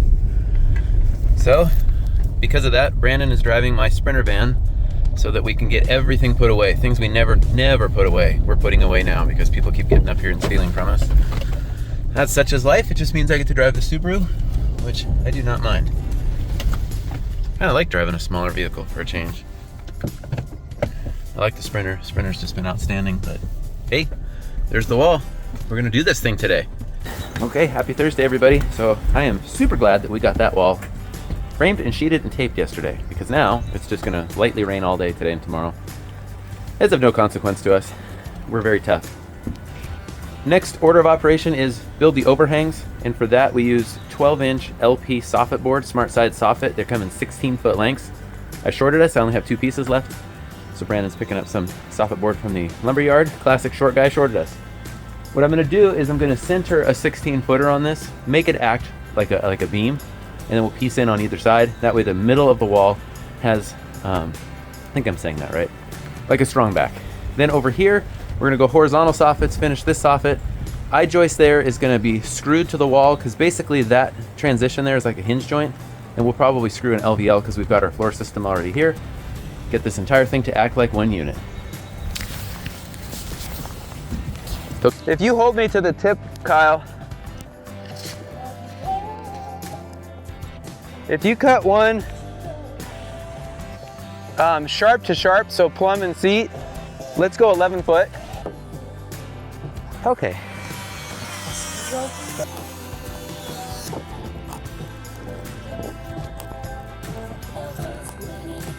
Yeah. And then if you just cut 2 square to square at 13 foot for here. Think of the house as just a series of components that are put together. Well, that's basically what this rake wall is, right? It's studs that are nailed to top and bottom plates, then it's fully sheathed. That gives it a certain kind of strength. Now with the overhangs, the nails that I'm putting in right now, and I'm putting a lot of them, that helps to keep that overhang where we want it to be. Similarly, with these little blocks, I'm going to toenail on both sides. Again, the toenails will help to keep that in place. I like to think of this as irreducible complexity. Maybe you've read about that. For example, the human eye. If we take out any of those components, the eye does not function properly, almost as though it was designed. Well, this wall is not the human eye. I mean, it's just not. But if we take the time with each section, I was telling our engineer, he came out for a site visit last week, that my approach to it really is like the irreducible complexity. You try to think, at its smallest, is it contributing? If it doesn't, let's get rid of it. So that's why I'm just eyeballing the blocks roughly every 4 feet, because we don't need 1,000 blocks. The blocks are basically just spacers. It's going to be the soffit board, that 12-inch by 16 foot. When I nail that, think of that like a shear panel. That's going to help keep this overhang nice and stiff. Now don't forget, we already double top plated right to the top of the rafter plane, and those are LVL top plates. Well, when you see this wall go up, I hope you're as shocked as I was. I mean, it was like way stiffer than any other wall that we've done. All right, 17 inches.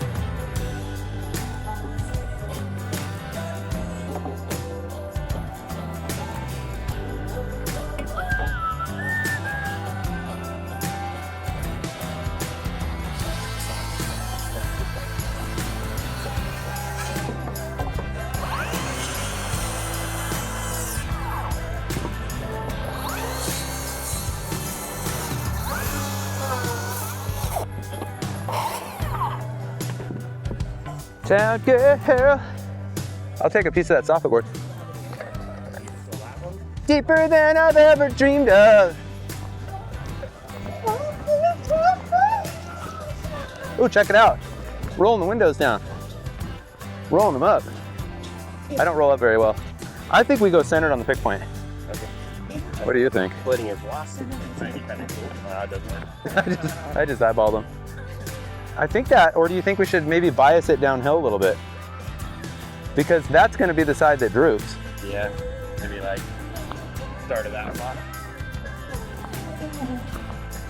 There's even more, huh? That's what I'm wondering. Should we go from that lower block?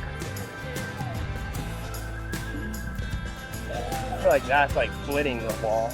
See, Mariah Carey didn't need auto-tune. Yeah, I'll take care of this. I'll tack it and get you a number for the upper. And speaking of the LP soffit, by the way, not sponsored, but we've been using this stuff for probably 15 years, maybe more, I don't know. Basically what we're doing is like we're building a shear wall, but now perpendicular to our wall. So that's 12 inches wide, 16 foot long. We're gonna do this the entire way up and down, and I'm gonna nail that 6 inches on center across the top and across the bottom. That is going to really stiffen up the wall. It's not gonna get rid of all sag or anything, but it's gonna provide a lot of stiffness. What's really great about doing it at this stage is that once the eaves are up, they are nice and straight. That's a piece of 5/4 by 8. That's going to be our barge board, or fly rafters is what we call them. We're gonna go ahead and install them after the soffit's in. That way we can lean in with the gun and nothing's in our way. All right, so here's how we connect up the rake wall at the top. A little TP37 by Strong Tie. And nothing special about this, not a structural connection. So some siding nails are low profile. What that does is that keeps these joints from opening when we lift the wall. The rest of this will stay. There's no point in strapping over the top because we want to nail our roof sheathing to that. And these little guys are just like 70 cents a piece. Stand by you forever.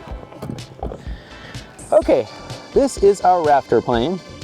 I want 1/2 inch for sheeting and 1.5 inch minimum off the roofing.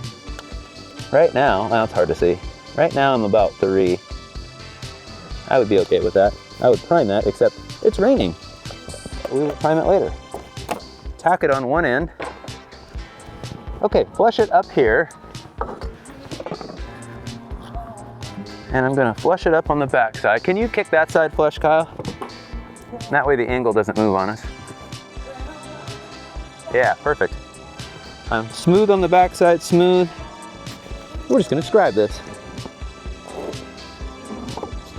You're the only one.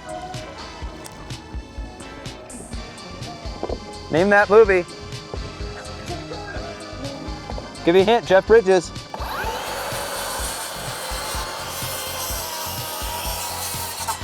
And it ain't the Big Lebowski. Against all odds. All right.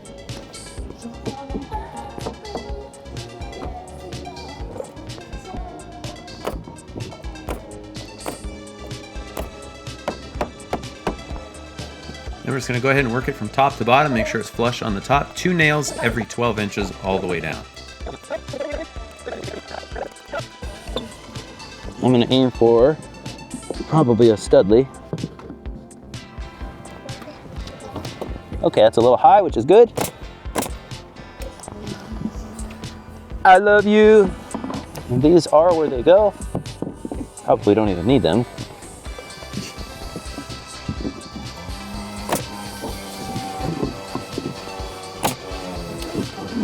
Whitney Houston. Wow, I realized. Yeah, like the 80s, late 80s. Yeah. It's the old Warm 106.9 and Delilah. Yeah, we almost built for her. She's a. Can you pull that way a little? Oh yeah. Okay. So it's, yeah, it's just like a 16 high. But I could try to do.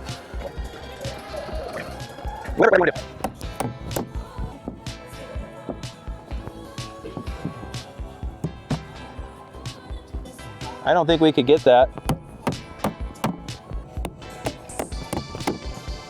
Okay, so let me quickly show you the last thing we're doing on this wall. Ignore that. We're going to grab a longer one. This I-joist is going to be a strong back to come across this, since we have a bit of a hinge joint here. But we're going to go ahead and frame our soffits now. This is just, since we're using I-joist and no bird's mouth for at least part of the roof, our heel stand or height above plate is 13 and 11/16.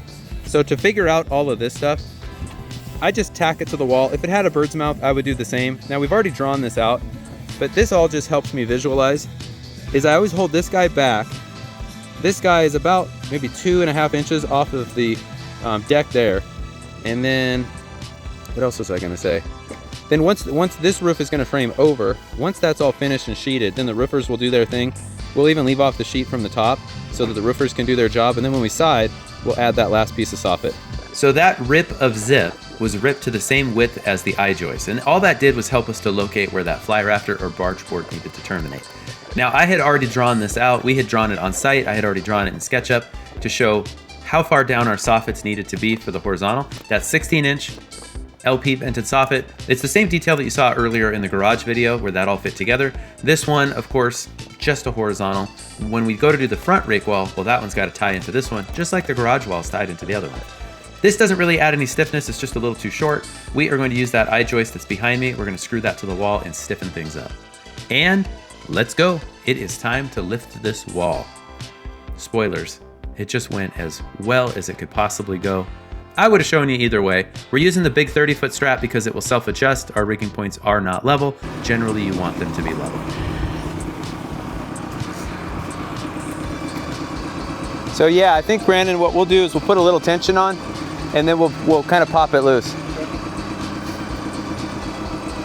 And I can already tell this strap is way longer.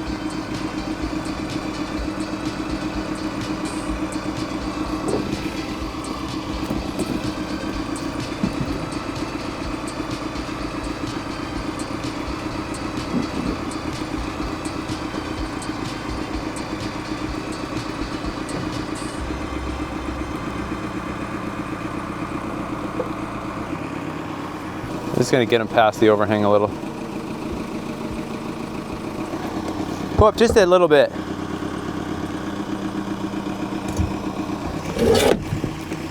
Oh yeah, that's heavy.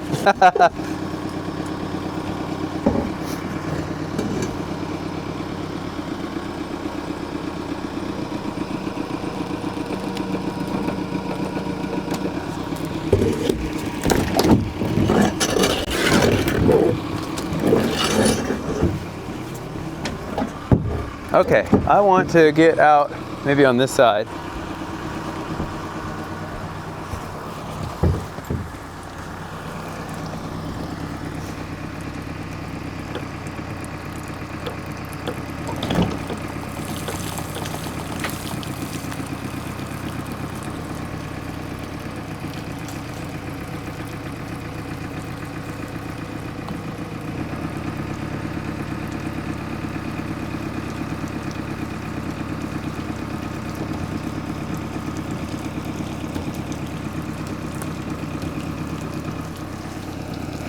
Not bad, dude.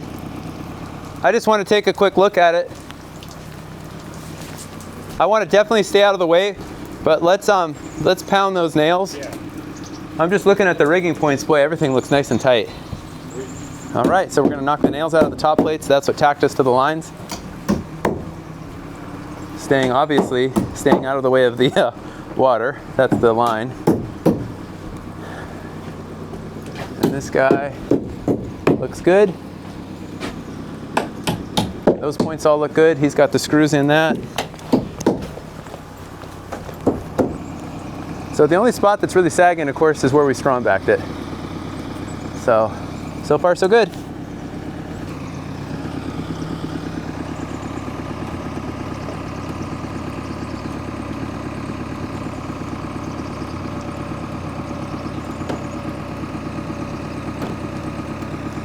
And the chafe guard stayed. Yeah, no problem.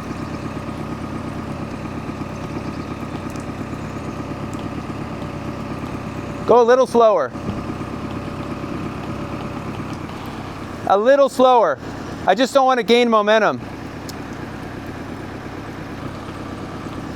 Lean that way just a little bit. I want to keep that corner down. All the toenails are popped already, dude.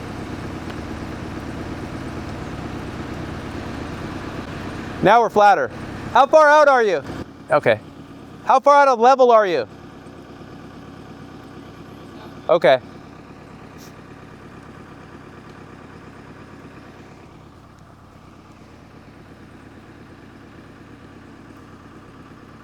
Just nice and slow. Nice and slow.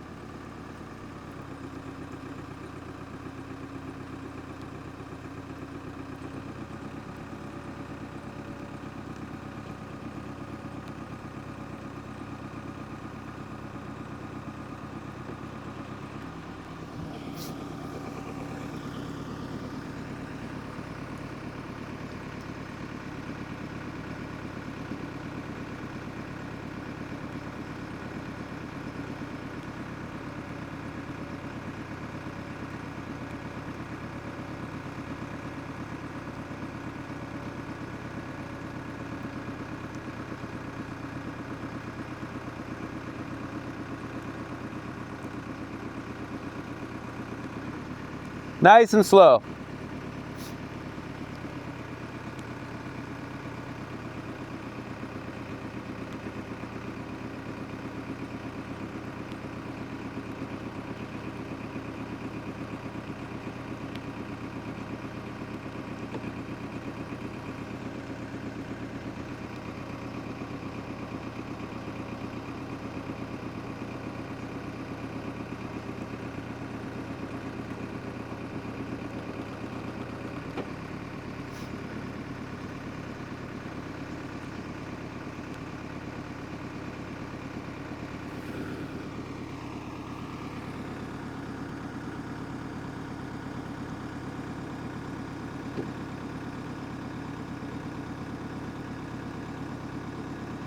Ain't moving. No, boom in. Yeah, it's not moving. There you go.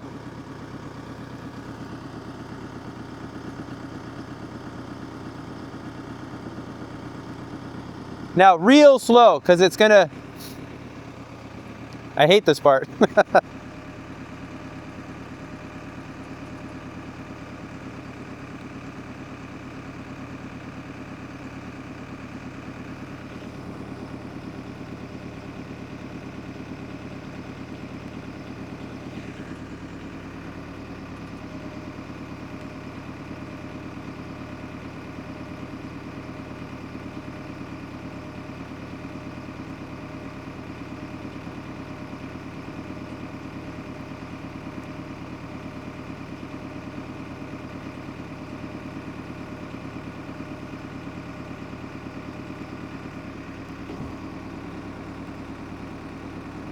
Okay. It always gets scary in the machine when you're the guy looking at it.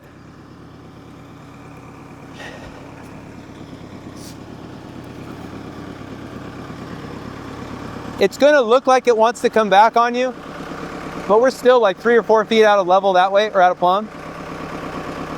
I'm trying to get the where it's attached at the forks right where we need to be. So I think I'm gonna boom in just a little bit more.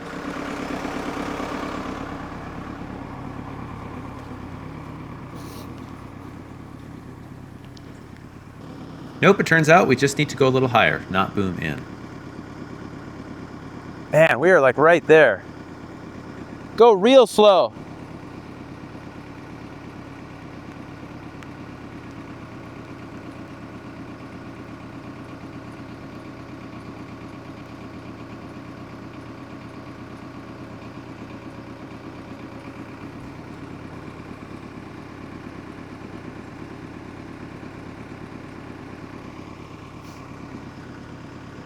I just don't know if we could push it.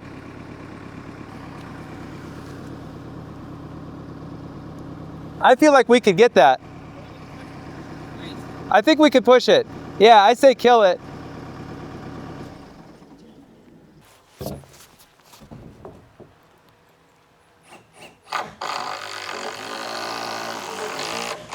Okay. There we go. Stayed pretty stiff, huh? Yeah. Okay, we're right on 4 there. Oh. Oh. Wow, that was really moving. That moved a foot. Hey, look, I think you're good. 4 to 6 feet. Perfect.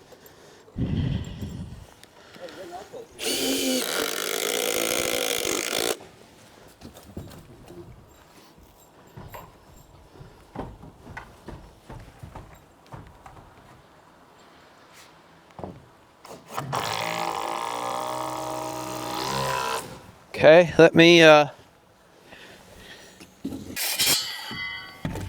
come to me about 1.5 inches.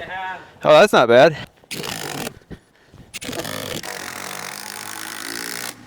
Right on.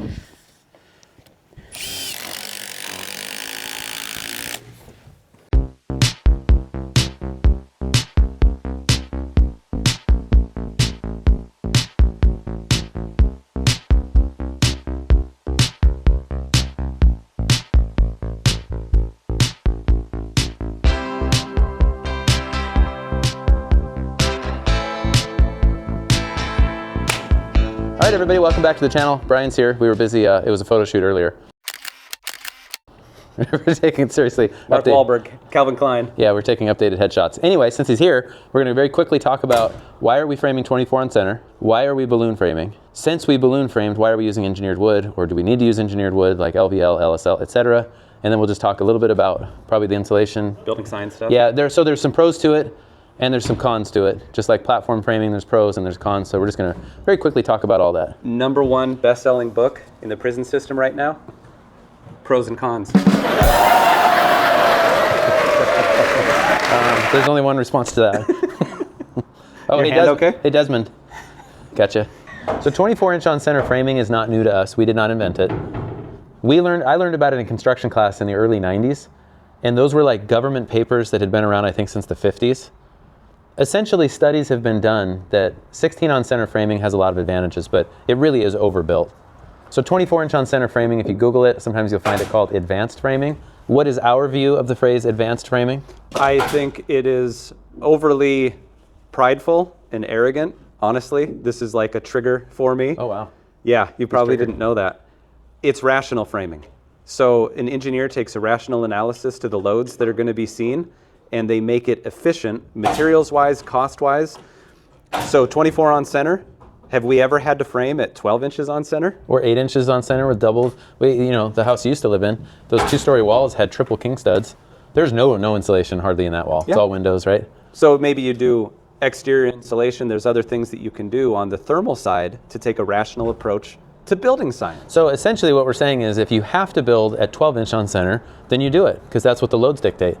We don't have to do 16 centers here because the loading is small. In fact, frankly, 2x4 construction is strong enough for gravity loads and wind loads where we're at. 2x6, state of Washington, I think went to in the late 80s for insulation. For insulation, and it's going to make your plumbing easier. Yeah, Everything there's a lot is of advantages, easier. but structurally, we could still get away with 2x4 construction. We're 2x6, so let's go 24. Yeah. We're not, and because of the stiffness of this wall, one other thing I forgot to mention on the balloon framing is that the floor system itself is like a beam on its side. It's a diaphragm. So these tall walls, the winds, that's not an issue for us. Yeah, they have to restrain it. It's just like this entire floor system is this beam. So there's no disadvantage in that sense in balloon framing. So try pushing this wall. Oh man, do you remember the Far Side? School for Gifted Kids? Yeah. And the kid is pushing it and it says pull. Yeah. Oh man, that kid was destined to be a framer. That kid was me. What is balloon framing? So balloon framing is, instead of walls, floor, walls, floor, Which is etc. platform framing. That's platform framing. Lots of advantages to that. All the studs are pre-cut. Balloon framing is we're going from the bottom plate all the way to either the roof plane or the top of the upper floor walls. So the reason I like to do that is that we're going to build everything flat on the ground and tilt them up. We can frame the upper and lower floor walls at the same time, sheet them at the same time, since they're allowing us to take pictures for shear inspection. Mm-hmm. We're taping and rolling the tape. So we get 2 stories height of wall in one shot. We lift it with the forklift, we brace it, it's ready to go. So I call this modern balloon framing. I don't want to digress too much, but kind of the history of balloon framing is they used to do timber framing. And then they went to balloon framing and it was a pejorative term. Like it was actually negative to build that way. You're eliminating a hinge in the middle of your wall, which is a nice thing structurally. Why is it safer, would you say, to do balloon framing, at least for us, given our equipment? So we have balloon framed this entire house, which means that when we frame the floor system is going to ledger into the studs, just like a deck ledger, except with smaller loads. We don't have to guardrail anything. So all that time that we normally would frame platform walls, we would attach guardrails at that point, lift the wall so the guardrail was ready for us. We're trying to eliminate working at heights. Right. The only really 2 ways we can do that, or 3 ways, would be fully scaffold the building, wear personal fall protection, which is a hassle, or guardrail, which is actually pretty simple and we kind of like that. But by balloon framing, now we have eliminated all working at heights except to tie the walls together, and we have a basket for the forklift that's OSHA approved, so we just send it up there, nice and safe, stitch up the corners, we're good. No scaffold work, no ladder work, really. Right. So one of the reasons they got away from balloon framing is much of the building code is devoted to fire safety. Yes, there's the energy side, but ultimately we want people to be able to withstand a fire. I mean, think about the Great Fire of Chicago, London Fire. Well, remember when we were going to OC in the late 90s, the apartment complex in East Bremerton that burned. There was no fire stop between. Exactly. So what we have to take care of with balloon framing is at the floor and at ceilings, we have to make sure that it's fire stopped. We essentially want every cavity to be its own thing. So that right there. Decent spot. That was like a V13.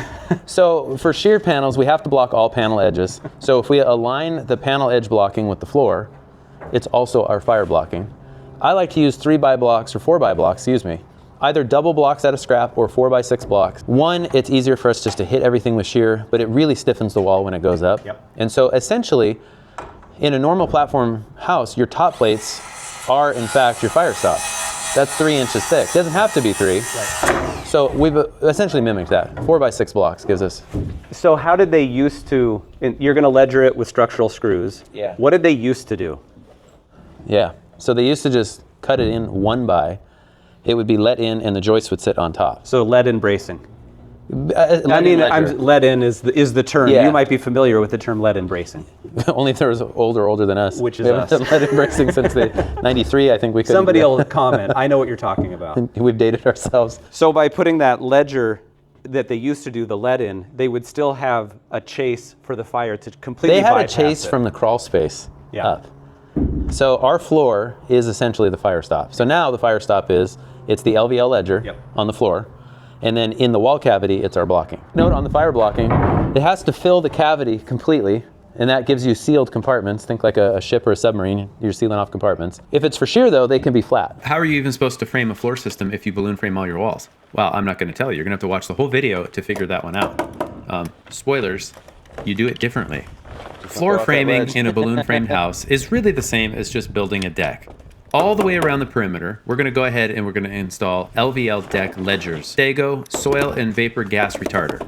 We're going to go ahead and cut rips that are about 2 feet, and we're going to staple it to the back side of the ledger. Hey, give me those scissors. All that good stuff. I wonder what's inside. Scissor me. Hey bro, give me those scissors. That's a good catch. Because I kind of don't want to carry them in my tool bag. Quick, before we get into it too far, notice that above that header we have insulation. Let me show you that process here real quick. So what is the thing that some inspectors would miss? Where that ledger is, you don't have any air sealing. It's wood to wood. It's wood to wood. There's no way to even block vapor transfer if that happened to be a consideration. But what'll end up happening then is that flap will come up to the studs. Then we're gonna layer drywall over the top, and we've got a continuous barrier.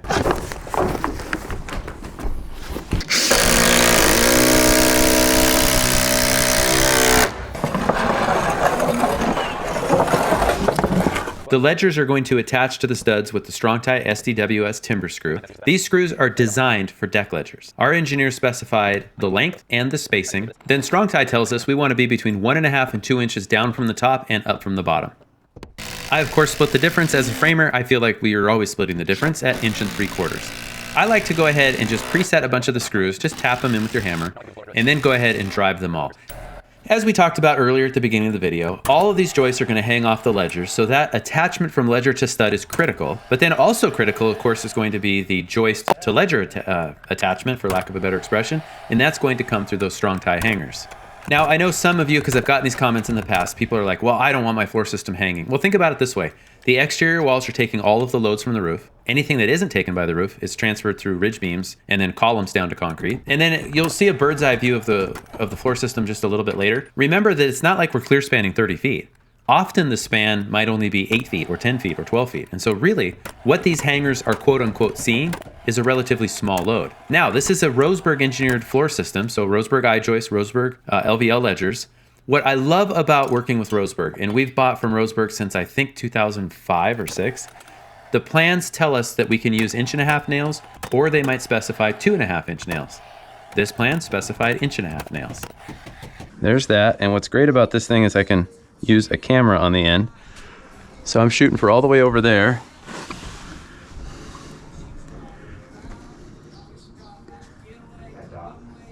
So I'm hitting that hanger right by that post. 32 foot 8 7/8. Okay, that guy. Yeah, that guy's nice and stiff. We'll do that.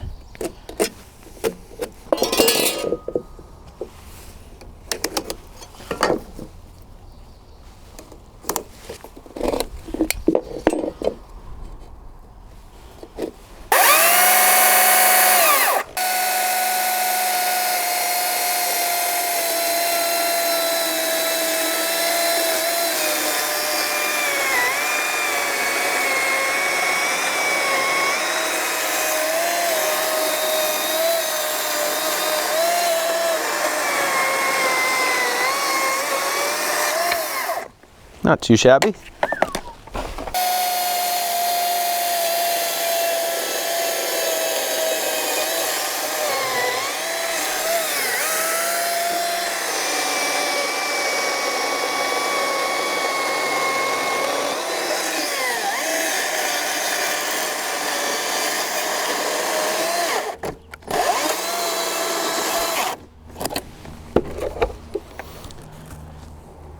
That one looks good. I think so. That's the trick.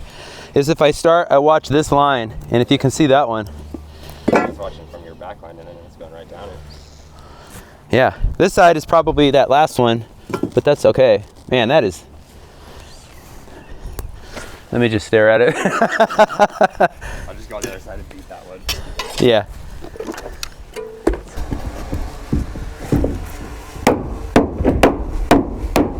And I would toenail the tops.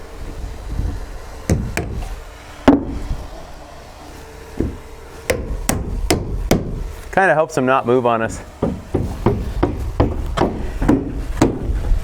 Yeah, the windows are a little bit of a constraint, as well as all of the balloon framed walls. So it takes maybe just a little bit more sweat to get them in place. But again, it's just not that big of a deal. Those I-joists per foot weigh just slightly more than Doug for a 2x6. They are like spaghetti noodles, man.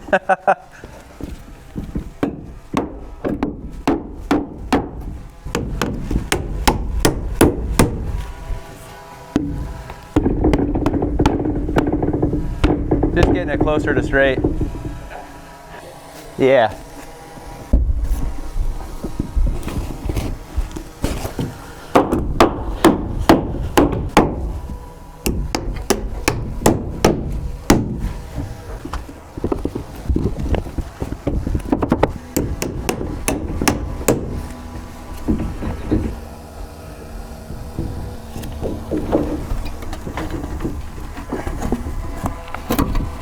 Oh man. Let me there we go.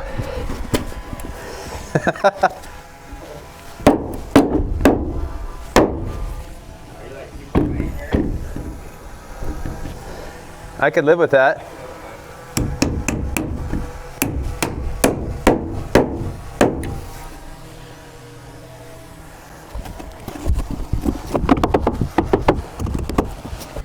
Well, I mean, that didn't take very long.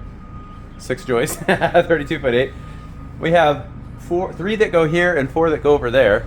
Some little shorties here and then some blocking. So it's gonna turn out to be a very easy Friday, especially because as soon as these joisties are in, I'm out. I'm still playing catch up. Notice on the hanger, as I flip it over, those little tabs toward the bottom that angle down, kind of like teeth. That's what I'm calling them. And then the larger tabs. That's why we're forcing the joist into the seat. This also eliminates any need for glue. I am staunchly of the opinion that glue in hangers is a total waste of time. Gravity's holding it into the seat. Those little tangs, I don't know what else to call them, they bite into the joist. Then I toenail the top so that they don't move. Because if you remember the top of those flanges, not flanges, but the top of the hanger have little angles out, and that helps us to slip the joist into place. Anyway, if you want to glue hangers, do it, but it really doesn't do any good. And I say that as somebody that did that for many years, and then it was like, you know what, if we just install these correctly, they're not going to squeak. And sure enough, they don't squeak. All right, it don't take us that long, especially when the floor is tiny. It's like 721 square feet. Something like that. So now you can see the balloon framing. So we'll all be off for a little bit, and then next Thursday, we'll start the floor and the walls and then the roof.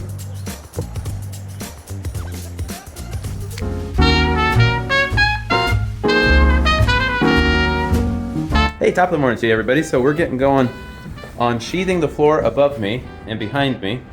However, once we had all of the hangers shot on, I realized I had made a mistake. This floor has always been 2 foot on center. That's what I laid it out. This modified set of plans though, 16 on center. Not a big deal because all the spans are short, except for these 2 joists. The I-joist company said, because this is a 2x4 wall, these are like 31-foot joists, it really needs to be 2x6 for bearing. That's okay. I'm gonna put 1 joist in under the upper bathroom wall. That will reduce the span, and therefore each joist will see less load. And then this section right here, this is just a bedroom upstairs. 1, 2, 3, 4. basically 5 joists. They're only 14'8", so in the old days we used to go 15'6" with 2x10, so I'm not worried about that one, but we're gonna figure out this one, get it added, and then get to work. Such an idiot. Put the nozzle just above the joist. It's less likely to go just spraying all over the place.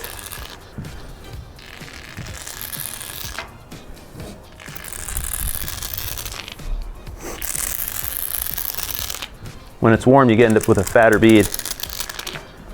Like 64 out right now, but the cans have been in the sun.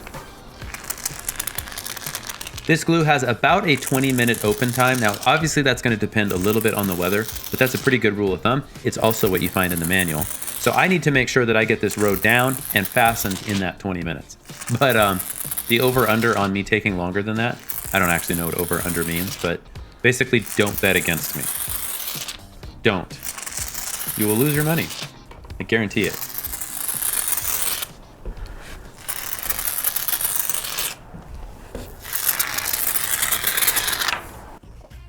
And now for some tips and tricks. Since you know you're gonna go to the other end and start gluing from there again, make sure you bring the glue with you. And thus concludes all of the pro tips that you could possibly learn from me in any given video.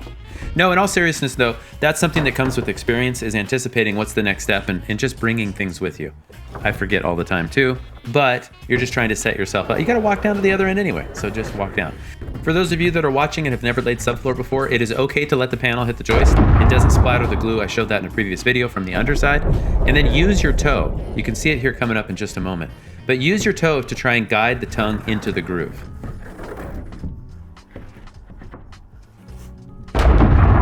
And because this is an engineered wood product, there is such a thing as linear expansion, just like hardwood. We always let woods acclimate. So leave yourself an 1/8 inch gap all the way around. The sheets are slightly undersized to account for that.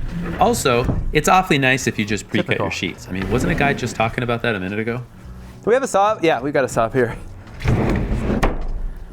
Okay, and we'll do that in a minute.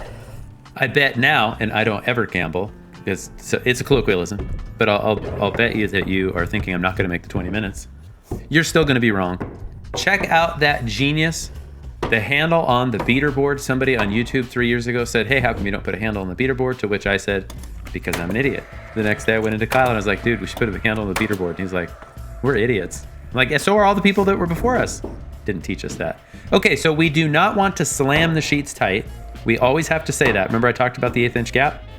But we do need to persuade the tongue into the groove. Notice the gap there on the right. Oh, it disappeared. Oh, it's back. So that's the thing, is as you lay subfloor, you're constantly, notice that there's a gap by the gun, but not at the front. When we go to the other side, that's gonna just rotate right in. So there's a constant back and forth, you're looking at it. Notice I'm not slamming it. I'm tacking it with the pass load because I just don't want to hose at this point.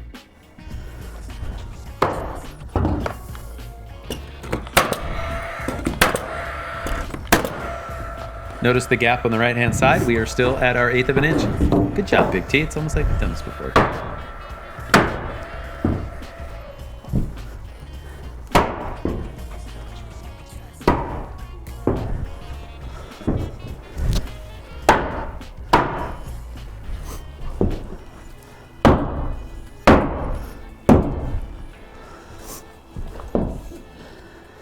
Oh, I think we could go a hair more.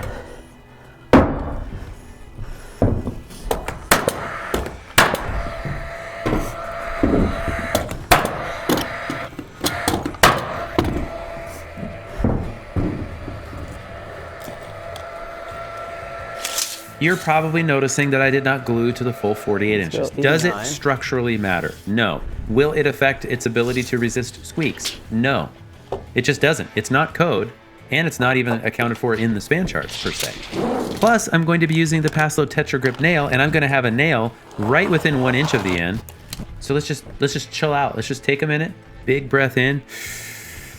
Slowly let it out. See, doesn't that just feel a lot better?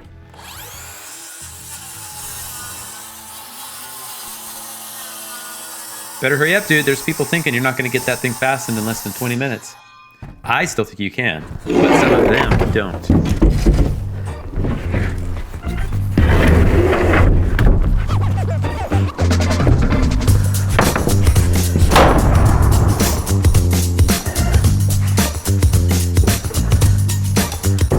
By the way, notice that the sheet is not lying flat. See how I step on it there? It pops up in the front, pops down. Ooh, that's driving me nuts.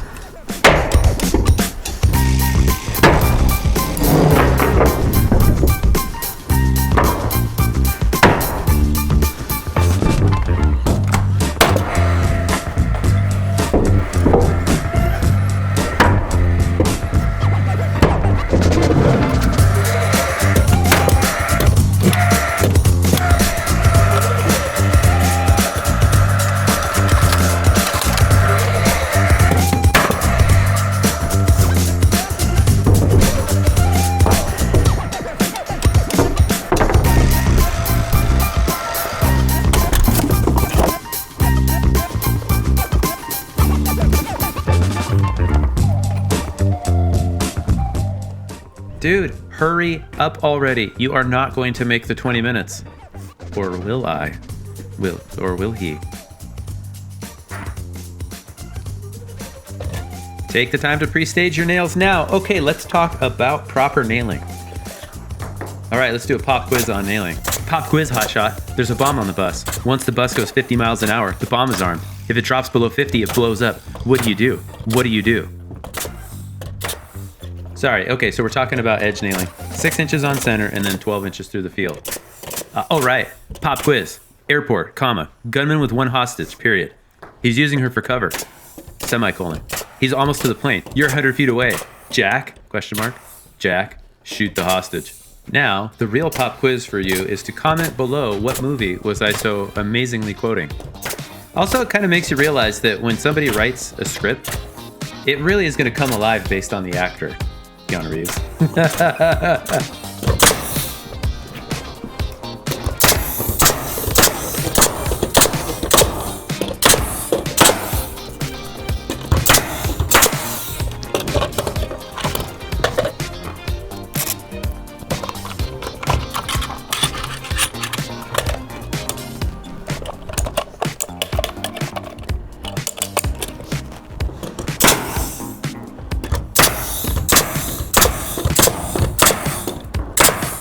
Now, I debated whether either speeding this up or just eliminating a lot of it, or just more movie quotes.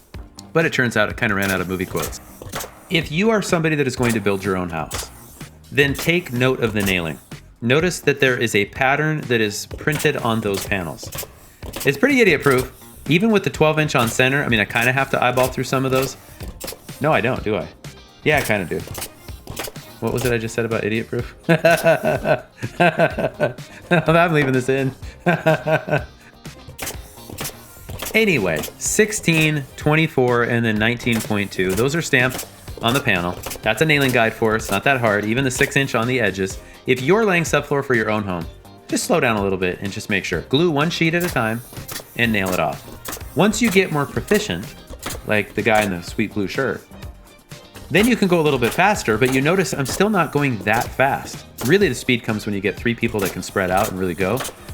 It is better to just be deliberate with our nailing, and then it's just done right the first time. If you are a young carpenter getting started out, you might be paid piecework. Learn how to be efficient, not necessarily move super fast. See there, I have to eyeball those through. I probably missed all of them.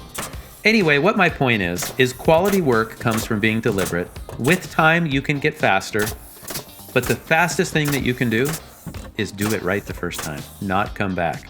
All the old guys and gals teach us that. We don't listen to them. Listen to your elders. And I'm kind of one of your elders now, so just listen to me.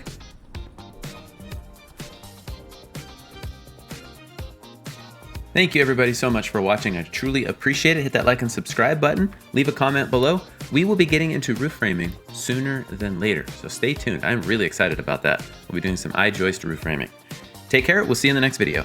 Incidentally, that is a 5.5 by 16.5 glue lamp. It's going to run front to back. The one over there, and well, now it's behind the camera.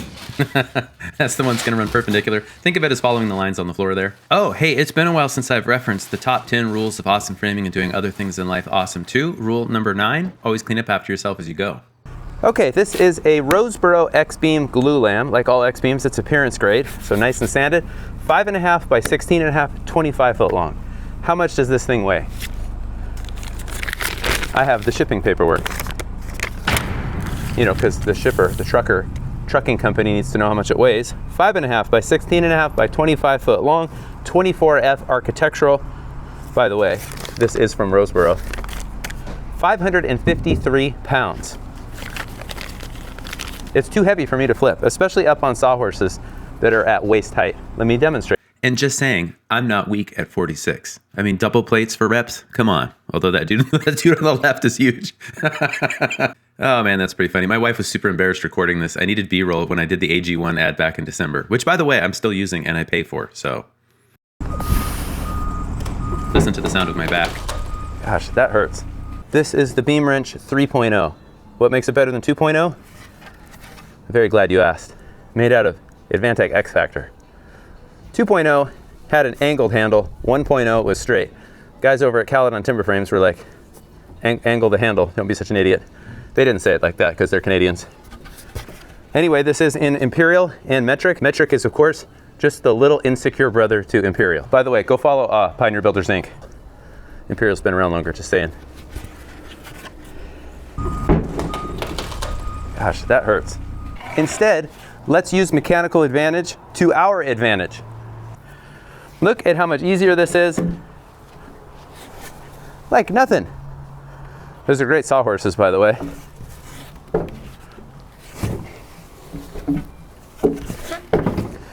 By angling it down, we can grab lower, and then I don't have to reach this direction. Incidentally, those are the Jackass sawhorses. I've got a video on those. Those are the newest set, and I always round the edges over. This is why it's just easier to slide the beam. Okay, here's a pro tip for you. Always order your beams 1 foot longer. You can order them in 1 foot increments. If it has to be a really clean cut, I'm probably going to use a beam saw.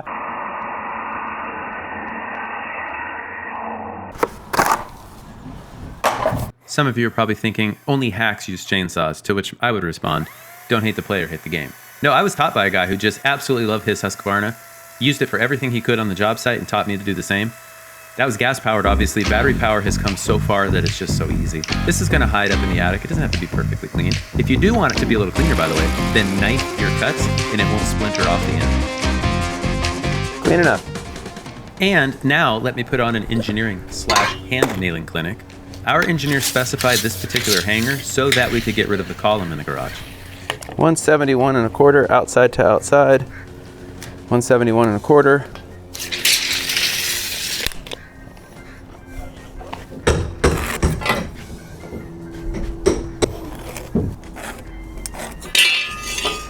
It is much easier to install our high capacity beam hanger now, like this, and then the beam will rotate up and go behind me into that beam pocket.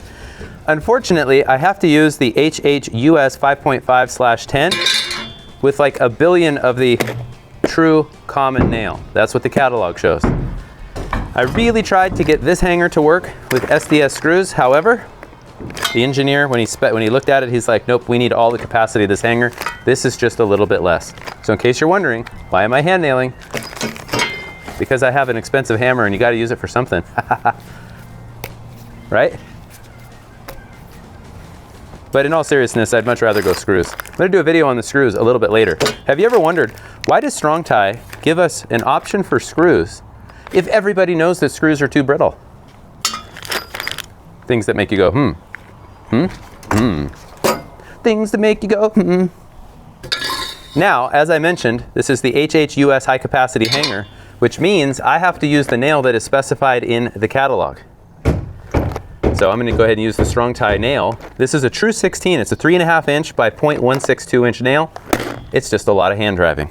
So here's the trick with these is I'm going to line up one side with the line and the bottom corner, put a couple nails in, and then I'm going to pull this side. So when you first watch me do this, it might seem a little cattywampus. I have a request to the Strong Tie engineers. Could we put that line of holes maybe just a little tighter to that inside corner? And that way it's even harder for us. And that's because we want the bottoms of our beams to be flush. The tops, by the way, are going to hide in the attic. And I have learned one thing in my life. The more nails you put in something, the more likely it is to be wrong. So start with the bare minimum.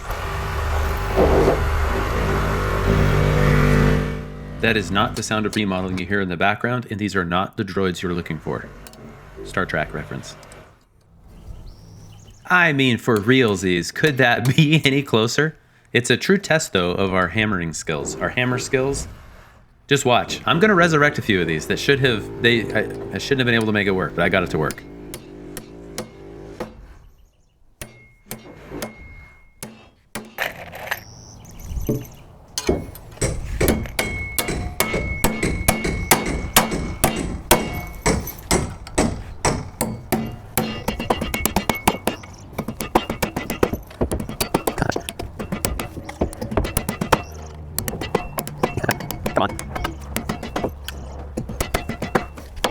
It's just hard to get the edge of your hammer in. This side's way easier. I don't know, because I'm right-handed. Maybe I should learn to swing left-handed. And then that left-hand side would have been easier. Well, my left, your right.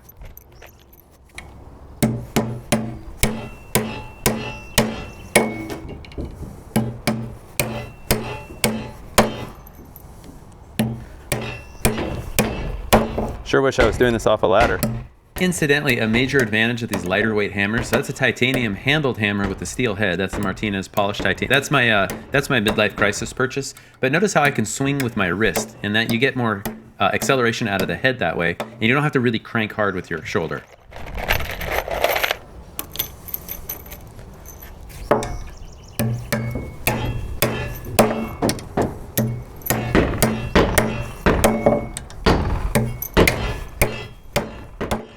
So watch here in a second, you can see that it's really the acceleration of the head. So think of it like casting if you're fly fishing. I'm not a fly fisherman, but I saw that one movie with Brad Pitt many years ago.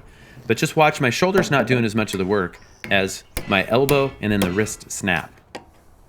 Incidentally, name that movie. Tom Skerritt was the dad. And for bonus points, which 1985 movie, directed by Tony Scott, was Tom Skerritt also in? Give you a hint, Ghost Rider. Negative, Ghost Rider. The pattern is full.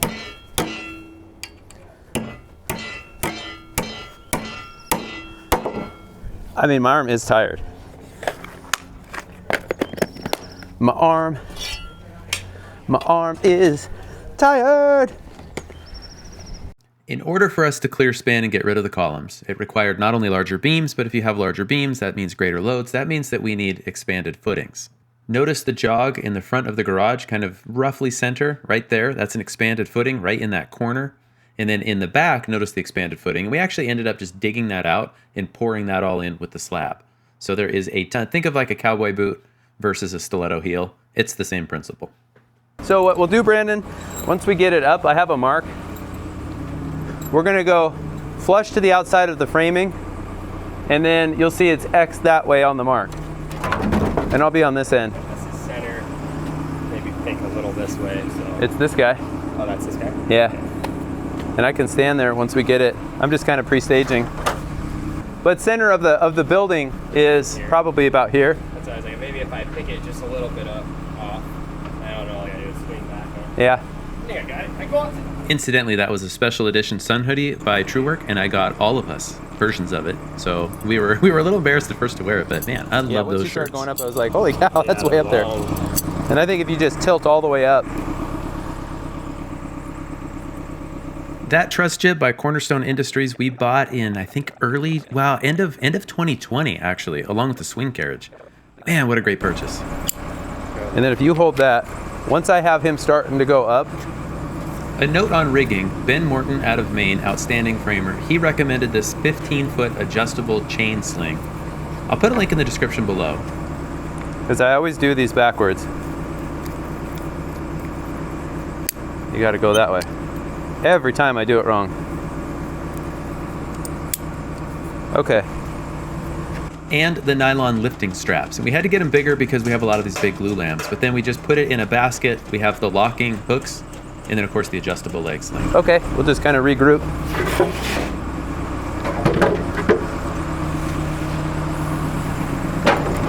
So we're gonna swing your way. I think he can do most of this with it down low. You want to try to back up that way just a little?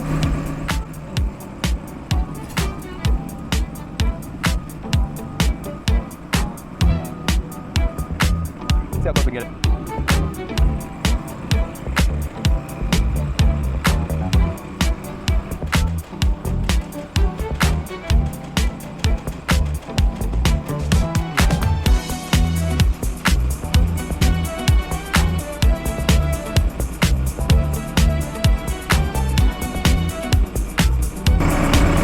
I think if you keep backing up, yeah. I'm just gonna watch that hook.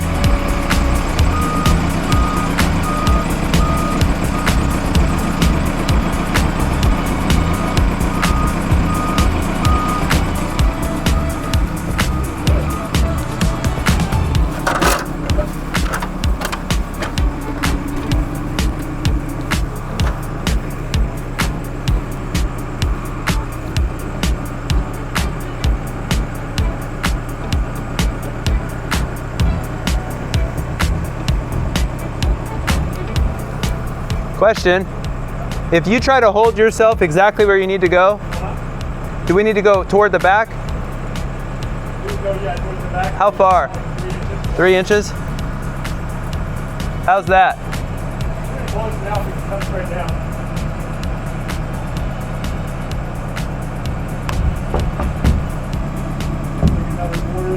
A quarter? Pretty good right there.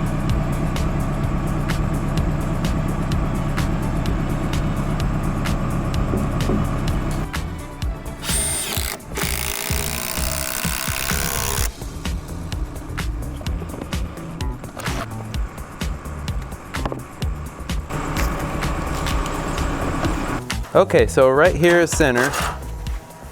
So I'm gonna go 3 feet each way. If the pick points are a little bit closer together, it's easier to kind of move the beam up and down. Makes sense, I guess. You guess? I guess. You guess? Yeah, it does. Kind of like a little hinge point for it. Basically, yeah, it's like you're closer to that center pivot point. If they were out really wide, you're fighting the rigging. Yeah.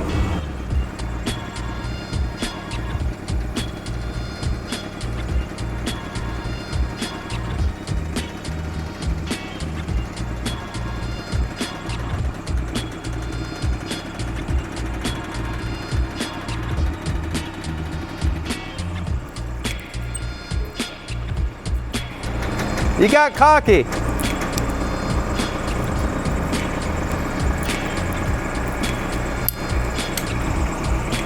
And then go, I had a mark right there. Yeah, it'll just keep it a little more level. And I like to, because we've had this thing swing and then send the sawhorses flying. I try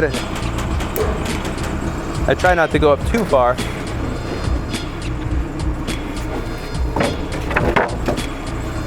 All right, so he's pretty close.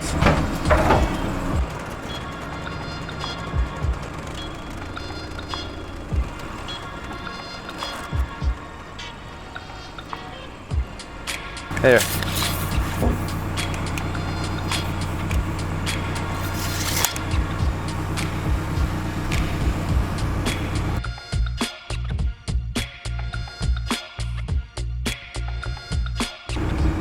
And then you just guide it in. Okay. So we need to go. All right. Now, if he just goes ahead and I think boom down. Boom down? Boom down, yep. Nope, okay, stop. Now have him lean back toward me.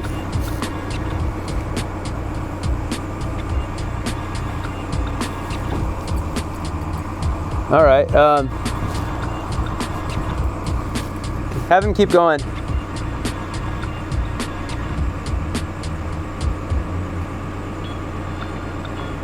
All right.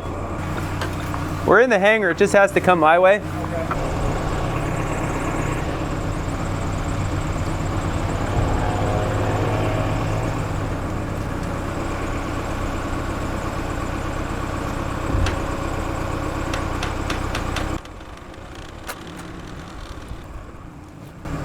Last time I built this house, it was reversed, so I keep thinking the beam's on the wrong side.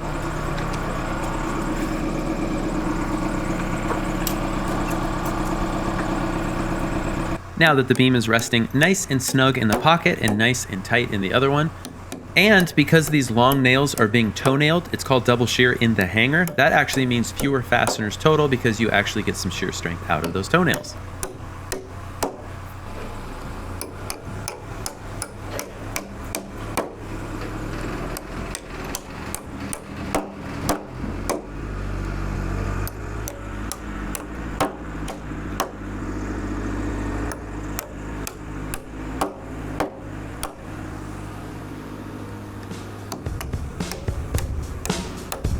Real quick, let me explain. If you've been watching this channel for any length of time, you notice that we never put framing up against the trimmer or jack stud to support the sill.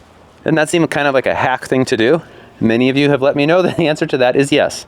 Ironically, engineers email me and they say, no, you're good to go, including our engineer. We leave this out because it makes more room for insulation. We typically toenail underneath with 2 nails. Sometimes we'll nail back here just to tighten things up. We do save a tiny bit on labor, not really that much. If we're already cutting cripple studs, cut another one, blast it on, put some nails in the top. We're not saving a lot of labor. Just think more holistically. If I save this, that's 2 on every window. If there's 20 windows, that's 40 cripples. You start to add up, it's sizable. That's for 1 house. Now multiply it times 10 houses, 100 houses, 10,000 houses, right? That's a lot more insulation. So all we're trying to do is take framing out of our wall that doesn't need to be there structurally and will have no negative effect cosmetically, like drywall cracks, etc. We also do not double our sill for the trim carpenter. I, as the framer, in-house framer, will ask our trim carpenters, do you want more backing? No. If you are a trim carpenter and you want more, good for you. Other trim carpenters don't need it, and so that's why we leave it out. What about the weight of your window? Well, on this house, we're going to be using Innotek windows. They're triple pane European style windows that are heavier than your windows.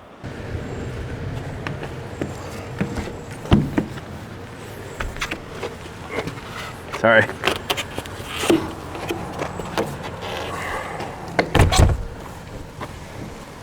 But here's how engineering works and physics work.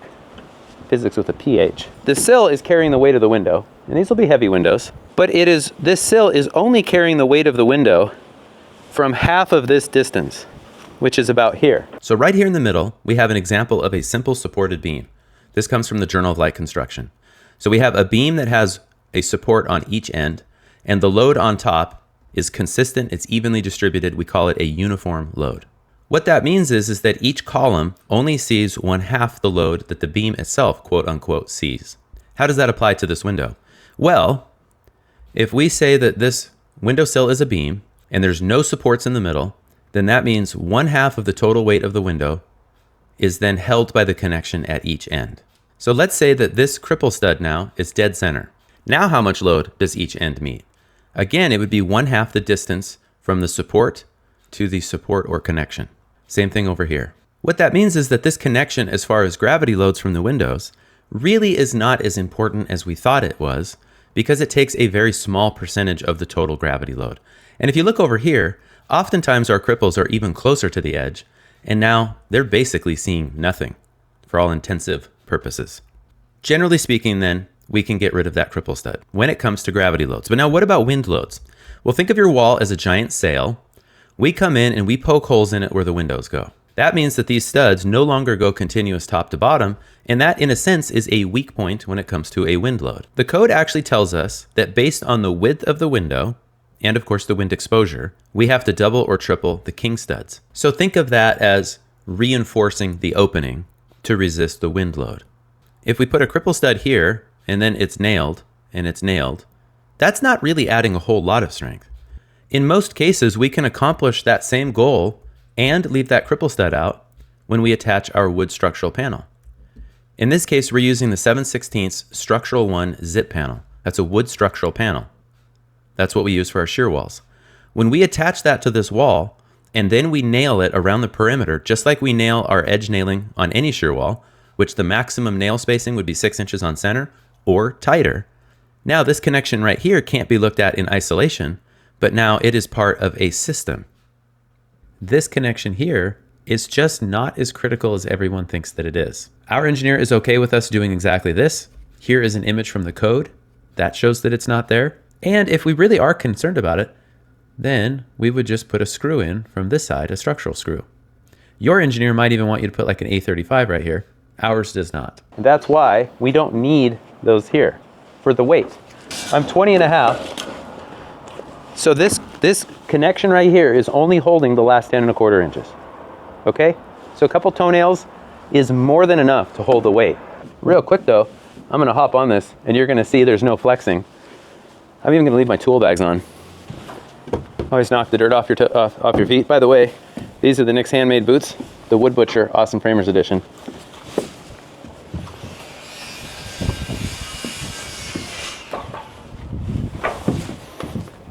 It neither moved nor creaked. We use the SDWC truss and rafter screw in place of hurricane clips, and I'll do a test in the future to show you why we can use screws and they're not brittle. Has to do with the heat treatment, so spoilers. Anyway, we're gonna nail that cant strip down to the plates with 8-penny nails. The reason for the 8-penny nails is because we don't want to split anything out. Now this is the intermediate wall. You can see it lines up with a rake wall on each end. And I'm actually holding that cant strip back a little bit because I planed it through with my speed score and I wanted to make sure that I wasn't going to get hung up on the edge of the wall. I also didn't want to project past because that would raise the height above plate for the rafters and they wouldn't plane with the rake wall. Since the rips weren't perfect, I was trying to plane them with the wall. That's why it doesn't look super straight. But when it comes time to fasten the I-joist, we're going to use this screw.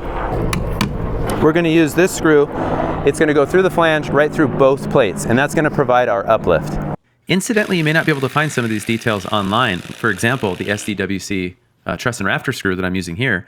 Do I need one? Do I need two? I went ahead and did two. Our engineer actually did do a site visit, came out here. I had sent him section details I drew in SketchUp and explained, hey, we're going to partner with Roseburg on the I-joist. Here's what I was thinking of doing, and he is okay with it.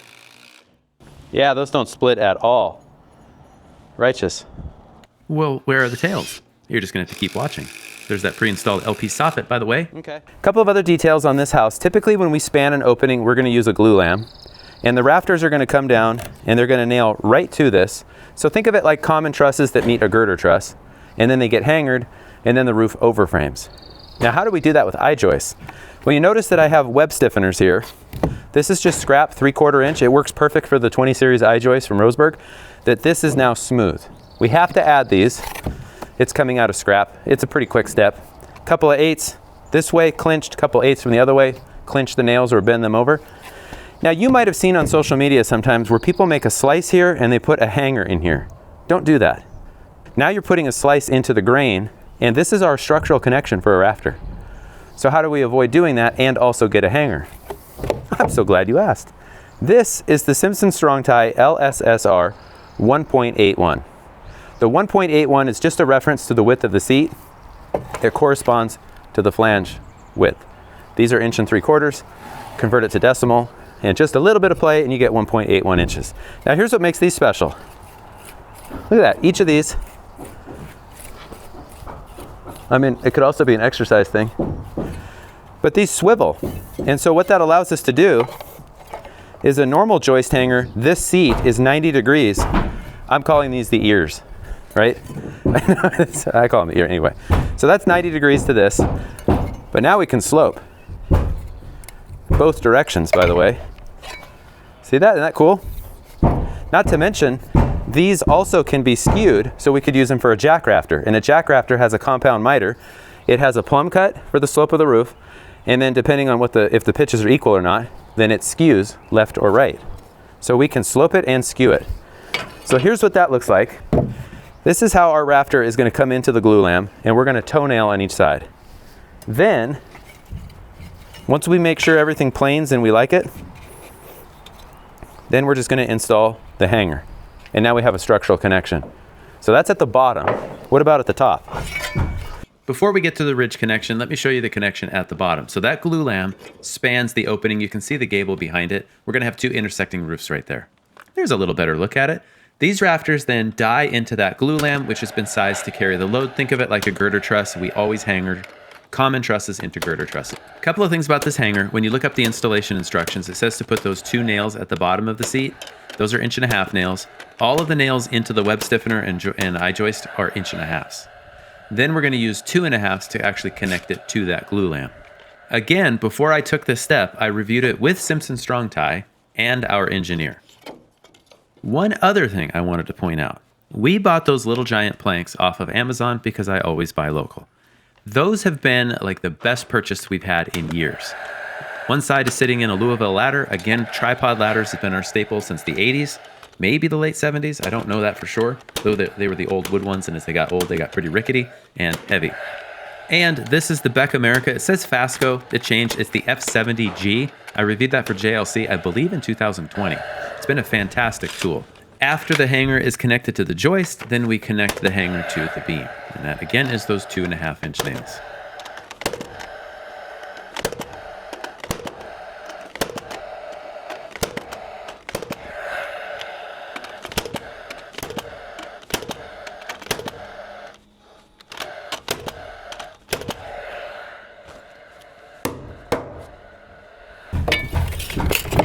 by the way.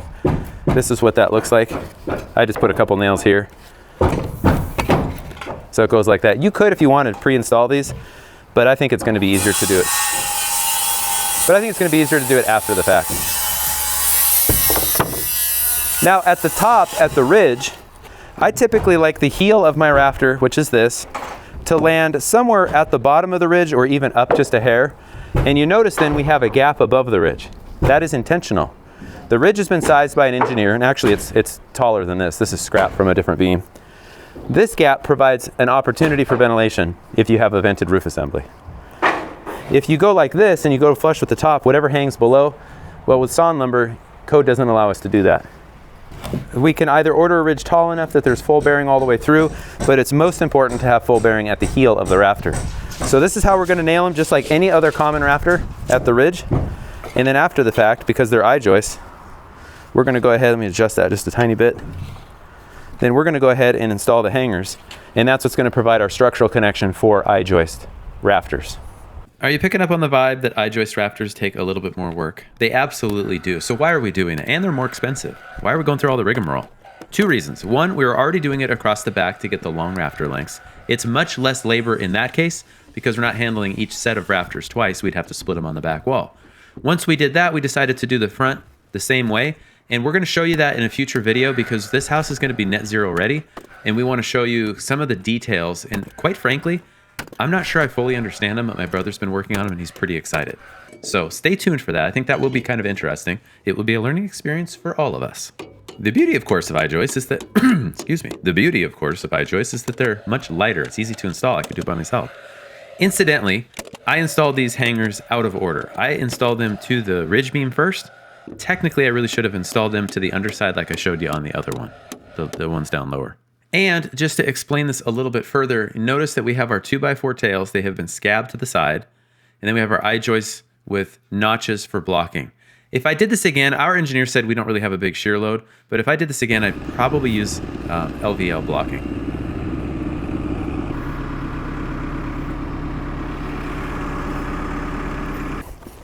All right, to cut myself, I just want to get the tooth lined up.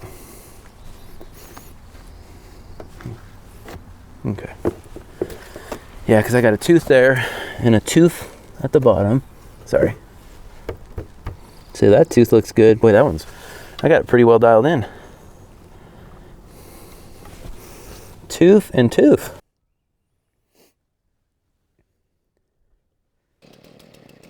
What we are setting up to do is cut the ridge cut or head cut. So that's that angle I showed you where it's going to attach at the ridge.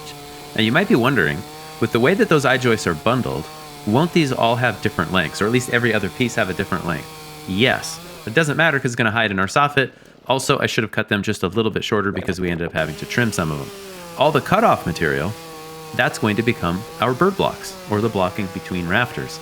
So this saved us scads of time, which is a technical term meaning lots of time. Why do I say that? Because we cut them all we didn't do anything. We just grabbed them with the forklift, threw the guide on it, and then cut them. So didn't even have to take measurements. Giddy up.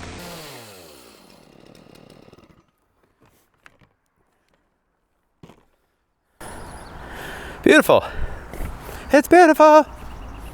Hey, we should do a James Blunt day. Just kidding. Yeah, and this overhang's going to be real close. Really close. So I think we're good. Is it all starting to make sense just a little bit? The back side of this, now you see how both rake walls, that intermediate shear wall, the cant strips, and the long rafters, they go from ridge all the way to that plate. And everything needs to plane out. It's not overly complicated, but it is rather technical. You will notice that I am wearing fall protection. That is for two reasons. One, because this is the interwebs. Two, because I have a respect for the sanctity of life. If you know, you know. And in all seriousness, we have never even come close to falling. Not even close. That does not mean that it can't happen. So I'm going to go ahead and cut off about 1.5 inches on these because, of course, we took a number that was a little bit too tight. And then, and then there is another mistake. You can kind of see it. When I did the soffit ciphering, I really wish I would have done 2-foot soffits. We had to cut out a bunch of the backer for our soffits at every rafter. That was super annoying. So next time they build this house, 2-foot soffits, that will lower it out of the way.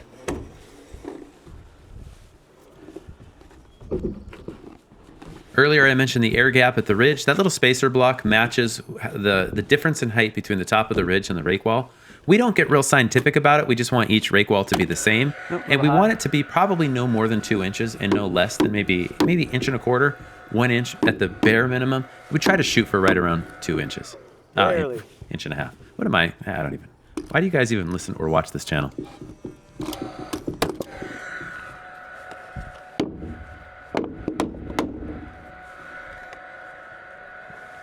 Who else loves the thousands of staples that they use to wrap the glue lamps? And then you run your hand along it and you cut yourself. Nobody makes me bleed my own blood. Nobody. Nobody makes me bleed my own blood. Nobody! Comment below if you can remember what that movie is. I know, you know it, you know it. Okay, a couple things I want to point out while we're time-lapsing these back long rafters. After this roof was finished, and we were basically done with the framing, I invited our structural engineer out to do a walkthrough. This is the last job he's doing for us. It is super bittersweet. I've enjoyed working with him since 2004. Anyway, I asked him, Terry, walking through this house, we've got the 2-story shear wall there, fully sheathed gable walls. The back line is a continuous load path, shear walls connected to the garage shear walls via that glue lamp. He just looked at me and said, this is probably a house worth being in an earthquake. So there is over-design in everything. He was explaining it to me a little bit, but the fact of the matter is we just have, that's the way the code works. That's the way things work. So we just go along with it. But it's nice to know that the way that we're building, if we execute the details properly, then whoever buys and lives in these homes is going to be safe. We are not cutting corners. Even though we're using joists, and there's probably going to be comments below that describe them as fireman killers. Well, did you know that the leading cause of death among firefighters, and you can Google this and look it up, according to their own statistics? Heart attacks, overexertion, and struck by. That's right. They're more likely to get hit by a car or some other object than the house burning down because of joist rafters or trusses for that matter. So anyway, just build to the code. People are going to be safe.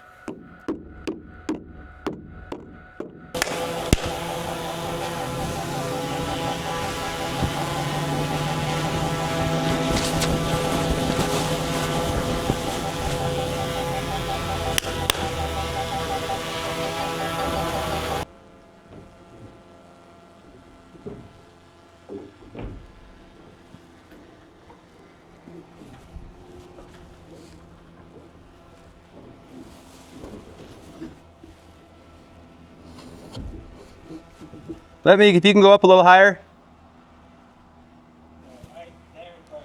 Yeah, you go up over the ridge, Kyle. I got to butt this beam. Yeah.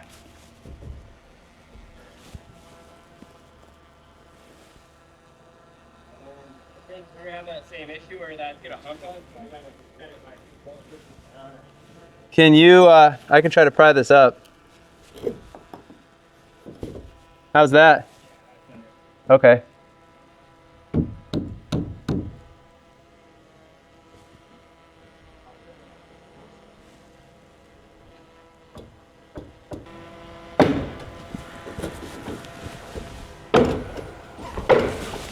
I can go over the beam. Yeah, I'm ready. Okay.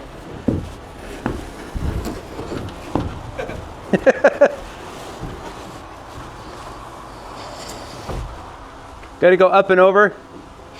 Yeah. And then I can do whatever you need.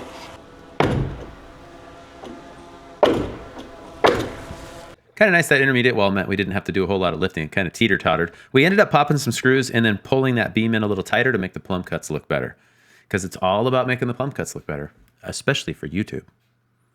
Here is the site before roof sheathing. Now you can kind of see how it all fits together. I-joist rafters, we've got blocks between the rafters at the ridge. That's to provide nailing for our roof sheathing. And it has the vent gap at the top. That matches in the bird blocks. You can see the tails. Those straps have chafe guards. Those are temporary anchors from Super Anchor. Notice the block line over that intermediate wall. We ended up drilling holes in those blocks instead of notching them. Just made, because some of them got to be a little small and we thought they might break. So we went ahead and just drilled through the top flanges. Mostly, I just kind of wanted to show off my drone skills. I'm very slowly getting better at it. This thing was flat. So you notice there's the I-joist, and then over the garage was back to 2x12. I didn't bother showing that in this video. I think you've probably had enough roof framing. All right, everybody, welcome back to the channel. We are going to do just a walkthrough on the siding. The siding is just about done, and we are extremely happy with how it turned out. So we thought we'd just show you the siding that we chose. We have what, 3 different sidings? We have some brand new LP nickel gap, the shingle, some lap siding. Is that it? Get some drone footage on this beautiful Sunday morning. How fantastic does that look in the sunshine? So full disclosure, we partnered with LP on this one. So this video is sponsored by LP. I believe this is maybe the 3rd build that we've partnered with them on. You know, we're huge fans. We've talked about it for many years. I wrote the article about it for JLC back in, I think, 2017. And we've worked with LP products since the early 90s. So full disclosure, now you are informed. I think that's about it. And then of course those nice black Innotech windows. So just for frame of reference, this is a spec house, which informs a lot of the choices that we make. Even how we break up the siding, some of that kind of stuff, we try to keep it as simple as possible. So this is kind of your modern farmhouse look.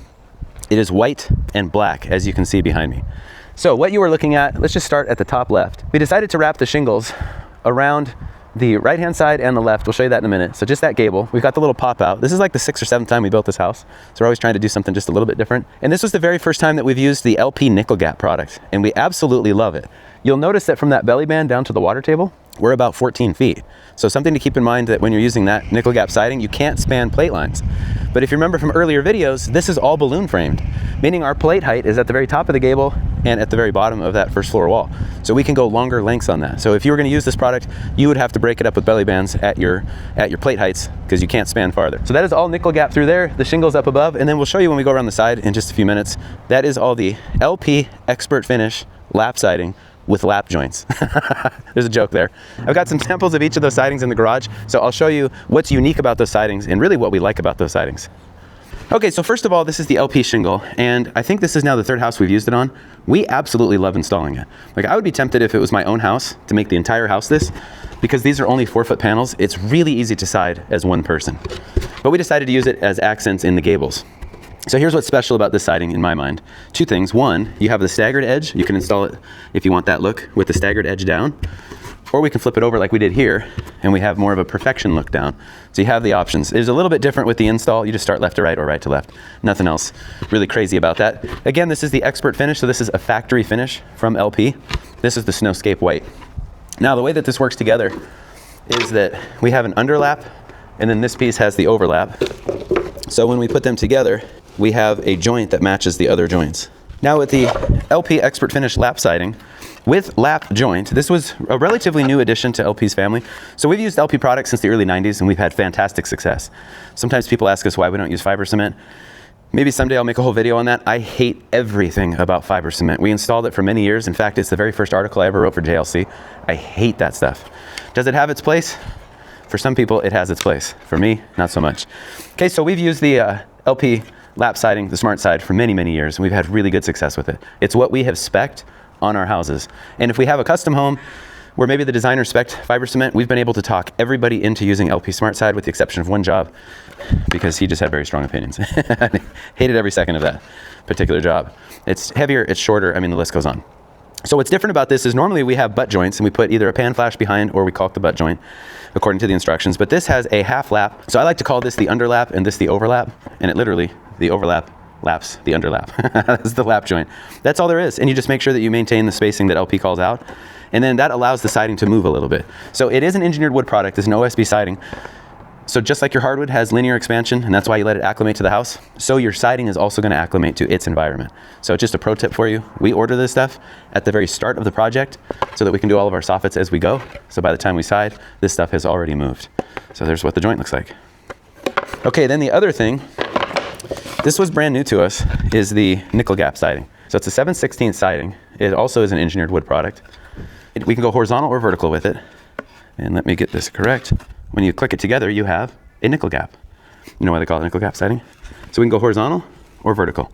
Again, extremely easy to install. And what I like about it being a little stiffer, here's the thing though, if you're gonna use a product like this, it is going to reveal any of the imperfections in your wood framing.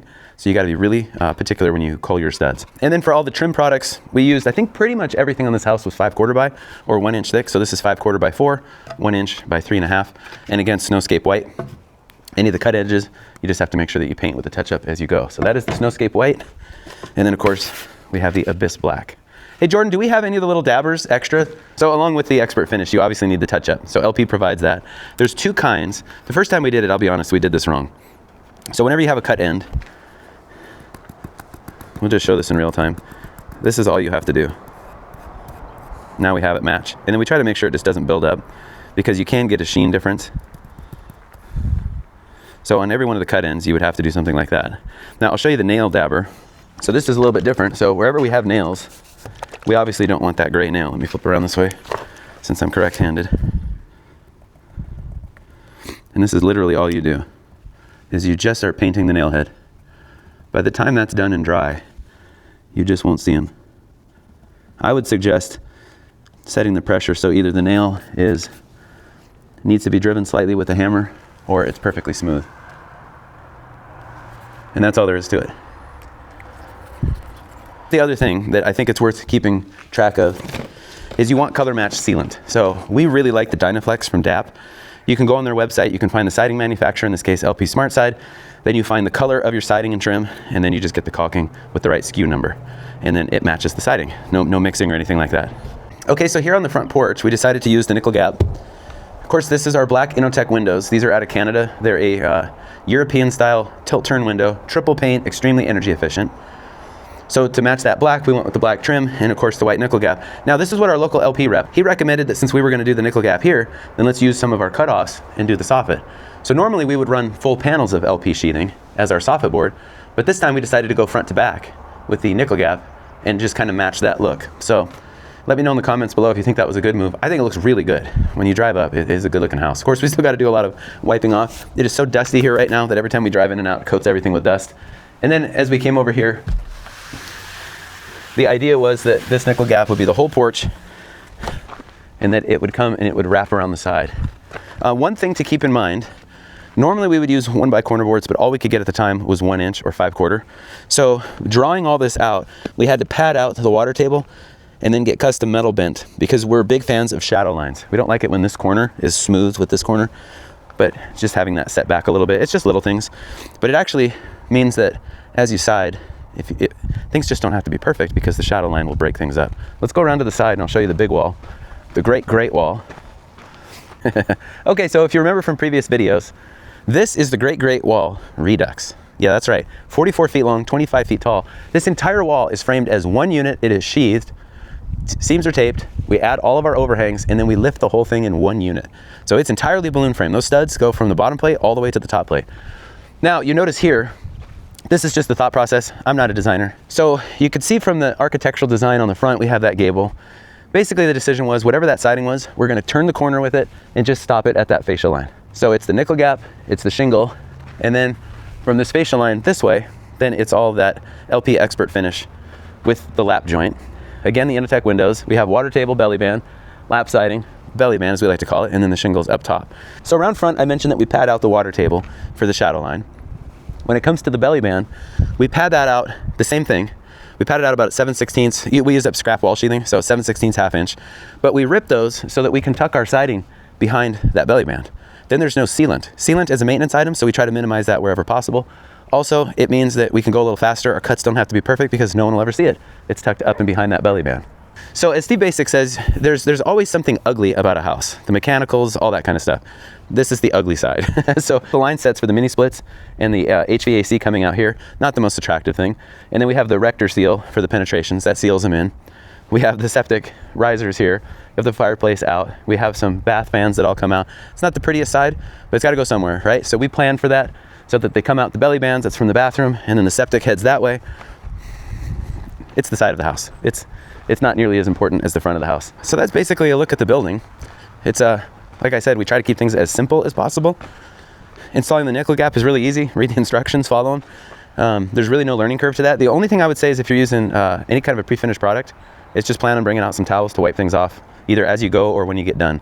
We're just getting everything done, doing all the touch-up, all the caulking, sealant, and then just wiping everything down as we go. So there is, I don't know what you want to call it, kind of the modern farmhouse look.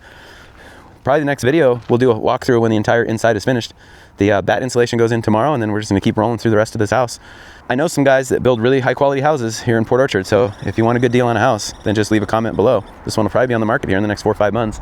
So, welcome back to the channel, everybody. We have a finished house behind us. It's on the market now. We'll put the listing below. You have seen this house from foundation through framing, through siding, all of that good stuff.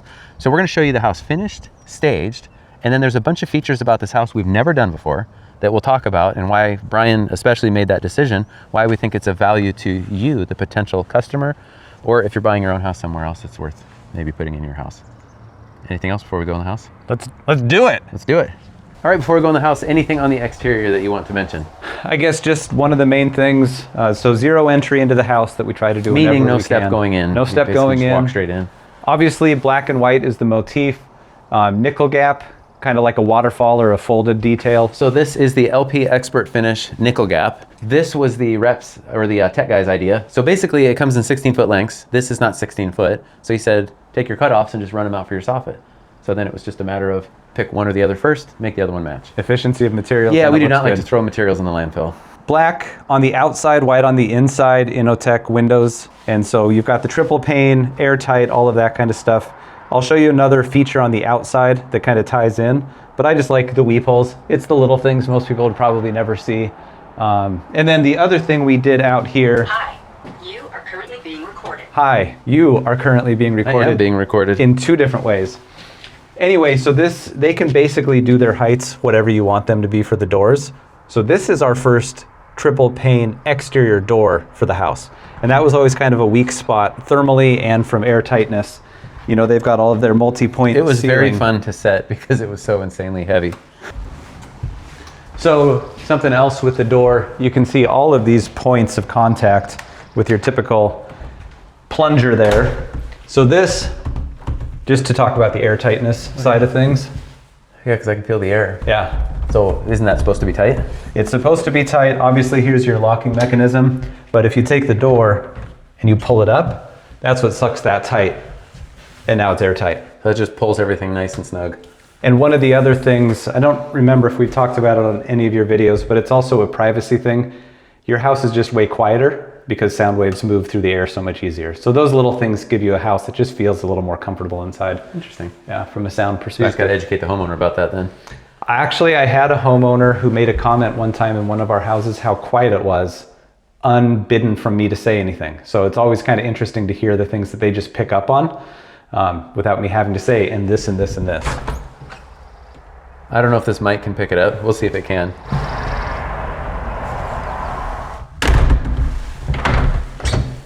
I mean, because to my ear, Yeah. it's like, okay. All right, where do we want to go next?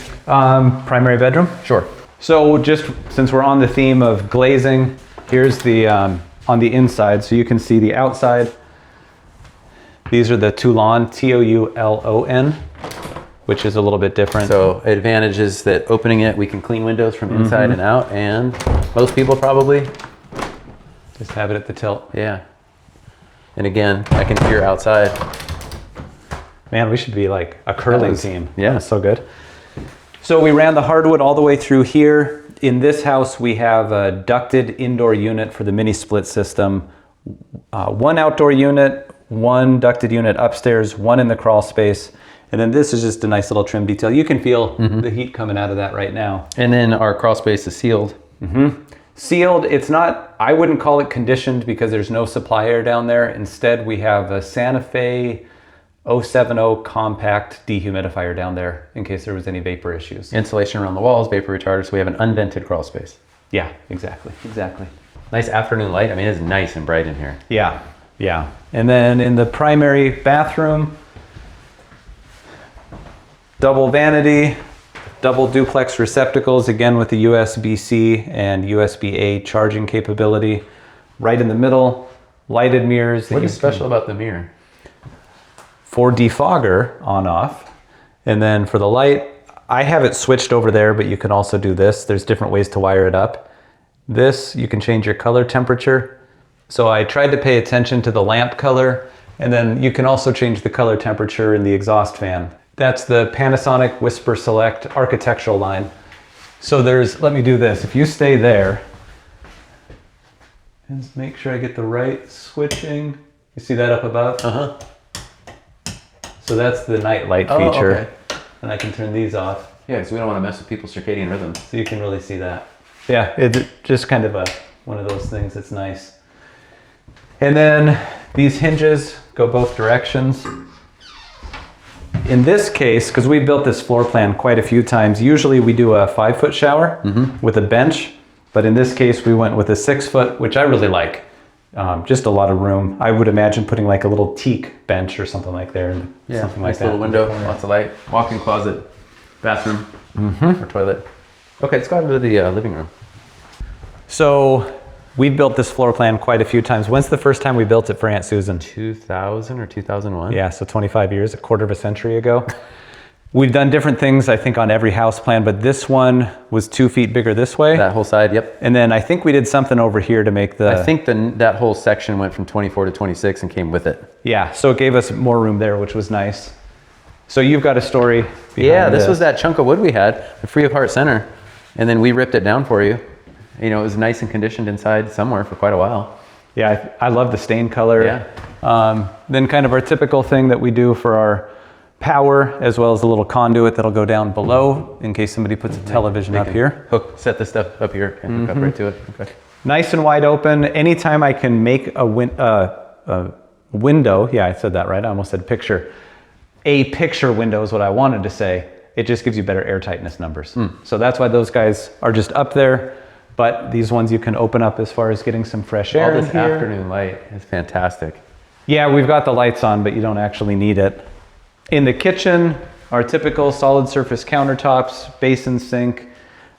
This is kind of nice just to maybe show what we did with the island. We've got the 2 tones, so the white and then wood stained, soft closed drawers and doors. And then this is always fun. Mixing drawer. You might have to buy an actual mixing, a mixer for the drawer, just to make sure that it fits. Just to forestall any comments, this was vested under an old code, so that's why we were able to have that there. So we couldn't do that going forward? No, and thankfully all of our houses are under old code, so I haven't really had to deal with it, but there's workarounds. It's wired and plumbed for dual fuel, but right now it's propane only. So we've got this propane, and we've got the fireplace propane. And power on this side too. Power on that side too. Yeah, and that's kind of accomplishing the intent of the code, is you don't want to be dragging cords all over your countertop. So you have this for the mixer, that for that side. You really shouldn't have anything in the center. Right now we're sitting at 68 degrees inside and 30% relative humidity. Thermostat set at 67.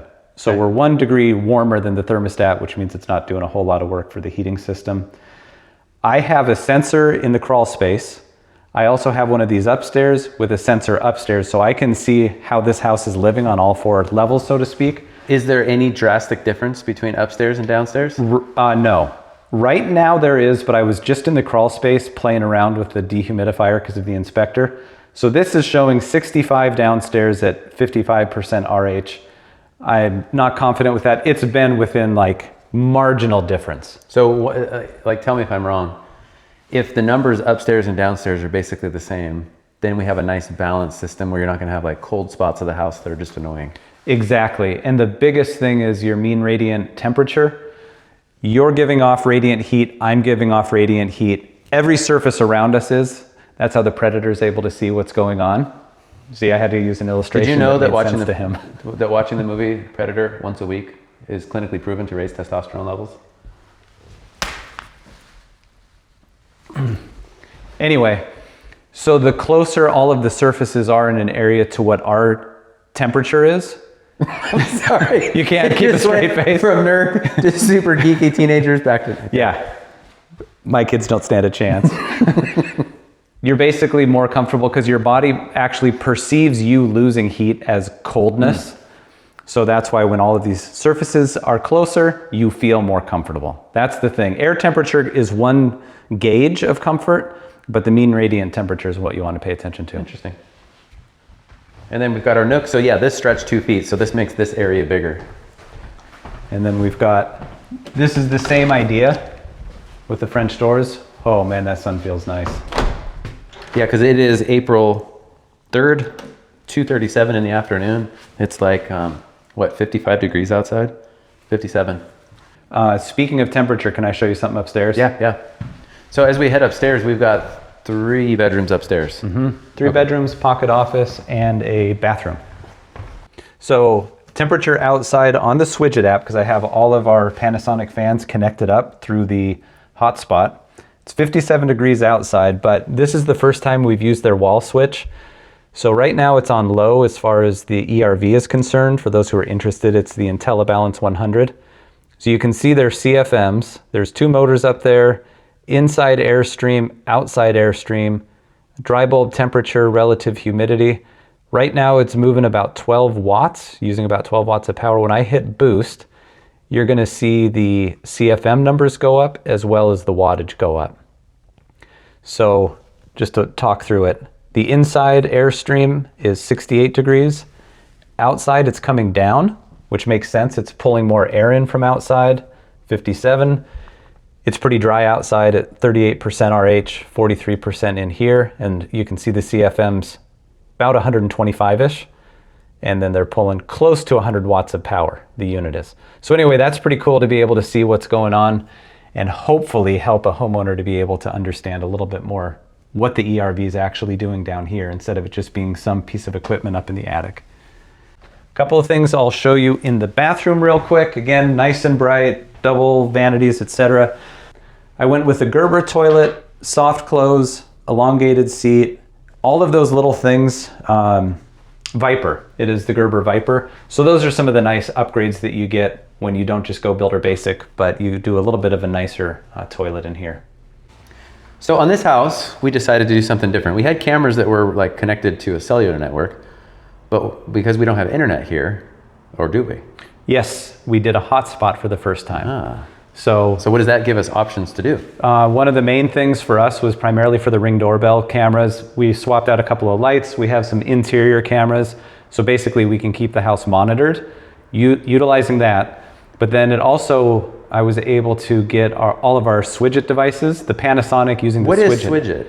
It's, oh boy, I don't know if I can even say it simply, but it's basically a platform that allows you to be able to monitor and control the various exhaust fans and the ERV in your house. Okay. So it's like an interface. So connected up all of those. I can't remember what all I used the hotspot for and what I used Bluetooth. This is the Grundfos Alpha HWR 1555. Bottom line, it is a super efficient recirculation pump. It also has an auto adapt feature, and it's all in one. So auto adapt, does that mean it kind of learns the behavior of the people that live Exactly. here? Oh, interesting. So, and then the ECM means it's also super energy efficient as far as its operation is concerned. Then I was also able to connect up through Wi-Fi. I think this was Bluetooth, I think this was Wi-Fi, all because of the hotspot. So now I can do more controls with the A.O. Smith heat pump water heater. So the heat pump is up here, electrical elements inside here. And then one other thing, now I did do this on a previous house, but since there's an actual hotspot here, it's continually monitoring, and that's the flow by Moen. So I actually get a report, I'll get one tomorrow morning, for how much water consumption was here. But if there's water issues, this will trip, kind of like a circuit breaker for water, and protect the house, which is huge, because we've had an issue in the past. But like I had one case 7 weeks ago, the report said that like 20 gallons was used. And then it also says that's the equivalent of X number of tubs. So I was able to go, oh, Greg was washing windows this week. On the other hand, if all of a sudden there was like 150 gallons of consumption, it'd be like, there's something wrong here. This is a vacant house. So that's also helpful from a risk mitigation perspective. Interesting. And what does the hotspot cost a month? Boy, I don't know. It's not much. I have so many cell phones that are on there. Yeah. But it's worth doing. It's like... It's a cost of operation as far as I'm concerned. Yeah. Yeah. And one thing, I don't know if we ever showed this on another house, but we have magnetic cabinet hardware in here. I think we did at 130. At 130, yeah. But we might as well show it because not everybody's We're getting watched that closer video. and closer. So you've got your bypass valves, everything's set up in here, and then these guys. Oh, I see. And they just mate to those. Yeah, exactly. Okay. So, and then we've got, you know, a decent finish here in the, oh boy, here we go. Come on. Smooth wall finish in here. I mean, clearly we had Lydia come in and do all of our taping. Garages, 3-car garage with, look, if you circle around here, So one thing to mention is we've got a nice big 3-car garage where we used to have a center column here. So we've got the beams hidden away. And when we sold this house at 150, the owner has a Mini Cooper that I literally saw him just drive in and U-turn right out of his garage. That's so cool. So just nice, wide open garage. Yeah. And then boneyard window, because we always use things up whenever we can. All right, so this house we had modeled by a third party, and we were going for some special certification, I remember, when we were doing the Crawlspace stuff. Yeah, it used to be DOZER, Department of Energy Zero Energy Ready Home. Now it's Department of Energy Efficient New Home Program. It's just been rebranded. So this is our first house to that standard. We always do Energy Star. We always get a HERS score, and a big part of that is 45L tax credit. So that's been up in the air for the last year or so, but as of right now, it's still in play for a $5,000 tax credit. Plus third-party certification lends it to like being able to have an owner who's a prospective owner say, okay, this house was actually verified, vetted by someone else. We have all of that information put together. Part of that certification is also Indoor Air Plus. So I had to actually do submittals for things like the zip, some of the other products to make sure that it was good as far as indoor air quality is concerned. And all of that should hopefully lead an owner to see that there's more value in the house than just watching our YouTube videos or talking to me. It's like, okay, there's actually some other vetting process. And then if that can all go to the appraiser, hopefully the appraiser too will be able to find more value than just some other house out there. And the HERS score is, what does that mean? So in this one, it's Home Energy Rating Service is what HERS stands for. This is a 42. They take a reference home and compare it to that. So like golf, you want to be a low number. So the reference home would be 100? 100 is the reference home. And so this is at a 42. At a 42. Yeah. And then from all of that information, do they project any kind of energy savings or? Yes, in this house, and of course it's all dependent on usage, et cetera, but this is supposed to save $2,900 a year in utilities, because while we spend so much time talking about heating and cooling, this is going to be a low load home, but we showed you the heat pump water heater. I find water heat to be a massive component to your entire energy bill. Like, how much are you actually cooking or heating up your water for tea?